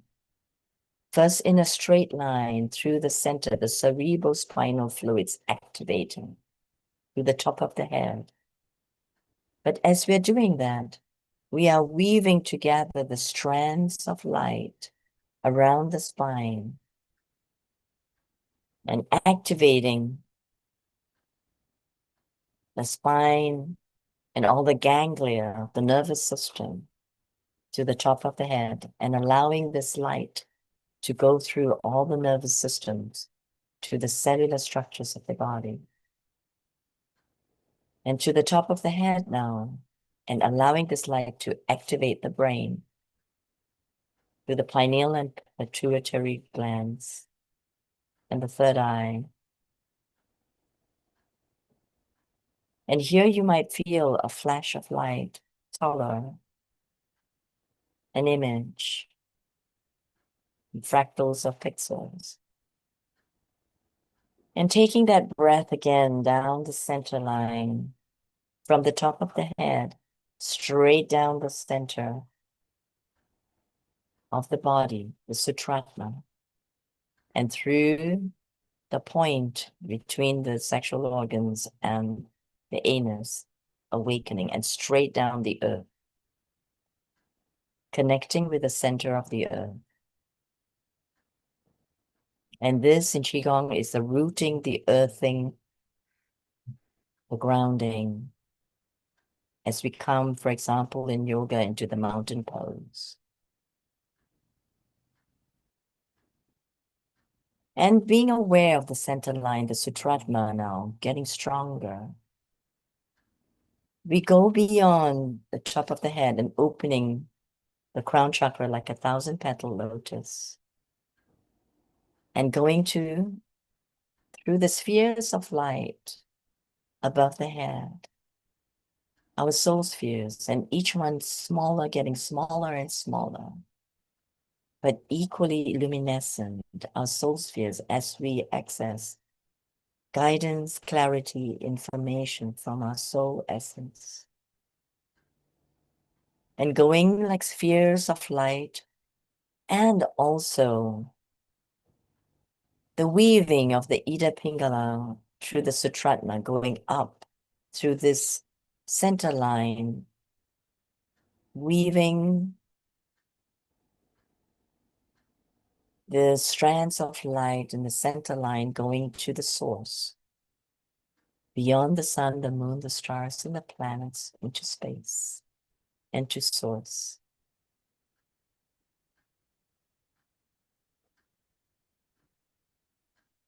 And continue to breathe in this beautiful light that is us on the soul level. The blueprint going down straight line to the center from the top of the head, straight through the body into the earth. And allowing the strands of light to come through the body and weaving as Ida Pingala, going to all the nadis.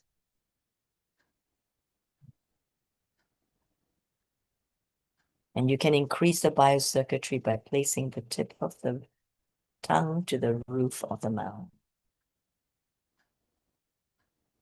And let us just sit in the lotus flower that we are in, that is holding us, protecting us, in some silence of the soul.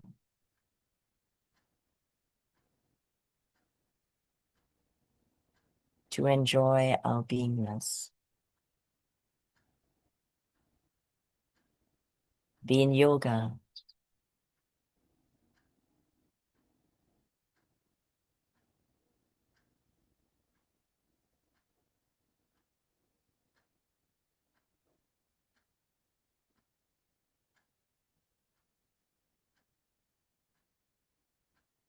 And if there are mudras coming in, please allow this expression naturally.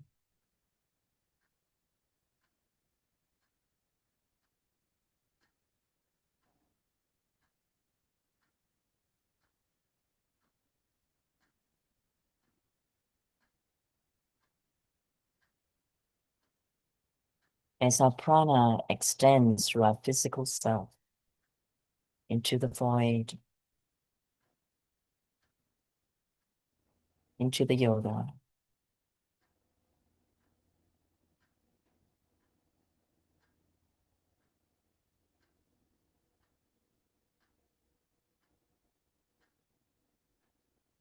With a gentle inner smile.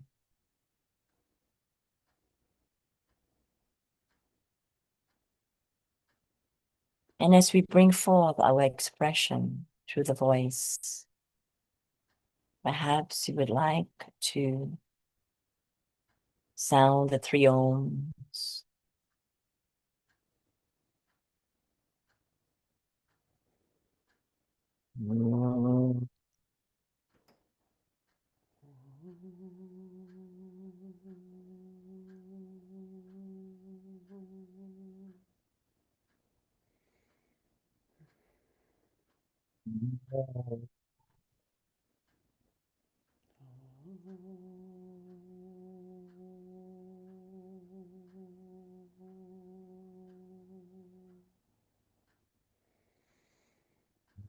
Oh.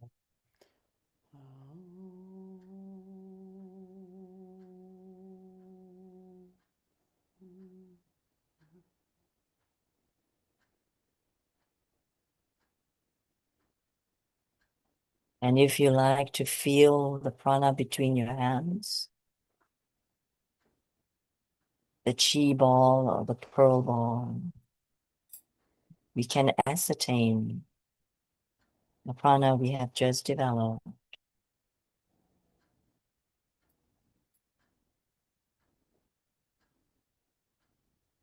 And if you would like, bring the hands up into like a prayer position, into a seated tadasana,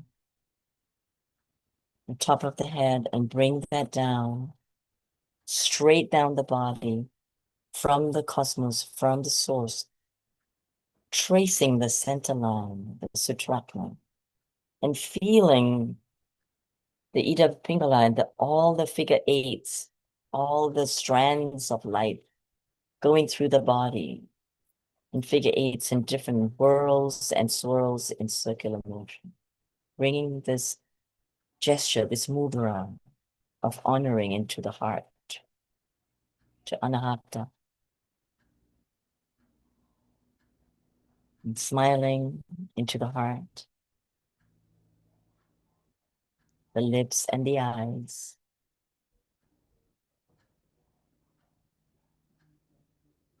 And then coming in gratitude as you say our thanks in gratitude, our friends.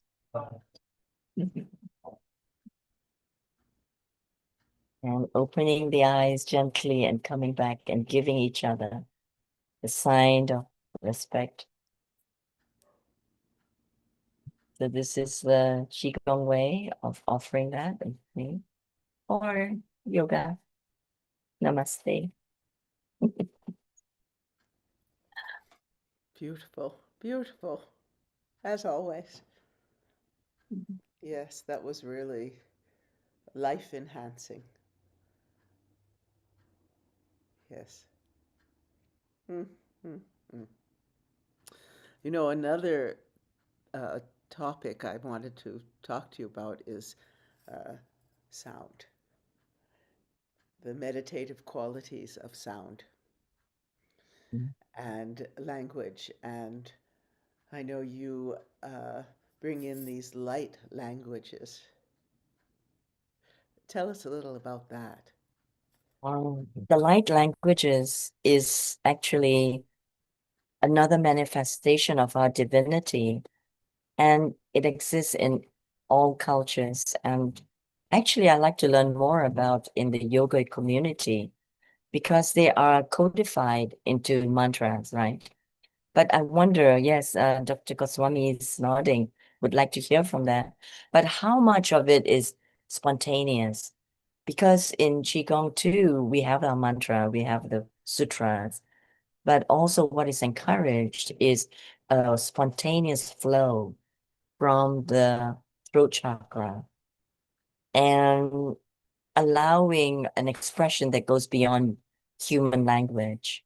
So these have been codified or just named light languages, angel tones, spontaneous languages, speaking in tongues, you know.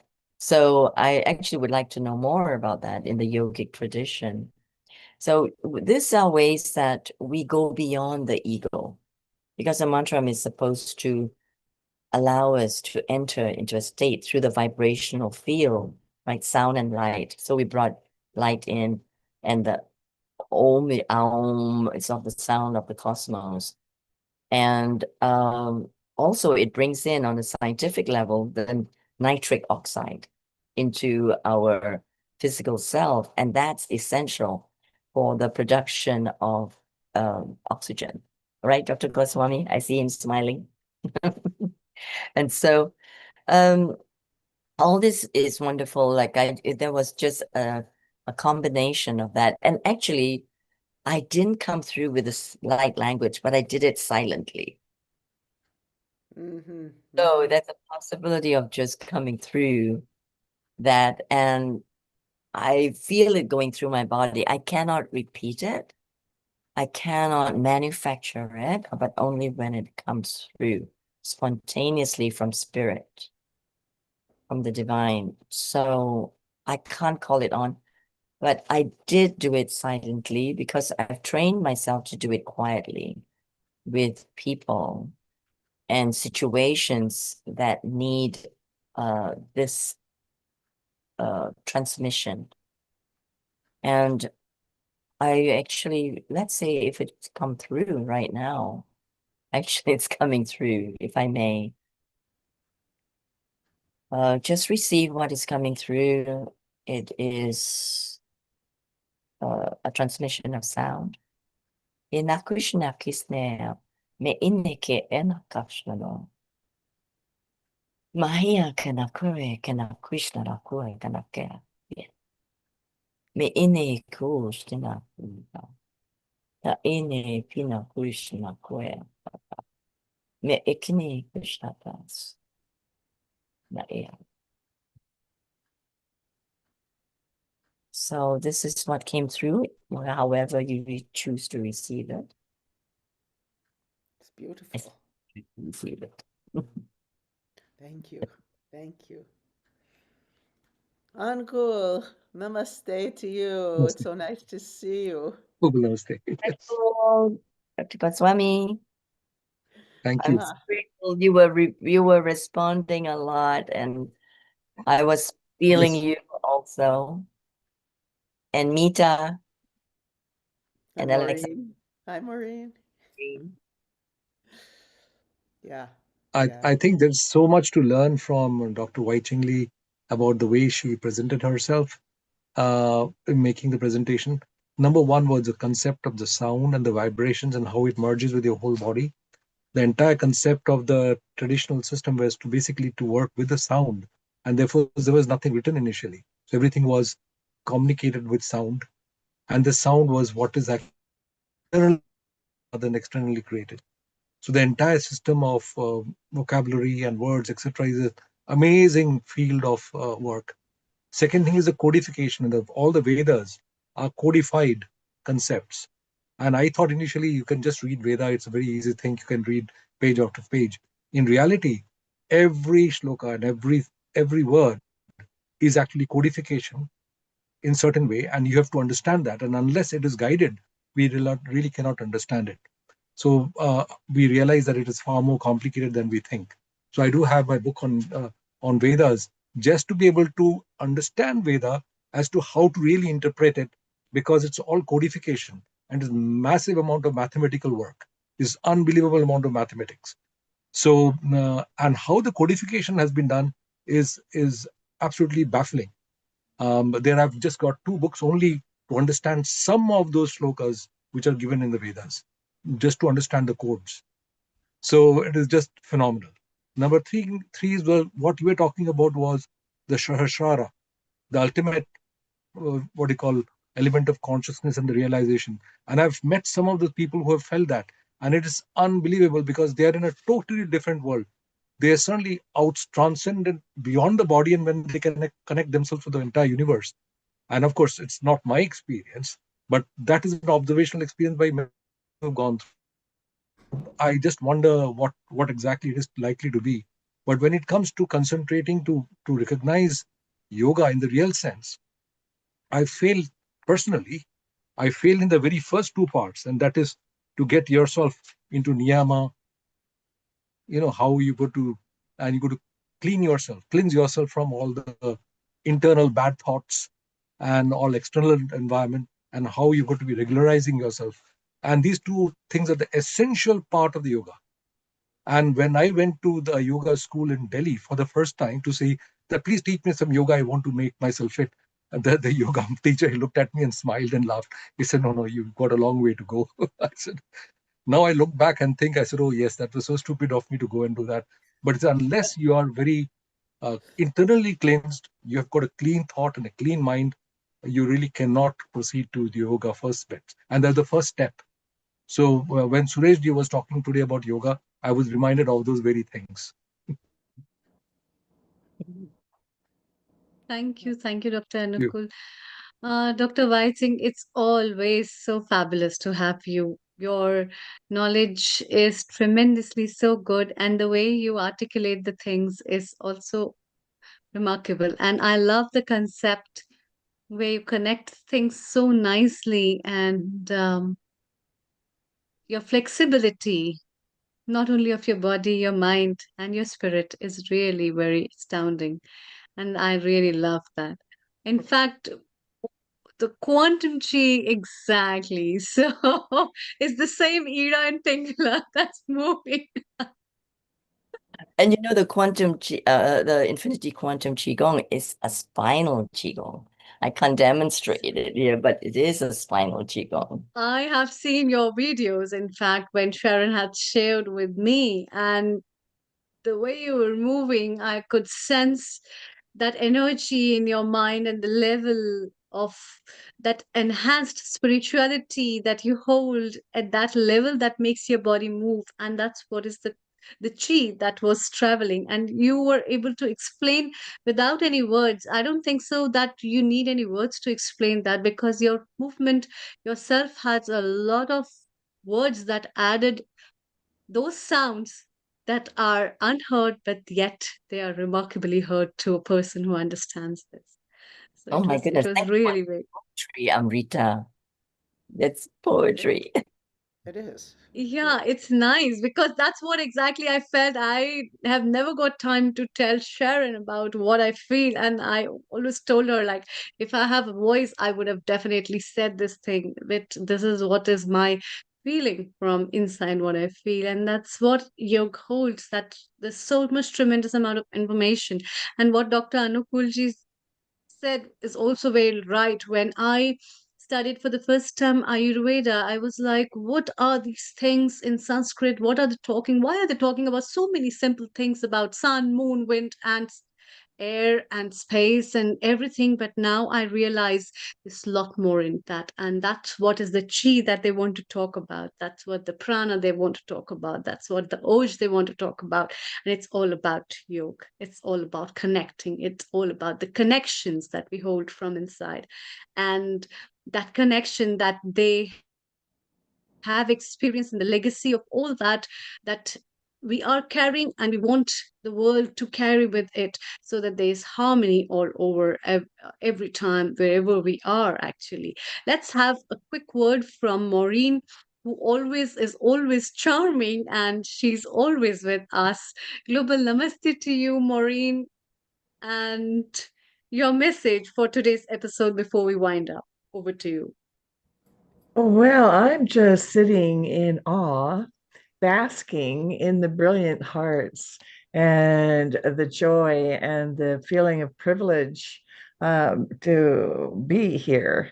And especially with my dearest friend, Sharon, just and all of you, it's just such an honor to be here and feel, myself as that cell in the body of greater humanity as one with. So I just feel blessed and I'm grateful. And I don't have too much more to say. I'm just grateful. Yeah. And happy birthday, Sharon. I'm just so happy you're in Boulder. And congratulations on all of your continuous awards. My goodness. Wow. And one of these days we will catch up in the perfect flow. So I'm just and so grateful to spend time in your presence.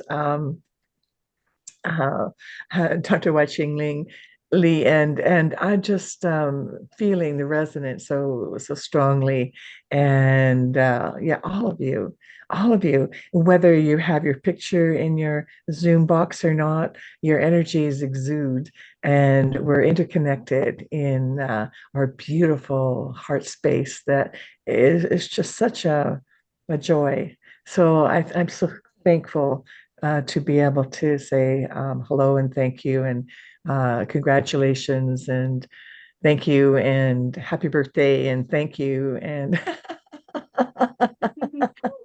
Thank much you, much Maureen. love. I'm just full. I'm full of joy. Yeah. So thank you for having a birthday, Sharon, and thank you for each of you. Yeah. Anyway, thank you so much. That's my last Thank you, word. Thank Maureen. you. Thank you. Your last comments, Alexandra, before we wind up, and then we have comment from Kailashji and Mitaji and Lataji. Over to you, Alexandra. Thank you so much, Maureen, for these words and watching. That was amazing. I will rewatch this and really listen. And Sharon, happy birthday. And I want to ask, what was the name of your mother? She gave birth to you so that we can honor her and the legacy. Her name was Paula Renee Bruntfine. Paula. So we'll think of Paula today. And thank you for being here with us, Sharon, on this special day for you and for guiding us, inspiring us, and just being there, constant support and bringing amazing people to the healing our earth, to this interconnectedness, as Maureen said, that we are always interconnected in this positive way. Thank you. That reminds me that we must also be thankful to Neil Kumar, whose birthday was just the day before. And just because of his hard work, endeavors, and his support, we all are together on the screen and in our lives. And so many hundreds and thousands of people get energized by that humble soul. And may this world and in the other worlds we keep meeting together with our good karmas and good works. And God bless him. And we are blessed to have him in our life as our founder and director of Healing Our Earth. So all our wishes from everybody from the heart, and much love to him and blessings to all of us. from all of us, sorry, to him. And I think it is the souls, beautiful souls like you and Sharon and a lot more we have on the screens, that our lives is pretty beautiful, and we are thankful to God to be blessed with these humble energies that enlighten us in the way and the parts of our life that give us a guidance to live our life. And also um, I also like one of the very beautiful aspects of Neil Kumar. He's always wishing everyone on everything, little things in his life, which is a very wonderful quality that I've learned from him. And I think this is very nice. So your last minute comment, Dr. Meeta ji and Lata ji and Dr. Kailash, please. Over to you, Dr. Kailash, first, before we wind up. So first of all, very happy birthday, Sharon. Thank you. Honestly, like Amrita, you say, you're looking so youthful, so happy, and I just pray that when when I'm in my 70s, I look as good as you as well. You're a real inspiration. So thank you for coming to our lives. And I think somebody said, thank you for being born. I think it was Dr. Wai Ching Lee said, thank you for being born on this earth. So yeah, gratitude to you. Also, as Amrita ji said, thank you and big happy birthday to Neil Kumar. I've not been able to say it in person to him, but I hope he'll watch this episode and see our appreciation for everything he's done. He's brought the whole world together, and beautiful souls like you. I feel I've got a beautiful family now. It is amazing. So thank you, Neil Kumar, from the bottom of my heart. I want to say thank you to Dr. Wai Ching Lee. That meditation, I was actually in tears, and I've been like, about just this chest infection. So I was listening to what Sharon was saying about this lotus thing, the flowers. I'm going to practice that, but it just made me lighter today for some reason, because I've been going through it for 2 weeks. My voice is still not back, but that was so beautiful. Thank you so much. I really appreciate it. And hello, Maureen. I think I've seen you before, but your beautiful smile always lights everything up and makes me so happy. So thank you, everybody, and thank you for giving me this opportunity. Thank you, Dr. Goswami, as well. We through this global platform, we've connected, and we're neighbors, and we'd like to sort of connect with you more and do some wonderful work for healing our earth as well. Thank you, Amritaji. Thank you, Lataji, Mitaji, and Alexandra, and Nishit Kumar, and everybody that's here. Thank you. Thank you. Thank you so much. Lataji, your message and your comment. Yes. Our hearts are really overwhelmed with thanks and gratitude to Neil Kumar and Sharon Rose and Maureen and Meeta Ji, Uncle, Dr. Wai Ching, Alexandra, and Amrita, you, all these beautiful souls here, Kailash and Nishit. You're the star of the show. Without your Zoom, this wouldn't be possible.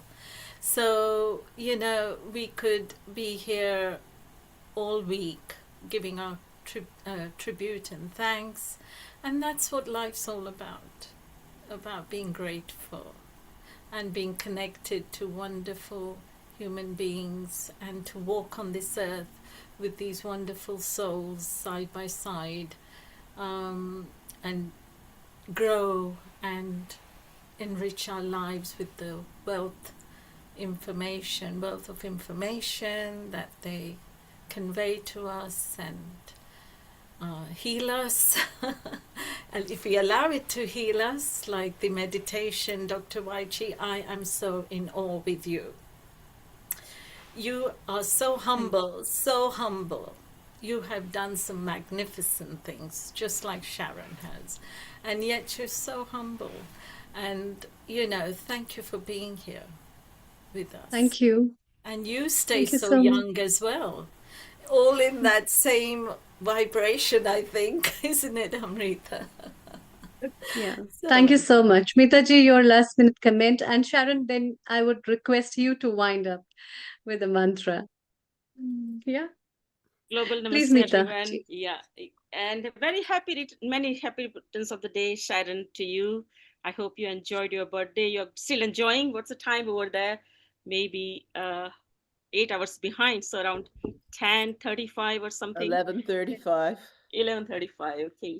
So yeah, I hope you have got big plans with your family, with your Oh, I have grandson.